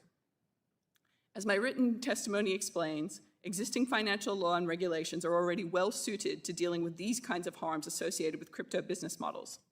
We shouldn't dispense with those protections lightly in any circumstances, and we really shouldn't dispense with them for the sake of letting business models based on speculation and predation thrive and become too big to fail. Remember that laws make markets, and bespoke crypto legislation could create a market for business models that don't have enough utility to survive on their own. More robust enforcement of existing laws and regulations would certainly be desirable. In particular, Congress should support the SEC's enforcement and securities registration and broker-dealer registration requirements with increased funding and with increased political support. But the legal fundamentals are by and large there. I look forward to your questions. Thank you very much. Well, we'll now turn to member questions, and the chair recognizes himself for 5 minutes for questioning. And I'll just start out by saying that I appreciate, Professor Allen, your talk about the securities markets, and I think you've made many, many good points. Let me say that between, March of 2000 and October of 2002, inside a regulatory framework with all the surveillance and people involved overseeing it and following every 33 and 34 Act, we lost $5.5 trillion from investors in the United States. Silicon Valley Bank just a few weeks ago, super regulated, over-regulated, massively regulated, but inside a regulatory framework. But due to lack of supervision and a terrible business policy, people lost a lot of money there. So what we're talking about today is crafting a regulatory framework that is fit for purpose and that fits the activity and absolutely doesn't undercut any fraud, anything whatsoever about consumer or investor compliance. So I don't think anybody here is suggesting that. No one on this panel supports fraud, misbehavior, lack of compliance, not following the rules, et cetera. But we definitely have the need for a regulatory framework that fits the purpose and protects investors to the best that federal regulation can. Although some digital assets will fall under the definition of a security or a commodity, and we've heard testimony today about both, there are digital assets like a digital sports card or a digital collectible, or maybe a token connected to an activity like a game or Filecoin that we've had described today pretty thoroughly, I think, that makes a use case for precisely what that company is doing, that are distinguishable from a security or a commodity.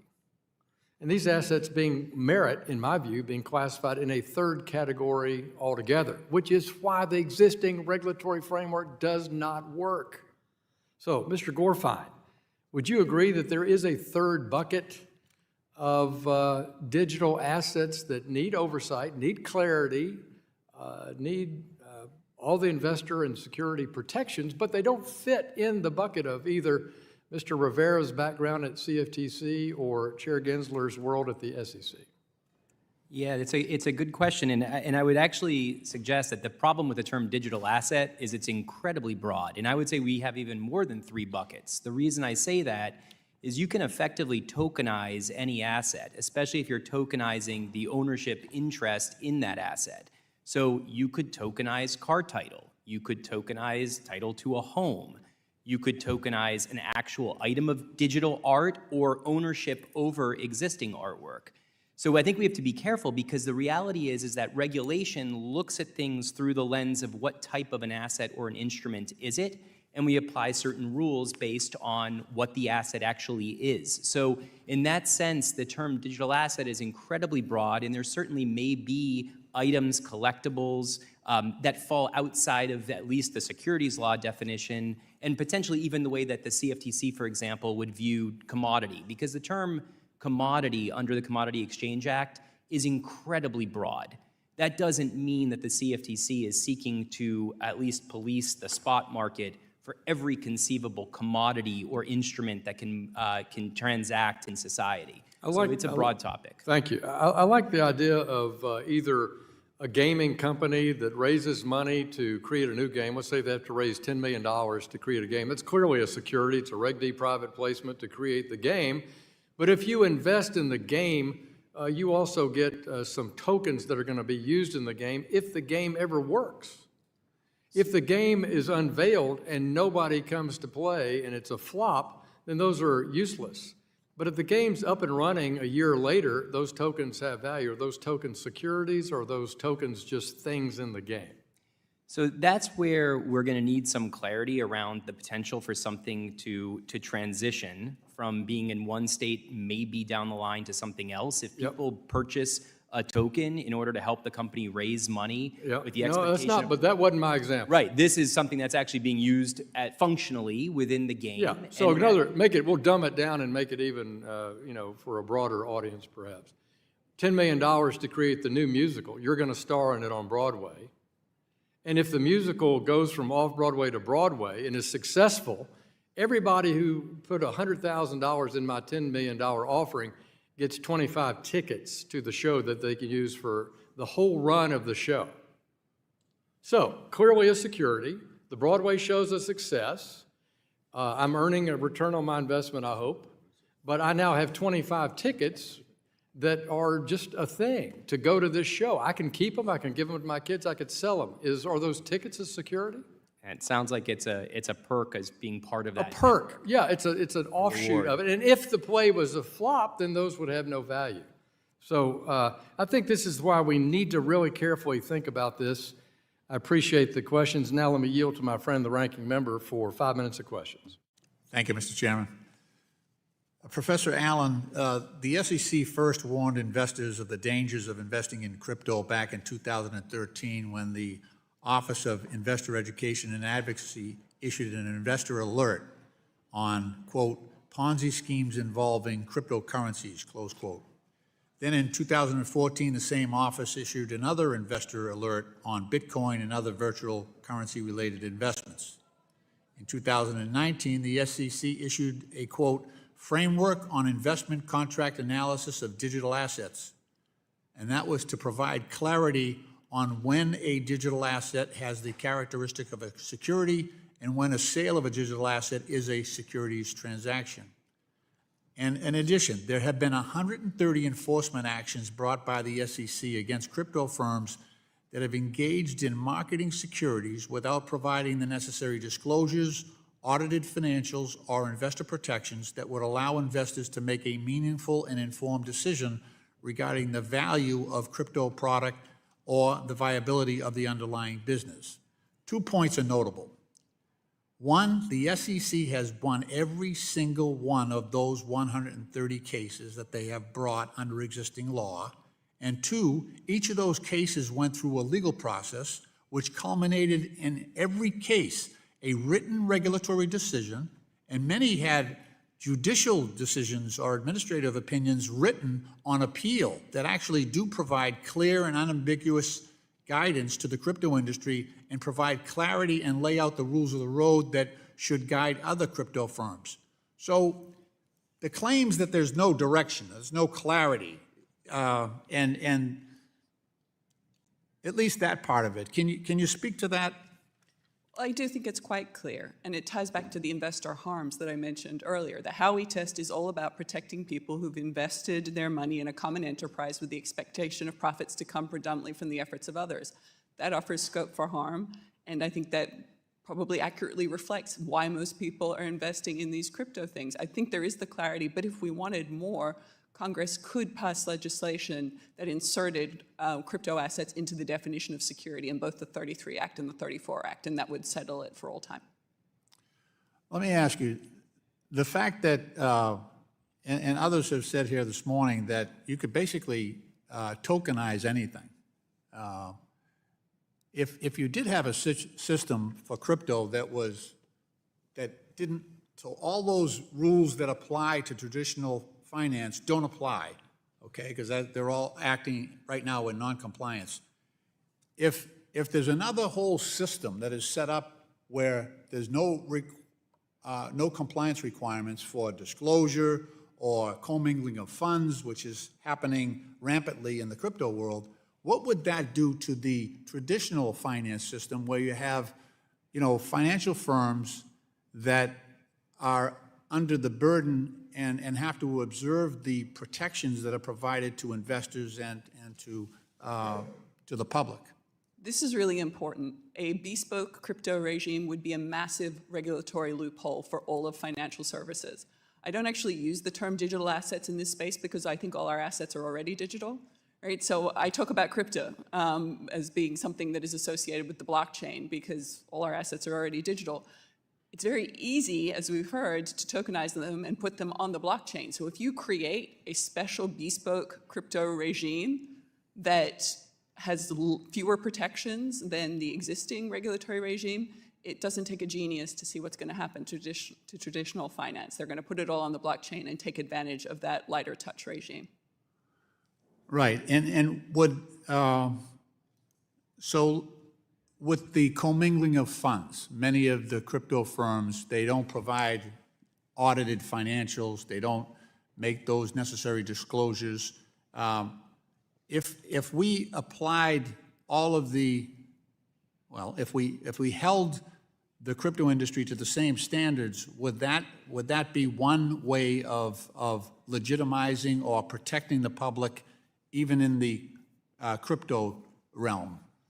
Yeah, that's right. We've got to thread the needle where we protect the public without giving special treatment to crypto. And I think by applying existing registration requirements for the securities themselves and also for the broker-dealer regulation and exchange regulation, just to take one example, that would mean that the current crypto exchange model, with all of the conflicts of interest that is just rife in that model, couldn't continue to exist. And so customers would be protected from all of those conflicts of interest by requiring those exchanges to register. Thank you. Mr. Chairman, I yield back. I thank my friend. Now turn to Mr. Rose of Tennessee for 5 minutes. Thank you, Chairman Hill, and thank you, Ranking Member Lynch, for holding the hearing, and thank you to our distinguished witnesses for being here and sharing your time with us. Mr. Rivera, AI-linked blockchain products include payment systems, trading models, machine-generated non-fungible tokens, and blockchain-based marketplaces for AI applications. As we think through how to play catch-up in the broader crypto regulatory landscape, what are some of the unique regulatory gaps created by AI-linked crypto projects? So the question on AI is a difficult one. It's still a very burgeoning and growing industry. It's moving extremely rapidly with the recent rise of ChatGPT. Its application to crypto is something that we are looking at very closely, and how that will be regulated, I think, is extremely important. But I think the focus needs to be on regulating entities that we understand how they work, intermediaries, right? Exchanges, custodians, who provide services in a centralized way to the digital asset ecosystem, and making sure that that regulation is focused and not so broad that it stifles innovation for things that we understand less, like how AI is going to interplay with digital assets in the next 3 to 5 years. There surely will be a large number of innovations that will come from the interplay of those two things, and many of them will be extremely useful. They'll be extremely beneficial to society, and we should give space for those innovations to happen. And in the meantime, really focus on providing targeted regulation for entities that we understand. Thank you. Shifting, Mr. Gorfine, at the SEC, Chair Gensler has insisted that digital assets' legal status depends on, quote, individual facts and circumstances, unquote, and that projects should, quote, come in and talk to the SEC, close quote, to identify a path towards compliance. Only about 4 crypto projects have been able to come into compliance as defined by the SEC. Mr. Gorfine, at your former agency, the CFTC, is there a path towards compliance specifically for exchanges, and what does that look like? Yeah, so to level set, remember that spot commodities are not directly regulated by the CFTC. So exchanges that are engaging in spot or cash trading activity do not register with the CFTC. But the CFTC has registered and oversees a number of exchanges that do offer Bitcoin or Ether futures and options products, and those can be both physically settled and cash settled. So there is a robust, well-regulated marketplace regulated by the CFTC where registrants have been able to come in and offer those types of products. Thank you. Mr. Zweighorn, Chair Gensler has said, and I'm going to give you about 4 of his quotes, the SEC needs additional authorities to prevent transactions, products, and platforms from falling between regulatory cracks in August of 2021. In December of 2022, he said that he feels that the SEC has enough authority in this space. In May of 21, he said that right now there is not a market regulator for crypto exchanges. And then in December of 22, he said that exchanges can come into compliance by appropriately working with the SEC. So, Mr. Zweighorn, do you believe that these comments provide regulatory clarity and promote stability in digital markets? Thank you, Congressman Rose. I think those comments, depending on whether he's referring to a digital asset that is a security or that is not a security, could mean different things. There is a lot of lack of clarity about that, but the SEC, admittedly, by its own admission, doesn't regulate Bitcoin or Bitcoin exchanges. So I don't think he could mean that Bitcoin exchanges would need to register. But as he has said, he believes, and the market does not agree with this, that many other digital assets are securities. But there is certainly some lack of clarity in terms of which ones and therefore what obligations that they have. Thank you. Mr. Rivera, SEC Commissioner Peirce has noted that there has been a reluctance on the part of the SEC to, quote, provide additional guidance about how to determine whether a token is being sold as part of a securities offering or which tokens are securities, close quote. In your view, would additional guidance from the SEC on this issue be helpful? Yeah, I think it's pretty telling when one of the commissioners of the SEC has directly stated that there's reticence in the agency to provide guidance. We've been asking for this with the SEC for a long time. As they say, everything is facts and circumstances. So it's hard to say that whether something is a security is based on facts and circumstances, but everything is a security. Thank you. My time has expired. I yield back. Thank the gentleman. And now my friend from Illinois, Dr. Foster, for 5 minutes. Thank you, Mr. Chair. Ms. Belcher, how does Filecoin handle anonymity and censorship? For example, if someone steals the designs of nuclear weapons and posts them on Filecoin, can you find out who did it, remove the material, and take it down and identify the person? Thank you so much for that question. So Filecoin is an open source technology, and so many people are building tools on top of the Filecoin network. My question is, can you do it today? As it's set up right now, if someone tomorrow posts the design of nuclear weapons, can you identify the person, haul them into court, and remove the material? Yes, so we have content moderation tools that are built on top of the Filecoin network. And do you have a governance structure that allows you, let's say that the taking down material is disputed. What court system do you go to resolve that? So the way that it works is basically the same content moderation rules apply. Which court system ultimately has jurisdiction? So again, the same rules that would apply to content. Are you saying no court system has jurisdiction to ultimately decide if there's a disputed takedown of material? I'm saying the same rules apply to content moderation on the Filecoin network as apply to Facebook or any other protocol. So you go to, so what jurisdiction are you registered, is the mothership registered in that allows the court to say, I'm sorry, I order you to take that down? So it's not, just like with Facebook, there isn't registration for content moderation. The way that it works is you can go to any individual node or storage provider, and we actually have tools that provide for decentralized content moderation. Okay. All right, it's an important question that we have to think through because it will happen and maybe already has. Let's see, Mr. Gorfine, there are estimates from Forbes and other places that more than 50% of all Bitcoin transactions are fakes, mostly wash trades between anonymous participants. And so how can you possibly have a well-regulated market in, say, Bitcoin futures when the majority of transactions in the underlying assets are fraudulent?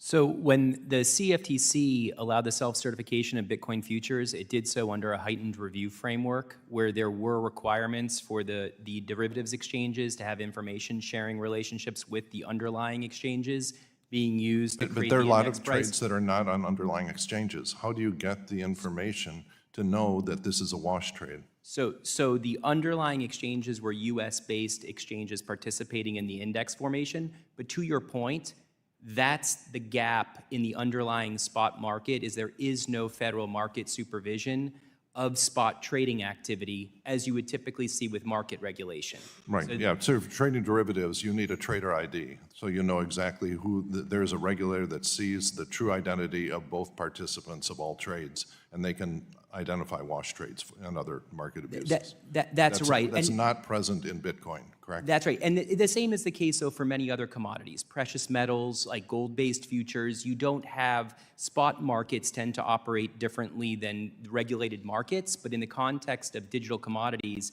there are these characteristics around the trading activity, the retail-facing aspect, which could warrant this type of market Which are supervision. much more surveilled than Bitcoin, is, I guess, the point. And Mr. Rivera, one of the fundamental rules of the road is that you cannot drive a car on the road without a license plate and without a licensed driver. I mean, the automobile industry would never have gone anywhere without that convention. And for the same reason, it seems to me that all crypto wallets must require a visible driver's license, a verifiable driver's license that can be anonymous under most circumstances, but when a crime has been committed, you have to use that to de-anonymize the true owner. In addition, for commodities or any item which has a market-defined value, we have to prevent wash trades and other front-running and other market abuses like that. So is there any alternative in this case to have a regulator somewhere that sees the true identity between all participants of all crypto transactions? Is there any alternative to that? So we're investing in companies that are building something called zero knowledge Is there one? technology. I understand there's a dream. Is there anything that works today that will allow you to prevent wash trades, for example? So crypto networks are extremely transparent, and federal regulators actually No, but there are ones where they're deliberate effort, like Monero and more advanced, that they're deliberate and very effective efforts to make it impossible to identify the true participants. Now, so my question is does the technology exist today to prevent wash trades unless there is a regulator that sees the true identity? I mean, if you can respond, my time's out, but if you can respond. It's developing, sir. But I understand, but the question for everyone, and which I'd like to respond in the record, does the technology exist today that does not require having a regulator see the true identities behind both sides of any crypto transaction if we wish to prevent wash trades and other market abuses? In its Thank you. My time's up. Yep. If you'd respond in writing, if you'd like to, on that. Thank you very much. The Vice Chairman of the Digital Assets Subcommittee and the Chairman of the Housing and Insurance Subcommittee, Mr. Davidson of Ohio, is recognized for 5 minutes. I thank the Chairman. I thank our witnesses. I thank my colleagues who are taking time to continue to study this issue. As someone who's tried to get regulatory clarity for this since I got on the committee in 2017, it's been painful. You just see people ask questions that you explain over and over and over and over and over again, and that's why it means a lot that people do take time to understand the issue. It seems that even then, you will have people that draw different conclusions. Like the only reason you would want to own these things is to evade the law. The reality is, people have been pleading for this ever since I got here, ever since the ICO market. People with good use cases have come here saying, please solve this problem. They're asking to be regulated, and not the way a lot of people are being asked to regulate it. They're saying basically, hey, could you protect our market share by making it illegal for people to actually compete with us? They're saying, let's compete. I think the challenge is people think of the space in the same, if they can't get rid of Bitcoin altogether, they at least want to make it account-based because they don't actually trust you with custody. Just like they haven't actually outlawed cash, but almost, right? So, Mr. Rivera, as you're aware, the markets in crypto assets regulation that was passed in the European Union recently, which puts them well ahead of us, they actually passed a law. But alongside this proposal, the EU also passed a transfer of funds regulations, which imposes strict know your customer regime whenever more than 1,000 euro is transferred between self-custody wallets. If I move more than $1,000 of value to someone else in any form, cash or something of worth, you got to get a third party. We don't trust our citizens. They can't do permissionless transactions. Everything's got to be permissioned. It seems like some of my colleagues actually think that's a good thing. I think it's kind of dystopian personally, but the reality is, how do you have DeFi without the D part, the decentralized? Yeah, so the transfer of funds rule is the European Union's effort to clarify the existing travel rule. I think the rule itself is not perfect, but importantly what it does is it limits the application of the rule to institutions communicating with each other and making transfers of value to each other. While doing so, it aims to protect the privacy of individuals who want to self-custody their assets. So the objective of the rule is to actually allow individuals to participate in decentralized systems without having to divulge personal information about themselves and the financial activities that they engage in, while still regulating institutions that send that information, like our travel rule. It's it's unclear how it's going to be implemented, as it has just been passed, but it does make the right efforts, at least initially. So, that's encouraging, and it's a little more narrow than I had understood it to be, if not in law, in intent maybe.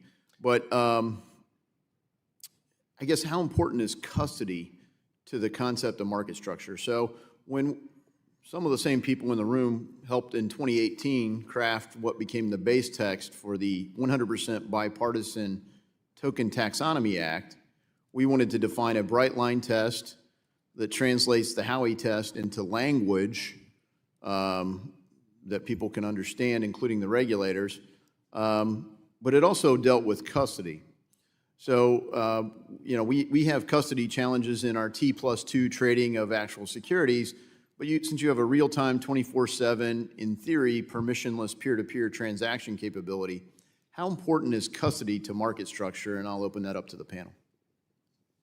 Well, custody is extremely important, and it's extremely important to understand the differences between traditional custody, which is paper-based and ledger-based and relies on an intermediary that is keeping track, and digital assets custody, which actually relies on a decentralized blockchain to identify who has what. In order to ensure protection of client funds under a custodial regime, digital asset custodians have to have incredible technical expertise, and it's technical expertise that they have developed over the course of the last 10 years. Can more than one person have custody of something at the same time? No, but someone can gain access to funds in the same way that someone could kind of steal funds in a bank. But the way you do that is very different. Right. Now, I think the important point when you look at some of the markets where you'll see asymmetry in naked short selling and derivatives contracts and so on and so forth, the idea is really solved with the custody rules here. I wish I had longer to go into this. My time has expired, and I yield back. I thank the gentleman. Gentleman from New York, Mr. Torres. Thank you, Mr. Chair. Thank you, Mr. Chair. If the United States continues driving crypto offshore, there will be more offshore companies in the offshore deregulated mold of FTX. And so it seems to me it would be in the interest of consumer and investor protection to bring crypto into a workable but rigorous regulatory regime here in the United States. FTX fraud has no greater friend than the status quo, no greater friend than congressional inertia. New York State has shown that it is possible to create a rigorous regulatory regime for crypto without causing the apocalypse for 9 decades of securities law. So there's the question of whether Congress should create a new regulatory framework for crypto, as New York State has successfully done, or whether Congress should seek to fit crypto within the existing federal framework for regulating financial assets, which strikes me as the more probable outcome. If Congress elects to adapt the existing framework rather than create an entirely new one, the question then becomes which digital assets qualify as securities and which qualify as commodities or something else. But if an asset qualifies as security, then there's a question of registration. And that's where blockchain technology has run into a buzzsaw. Even if Congress were to pass a law that provides perfect regulatory clarity as to which assets are securities, none of it matters if there's no workable path to registration and compliance. And under the status quo, SEC registration is little more than a mirage for blockchain businesses. The number of blockchain businesses that have found a workable path to registration is close to zero. One observer put it cogently, quote, "The SEC has created a world where project founders are required to register as ice cream while making freezers illegal. Good luck." So my question to Mr. Sweehorn, how can Congress best tailor registration to accommodate blockchain technology without compromising investor protection? Thank you, Congressman Torres. I think that's a very good way of thinking about it. My clients certainly, and nobody I know that's respectable in the blockchain space, believes that it should be unregulated, that we need fewer regulations. We want that they want a system that sort of gives them an out. I think they want tailored regulations. As I said in my testimony, there are a lot of SEC rules and part of the federal securities laws that are sort of a round peg and square hole when it comes to digital assets, because they're just different. And if you compare the white papers that came out during the ICO boom and compare them to a prospectus, they're obviously a lot shorter, there's a lot less information, but there's also a lot of information that is not in SEC prospectuses because digital asset purchasers have interests in other topics that are not ones that the SEC in its forums have asked about. And as I understand, Mr. Gensler himself has said that the SEC has tailored disclosure requirements to accommodate the particularities of industry. So there's nothing unprecedented about the notion of tailoring. Yes, yeah, go ahead. That's correct. The SEC has adopted particularized disclosure regimes for certain assets. They've not done so at the moment for digital asset securities.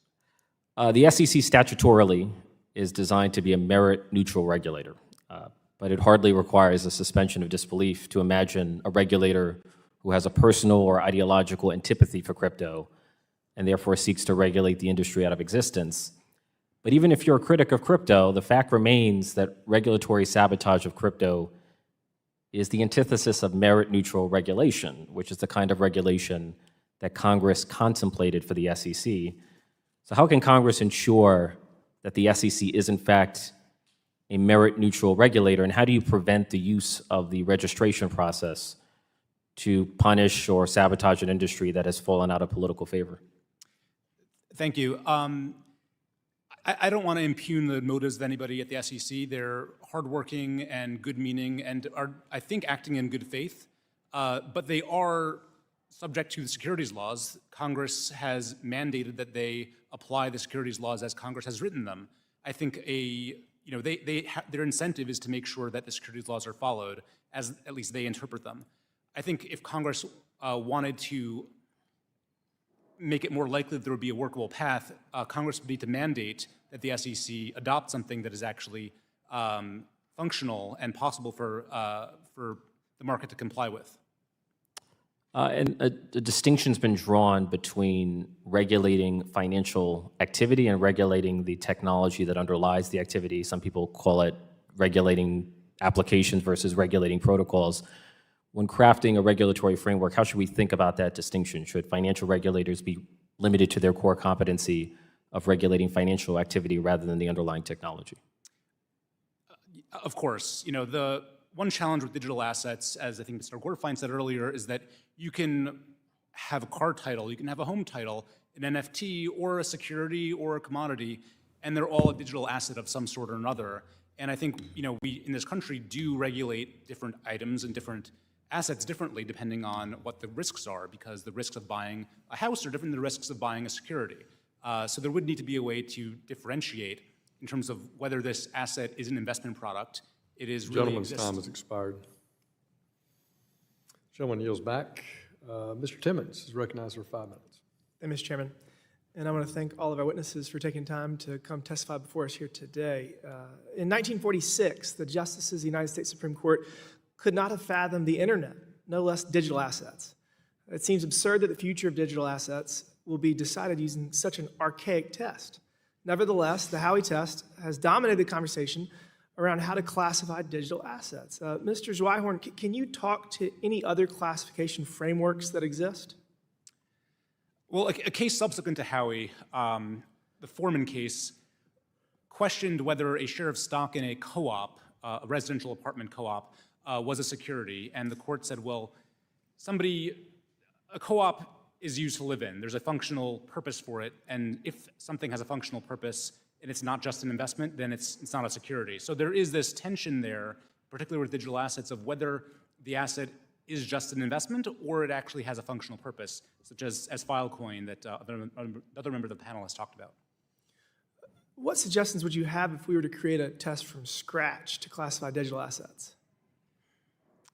I mean, it's a challenging question, Congressman, because a lot of these assets are dual purpose. And while Filecoin, as an example, is useful and has utility to use for purchasing storage space, there are plenty of people that speculate on it. But that's true with lots of commodities. People buy gold as an investment. People buy property as an investment. I think there has to be some kind of threshold for utility where if this thing actually is just a share of an interest in a company and it's a claim on its debt or equity, then it is a security. And if there's actual utility, then it's not. Thank you for that. Turning back to Howie, Mr. Rivera, can you talk about the need for a definition for when a digital asset is or has become sufficiently decentralized to fall out of Howie? How should we think about this? Yeah, that's a very good question. It's going to take a lot of collaboration from Congress to think through principles-based legislation that will allow regulators to make specific applications for different assets. Facts and circumstances isn't incorrect, like the SEC likes to say, but it does mean that we need to have more principled legislative approaches to make that determination. There are thousands of digital assets. Some of them are securities. Many of them are not. And understanding the ways in which they're used, whether they have a use case, understanding both the technical and the economic decentralization in the networks that they operate on, those are key principles that Congress really needs to understand well and think about implementing. And so it's going to take some time and require collaboration. Thank you. Ms. Belcher, what about when blockchain technology is used, say, in a business-to-business process solution? I've met with many companies who are utilizing blockchain technology to trim hours, and in some cases days, off of B2B processes in the financial services world. The efficiency and cost savings presented by these companies is incredibly compelling. Are there any risks of getting in the way of blockchain innovation by not considering this important use of blockchain technology while we're working on market structure legislation? Absolutely. Filecoin is really just one example of so many protocols that are enabling a huge number of businesses, including small businesses, to thrive. For example, many of our thousands of storage providers are small businesses in the United States. In fact, as one example, Lucky Storage actually converted a former Lucky Strike tobacco factory in North Carolina into a data storage facility. They're actually here today. They have 65 employees in North Carolina. That's one of thousands of storage providers on just one cryptocurrency network. And in addition, we have many applications that are built on top of the Filecoin network that are business to business and that also are themselves small businesses. One example is Audius. I mentioned in my testimony the ability to say for every second of a song I play, automatically transfer a millionth of a cent to the songwriter. And they're actually doing that, building on top of the Filecoin network. So these are things that are really revolutionizing the way that small businesses work. And it's very important not to get in the way of that innovation in order to ensure that these businesses continue to thrive. Thank you for that. I got one final question. Ms. Belcher, just broadly speaking, do you believe that blockchain technology can deliver on the industry's promise of efficiency, decentralization, and financial inclusion? Absolutely. All you have to do is think about what happened within hours of Russia invading Ukraine. Within hours, Ukraine had posted their wallet address, and millions of dollars were donated via cryptocurrency. Why? Because it was the most efficient way to do it. Thank you, Mr. Chairman. I yield back.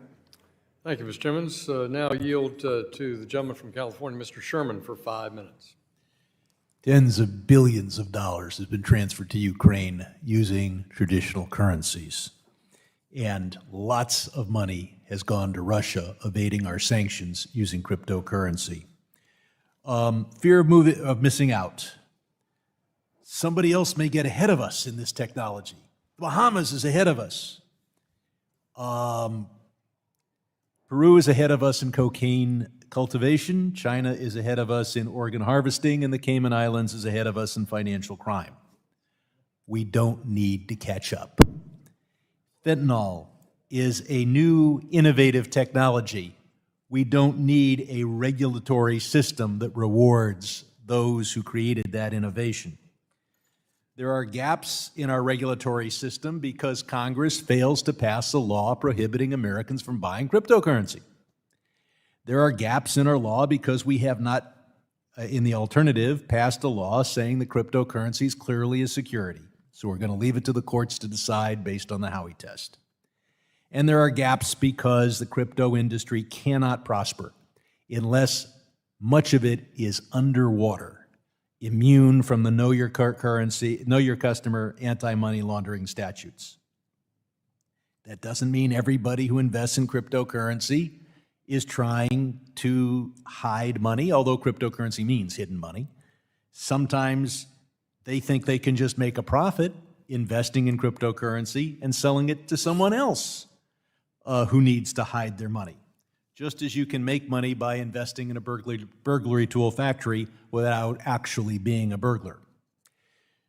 Sam Bankman-Fried is out on bail, unfortunately, living in my state much better than most of my constituents. But his ghost is still in this room. He haunts the halls of Rayburn, but let's remember why he was here. For one reason, to prevent the SEC from having jurisdiction over cryptocurrency and to give cryptocurrency the baby regulation, the patina of regulation that would be provided through the CFTC. If you want to know whether crypto is a currency or whether crypto is a security, just ask yourself, are those in the crypto business engaged in the financial services business or the agriculture business? It's clear that they want the agriculture committee regulator on this to provide a patina of regulation. All of the money and power in this town is in the pro-crypto side because crypto bros make money literally by making money, and they've made over $1 trillion out of thin air. They'll accuse the U.S. government of making money out of thin air. Maybe we do, but we're the U.S. government.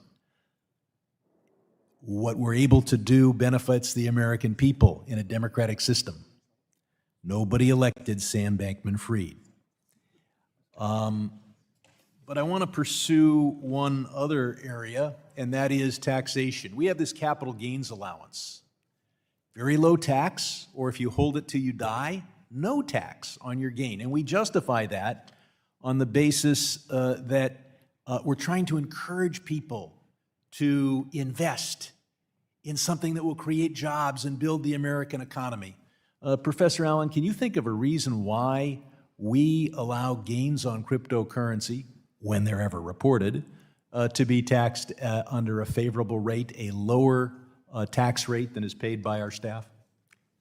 So I think you've hit on something important in all your remarks, which is that we're talking about crypto as something that it isn't actually. So let me demystify the blockchain a little bit. A blockchain is a database, right? That's what it is. It has no magical powers. The thing that makes it a blockchain is that there is no quote-unquote centralized technological node that controls that database, who updates it, et cetera.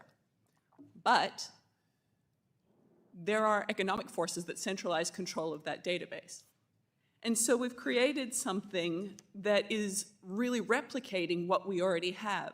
Now, I'm not an apologist for traditional finance. There's a lot of problems with traditional finance. But what we have here is all of those problems being replicated or exacerbated. And so when we talk about sort of giving capital gains treatment or tailored regulation, et cetera, to this space, we have to ask the question, why are we doing this? Traditional finance, with all its flaws, facilitates capital formation and credit allocation, Crypto does neither. And so I think we need to keep that in mind as we think about how we regulate this space. Thank you. I thank the gentleman. He yields back, and now Ms. Houchin is recognized for 5 minutes. Thank you, Mr. Chairman and Ranking Member Lynch. I appreciate the opportunity to talk to the witnesses, and thank you for being here.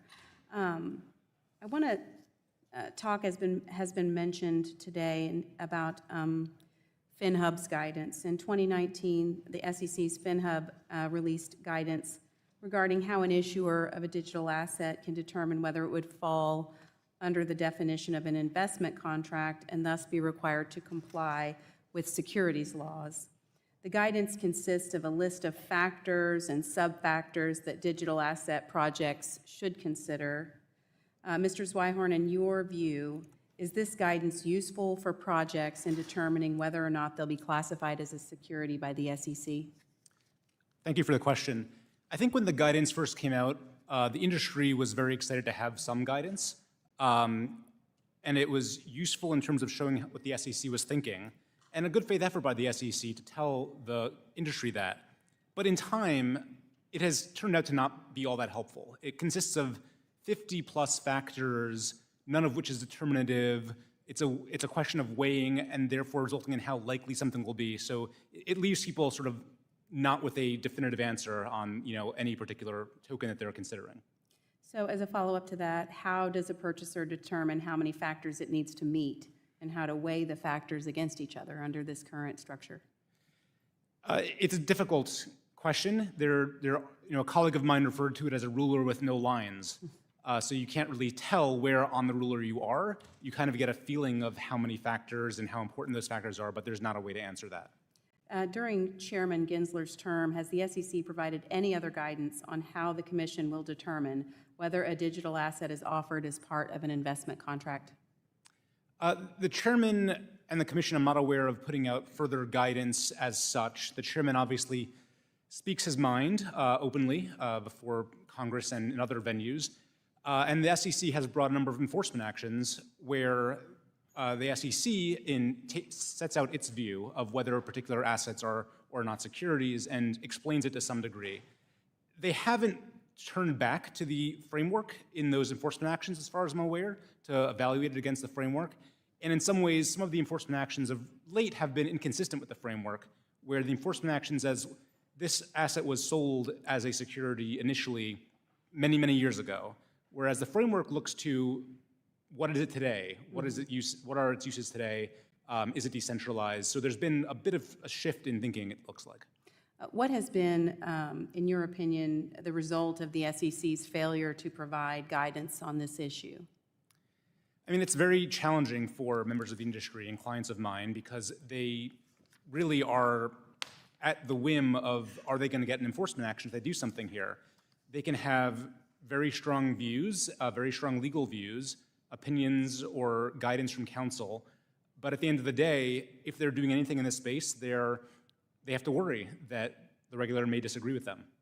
So switching gears a little bit here, one of the problems with the current regulatory framework is that digital asset projects have a disincentive to register, as they're less likely to be listed on a trading platform if they are classified as a security. Mr. Zweihauen, would you discuss the perverse incentives that this dynamic creates and how our market structure legislation can ensure that firms are not penalized for complying with the law? Yeah, so I think the firms that are not listing on exchanges are not doing so because they don't believe that the asset involved is a security. And the disincentive is that if the asset is a security, those exchanges which are not registered with the SEC would not list it. So if they want to have a liquid market for the asset, they need to take steps to ensure that in their view, they are comfortable that it is not a security. The SEC may or may not agree with that. Because if it is a security, it won't be listed. I think market structure regulation would need to create a viable market structure where either if it defines that these are securities, make it so that exchanges can actually list them, which they really can't today, or if it defines them as not securities, creates a market structure where exchanges can exist that do list them and trade them in a way that consumers are protected. Okay, thank you. From the financial sector to alternative uses and applications, digital assets and the underlying technologies are here to stay. It's important we create clear rules of the road to stop the threat of regulation by enforcement and establish a field where anyone who wants to play by the rules has the ability to do so. Thank you, Mr. Chairman. I yield back. Gentlewoman yields back. The gentleman from Illinois, Mr. Castens, recognized for 5 minutes.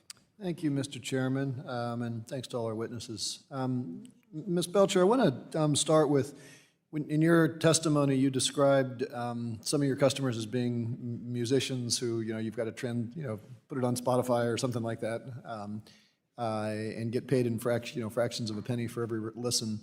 And I want to first say that I completely agree there's an enormous value of the blockchain technology, distributed ledger, as a way to monetize the digital asset. You said fractions of a cent, which is not a cryptocurrency. For people who are engaging in that transaction, is what they're putting on the blockchain essentially an invoice to be repaid in US currency, or is it an invoice to be repaid in a token that is separate from the dollar? I just didn't quite follow from how you explained that distinction. Thank you for the question. It is a token, but the point I was trying to make is that it can be micro amounts. No, sure. Why? Why is it a token? Because I don't have any need for rapid settlement of 0.3 of a penny. Sure. A couple of things. First of all, that enables us to program money, to send it instantly and automatically across the world with no intermediary, as though I'm handing a fraction of a cent to someone. So it's primarily a settlement time issue. So it's a programmability issue. No, but I could program an invoice. If you and I have if I want to have a legal contract that you owe me money, I could program and have a blockchain that you owe me money. Yeah, right? so basically, to give you an example from Filecoin, it's important that we use a bespoke token as opposed to a stable coin or the traditional financial system, because that is actually what allows us to operate the way that the Filecoin token does operate. Okay, we're going to get wonkier here than we have time for, but it seems to me that a token could be an invoice that is dollar denominated. I don't have to re-tokenize. And the reason that I mentioned that, Mr. Chairman, I'd like to enter for the record an article from this last week's New Yorker called "Crook's Mistaken Bet on Encrypted Phones." Without objection. I would encourage everybody to read this article because it's fascinating. It has nothing and everything to do with crypto. It's essentially a lot of our international financial regulators hacked into the bad guys' cell phones that they thought were encrypted and have unearthed these massive financial fraud networks where you can go take a picture of a low denomination $5 bill and then send that serial number to through an encrypted cell phone network to somebody in the Netherlands or Mexico, wherever you're moving money, take it to the bank or the illicit bank, get $30 million with a cell phone. Mr. Rivera, you mentioned that sort of rapid settlement, was an innovation of the crypto industry. I would submit to you that encrypted tokenization was invented a long time before by a lot of shady characters. Right? The value, including the U.S. government. The value, the U.S. government is not trying to break the law. This has tremendous value for people who want to break the law. I'm not saying that every crypto user is trying to break the law, but encrypted tokenization, because I really want to separate the value proposition of the blockchain from the value proposition of an encrypted token that can get around KYC laws. So, Professor Allen, are you aware of anyone in the crypto space, anywhere within the system, who is tracking enough information about buyers and sellers on either side of a trade so that they are capable of complying with KYC AML laws and are doing so? I do not know if that's happening. I do know that avoiding the anti-money laundering regulation is in many respects a feature rather than a bug of this business model. So the problem with the blockchain is that it's actually quite inefficient when it compared with centralized alternatives. Because if you think about it, if you have a database where you have to create some kind of proof of work consensus or proof of stake to deter bad actors, that's going to be more computationally expensive than just having a centralized person add things to the blockchain. So because it's more expensive, the way that you usually see efficiency gains is from doing end runs around AML and KYC checks. So I want to get one other thing just because I do think there's a case to be made. Again, if I'm people often confuse me with Jay-Z. If I write a song, sell it to you, like the digital transaction, there's a value for the blockchain there because it's a digital thing that I can't get around. I want to introduce one more thing to the record, but Professor Allen, you had mentioned that I think in your testimony that a lot of the profits in the crypto industry are made by founders in Wales. We have had a tremendous number of people here who say this is about closing the racial wealth gap. Mr. Chairman, I'd like to introduce a Washington Post article, "Crypto is Not the Key to Black Generational Wealth," that notes that over the, from 2017 to 2022, the median cryptocurrency declined by 46%, and the average stock market index rose by 56%, and that the losers are disproportionately black and brown communities who got in late. Without objection, that will be included in the record and conclude your question. Thank you. I will yield back to you, Mr. Hill. I thank my friend. Mr. Flood is recognized for 5 minutes. Thank you, Mr. Chairman. Let's briefly take a step back and identify why we're here. The SEC and Gary Gensler have forced this committee's hand. There is simply no way that the digital assets ecosystem within the United States will survive without some kind of action from Congress to combat the regulatory deluge we've seen in the past few months. We've all heard from firms like Coinbase that they will move offshore. The reality is that in this environment, it's hard to blame them. In February, the SEC issued a proposed rulemaking that would severely restrict the ability of current custodians for registered investment advisors to continue to hold custody of those assets. Mr. Rivera, I'd like you to briefly speak to some of the challenges associated with the proposed rulemaking from the SEC for qualified custodians and how it would affect your firm. Specifically, as it stands, how many options does your firm have to custody digital assets, and would you expect this rulemaking to reduce your firm's options for providing custody services of digital assets? Our firm has a very limited number of digital asset custodians. There are 3, perhaps 4. There are 3 that we trust. This rulemaking effectively reduces that to maybe 0.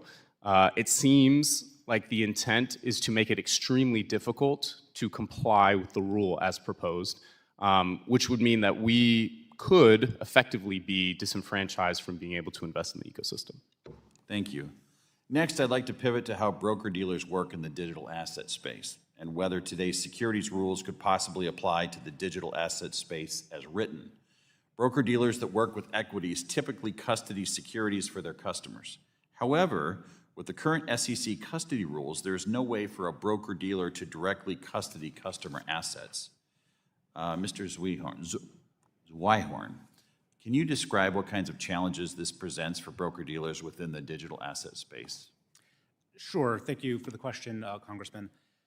So as you said, broker-dealers typically will custody their investor securities on their behalf, and that is part of the services they provide that facilitates the customer trading.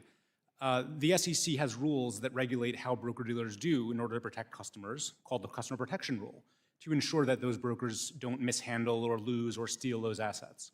That rule was adopted in the 70s originally. It's been amended over time. And not surprisingly, it doesn't refer to holding a crypto private key as one of the ways that a broker-dealer can permissibly hold customer assets. The SEC has struggled with determining what would be a safe mechanism for broker-dealers to hold crypto assets for customers. And the most recent step they took was to put out guidance that was time-limited. It expires actually 3 years from today, that would allow broker-dealers to hold custody if they have reasonable policies and procedures, but then there's a list of other conditions that brokers essentially can't meet because it would mean they couldn't do any other business. Thank you. Let's move on to clearing and settling. Within the securities market, you need some sort of entity that ensures that a trade placed by an investor is ultimately settled between the buyer and the seller. The Depository Trust and the Clearing Corporation is the clearing agency that fills that role for securities. The current model, which requires a clearing agency clear and settle trades, just doesn't really make sense for digital assets operated on a blockchain. Transactions clear in real time, and there's no need for one centralized intermediary. Can you, continue with this question, you mentioned in your testimony the perils of applying the definition of clearing agency under the Exchange Act to validators and miners on a blockchain that participate in the settlement process. Can you just elaborate on that a little bit for me? Sure. So the definition of clearing agency under the Exchange Act is very broad, and it includes anyone that is facilitating the settlement of a securities transaction without the physical delivery of paper security certificates. That definition made sense in its context where it was regulating the securities market, the traditional securities market, and trying to bring a higher level of safety and security to the market where paper certificates were moving or where they were becoming dematerialized.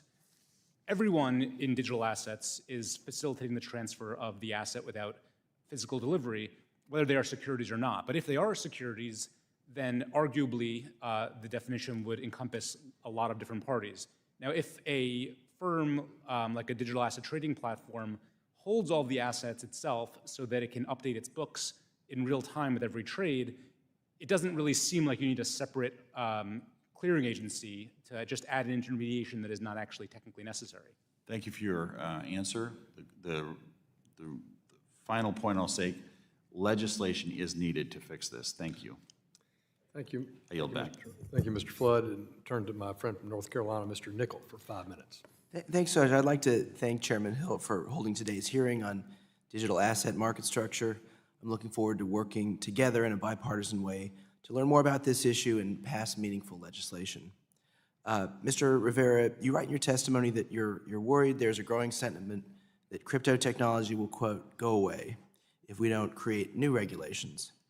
I'm concerned that if this is the case and all the trading venues were to exit the U.S. market, then any American looking to trade digital assets would find themselves having to use an offshore exchange. As we learned with the failure of Bahamas-based FTX.com and others, foreign firms are not always well regulated. It's my priority to protect my constituents. Mr. Rivera, do you have any concerns that a decline in the number of U.S. trading venues might produce new risks for American consumers? I do. I think that this is an example of a really unfortunate policy outcome from, resulting from the enforcement actions that have happened from regulators, particularly the SEC. If there are trading venues that offshore and U.S. persons want to trade in those venues, they will probably try to find ways to trade them, and the U.S. government will have a much lesser ability to regulate the activity on those venues, and that would be unfortunate. And I have to apologize. I forgot to thank and acknowledge Ranking Member Lynch for his outstanding leadership on this committee, and most specifically and especially for keeping us all fed last night on this side of the aisle with some very well-timed pizza. We were here until 11:30 last night for a markup. So I am grateful for your leadership on well-timed pizza. Back to Mr. Rivera. In March of 2022, the SEC released Staff Accounting Bulletin 121, which effectively precludes banks from offering a digital asset custody at scale by requiring them to include on their balance sheets crypto assets that are custodied on behalf of their clients. This is a shift in historical practices. Custody assets have always been treated as off-balance sheet assets. If crypto companies don't have access to safe and secure banking, U.S. investors will be at risk. Mr. Rivera, if banks can't provide this service, who would? Are you concerned that some may turn to offshore solutions? Indeed. There should be meaningful engagement with custodial providers in the ecosystem, and banks, to the extent that they want to provide custody to digital assets, they should have avenues that they can pursue to do that. SAB 121 effectively limits their ability to do that in any meaningful way. It would be entirely too costly for them to have to over-collateralize the digital assets they hold as liabilities on their balance sheet. Thanks. Now, Ms. Belcher, to you. Some have claimed that digital asset market structure legislation would only legitimize an industry seeking to facilitate illicit activities. Some have also claimed that digital assets are unnecessary and fail to add any new real value to our financial and technological systems. I'm doing my best to try to understand this issue and dig in. Could you provide us with some background on the use cases for Filecoin and the service that it is helping to provide? Absolutely. Thank you so much for the question. You know, Filecoin is just one example of cryptocurrency, but it is enabling hundreds of applications and use cases. Those include human rights applications. In addition to Starling Labs' International Criminal Court evidence verification, they're also storing the USC Shoah Foundation's genocide survivor testimony archives. We also have with us here today the Prelinger Archives, which is using decentralized technologies to store rare films. We have the Freedom of the Press Foundation that's exploring using decentralized technologies for secure document exchange between journalists and anonymous sources. Guardian Project, building a mobile app for eyewitnesses that authenticates content captured on smartphones. Human Rights Data Analysis Group, exploring how this storage can be useful for accessing sensitive human rights data. Witness, we also have investigative journalists using this technology. We have enterprise use cases. There is an organization called the Decentralized Storage Alliance that uses these technologies that includes EY, Seagate, and AMD. Scientific data, not only stored by the Atlas Project at CERN, but also University of Maryland, University of Utah, and Berkeley's Underground Physics Group. And government data sets, an absolutely enormous amount of open data sets, not just the ones that I mentioned, but also the National Library of Medicine, the National Oceanic and Atmospheric Administration, National Center for Atmospheric Research, et cetera, et cetera.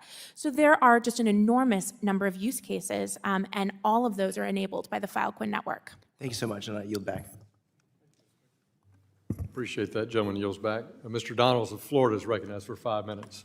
Thank you, Mr. Chairman. You know, I'm actually glad I get to go last. I heard a lot in today's hearing. Obviously, we have some serious questions that Congress is going to need to address. And let's just be very clear, the SEC or the CFTC or frankly any other agency has not been empowered by Congress to just decide this stuff on the fly. Sorry, relative commissioners and chairmen that exist around this town, we've not authorized you to do that yet. A couple things. One, I found it interesting that now Sam Bankman-Fried is now the ghost of Christmas past. You know, what happened at FTX is unconscionable, never tolerated, but that's accounting fraud. That's something that was contemplated under Sarbanes-Oxley after the Enron scandal. So you have that. If we're going to talk about Russia avoiding our sanctions regime using cryptocurrencies, then maybe the administration should have paid attention to Russia's military buildup on the Ukrainian border after the debacle that was the withdrawal from Afghanistan. If we're going to talk about the fentanyl crisis, maybe the administration should actually secure the border as opposed to just complaining about fentanyl all the time. And with respect to Filecoin or anything else, I think one of the most fundamental problems we have in this building are members of Congress trying to justify why an American would choose to buy a product that they want to acquire. We're not talking about narcotics here. We're not talking about food that you ingest. We're not talking about contact lenses that go in your eye. We are talking about a digital currency or assets or token that they might choose to buy with their own United States dollar. I thought that was okay in the US. But I see not all is reality here on Capitol Hill. Mr. Gorfine, question for you. Is the CFTC, or the federal government for that matter, currently equipped to serve as a market regulator for digital assets? So the CFTC, by virtue of overseeing futures, swaps, options that are predicated on commodities, gains very good understanding of commodities and the underlying markets and the asset. They currently don't have that authority to regulate the spot market, but as I noted earlier, there are some unique characteristics of digital commodities that may make it reasonable to say we need to have federal market supervision. So I like your answer, but I'm also down to 2 minutes and 36 seconds. I want to hone in on one thing. The operative word in your sentence is may. Does the CFTC, if this is the agency that looks like closest to be able, do they have the manpower, the technical knowledge, the expertise to adequately be a market regulator of digital assets? Yes, they already are, and they do have that expertise. They do have that knowledge. Chairman Benham has been testifying as such. So this is something that they may need additional resources given the size and scope of digital commodity markets. But they do have that expertise, and the professional staff there is well equipped to understand the underlying commodity market. Okay. Mr. Zweighorn, can you elaborate on some of the incompatibilities between the digital asset marketplace and traditional financial structure marketplaces?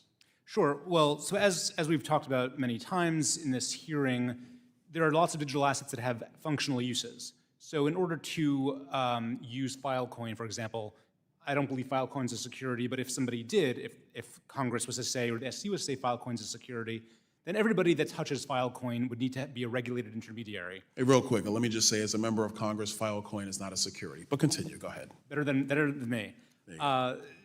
So if you were to buy Filecoin because you want to use it, you want to store files, you can only buy it through a registered broker-dealer.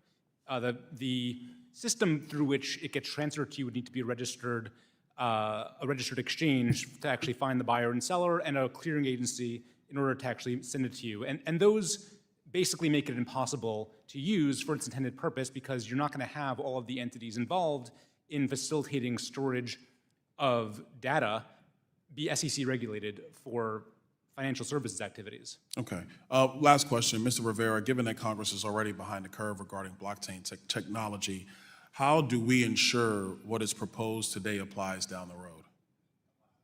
Applies what? How do we ensure that some of the topics and conversations that are being talked about today in this committee can apply down the road?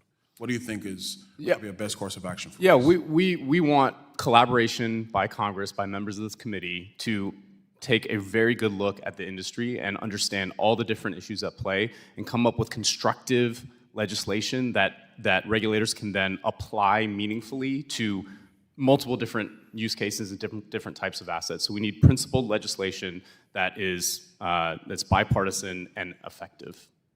All right, I yield back. Thank you, Mr. Chairman. Thank you, witnesses. Thank you, Mr. Donalds. I want to thank the panel today, very informative. I look forward to comparing notes with our colleagues over in the House Agriculture Digital Asset Subcommittee today and see what they learn. It's, again, I repeat, we've got 40 members of Congress engaging right now on trying to understand the digital asset marketplace or the cryptocurrency marketplace, and understanding how best the U.S. government should be engaged.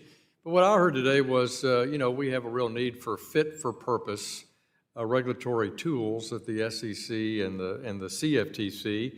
I heard in the spot market, in dealing, in registering something that's not a security, clarifying how the laws work, and of course, custody. So it was a very good discussion. I thank my friend, Mr. Lynch, the ranking member, for our collaboration in listening to your testimony and working on potential legislation. Without objection, all members will have 5 legislative days within which to submit additional written questions for the witnesses to the chair, which will be forwarded to the witness for their response. I ask each of our witnesses to please respond as promptly as you are able. This hearing is adjourned.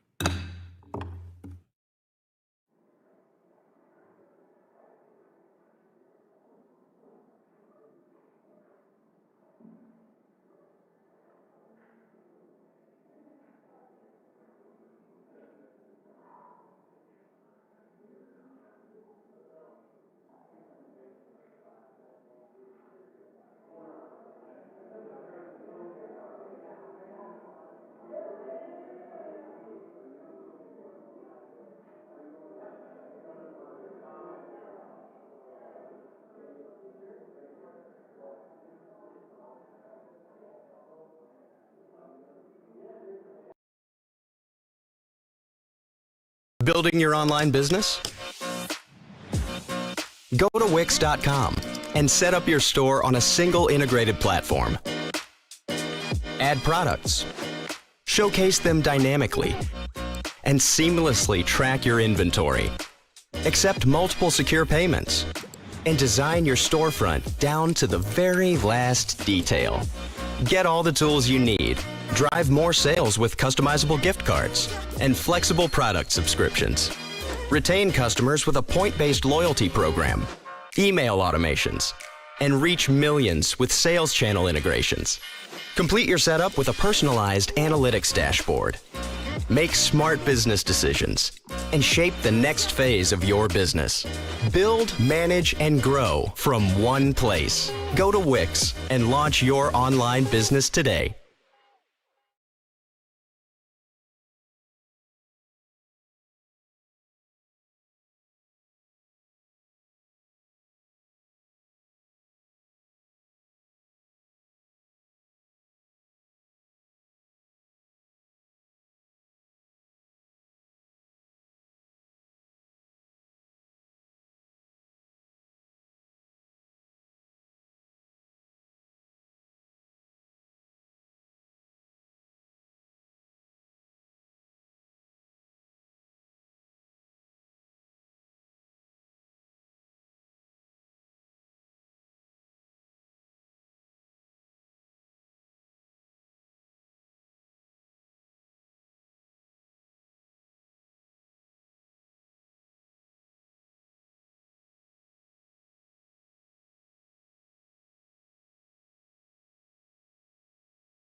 I'm Julie Hyman with Inez Ferre. Brad Smith is off today. Let's get right to the 3 things you need to know. First thing you need to know, Amazon's cloud business had its slowest growth ever, and that trend could continue.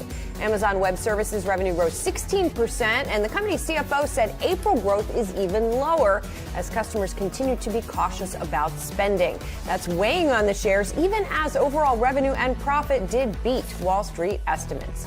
Second thing you need to know, the Fed's favorite inflation gauge showed inflation is not moderating.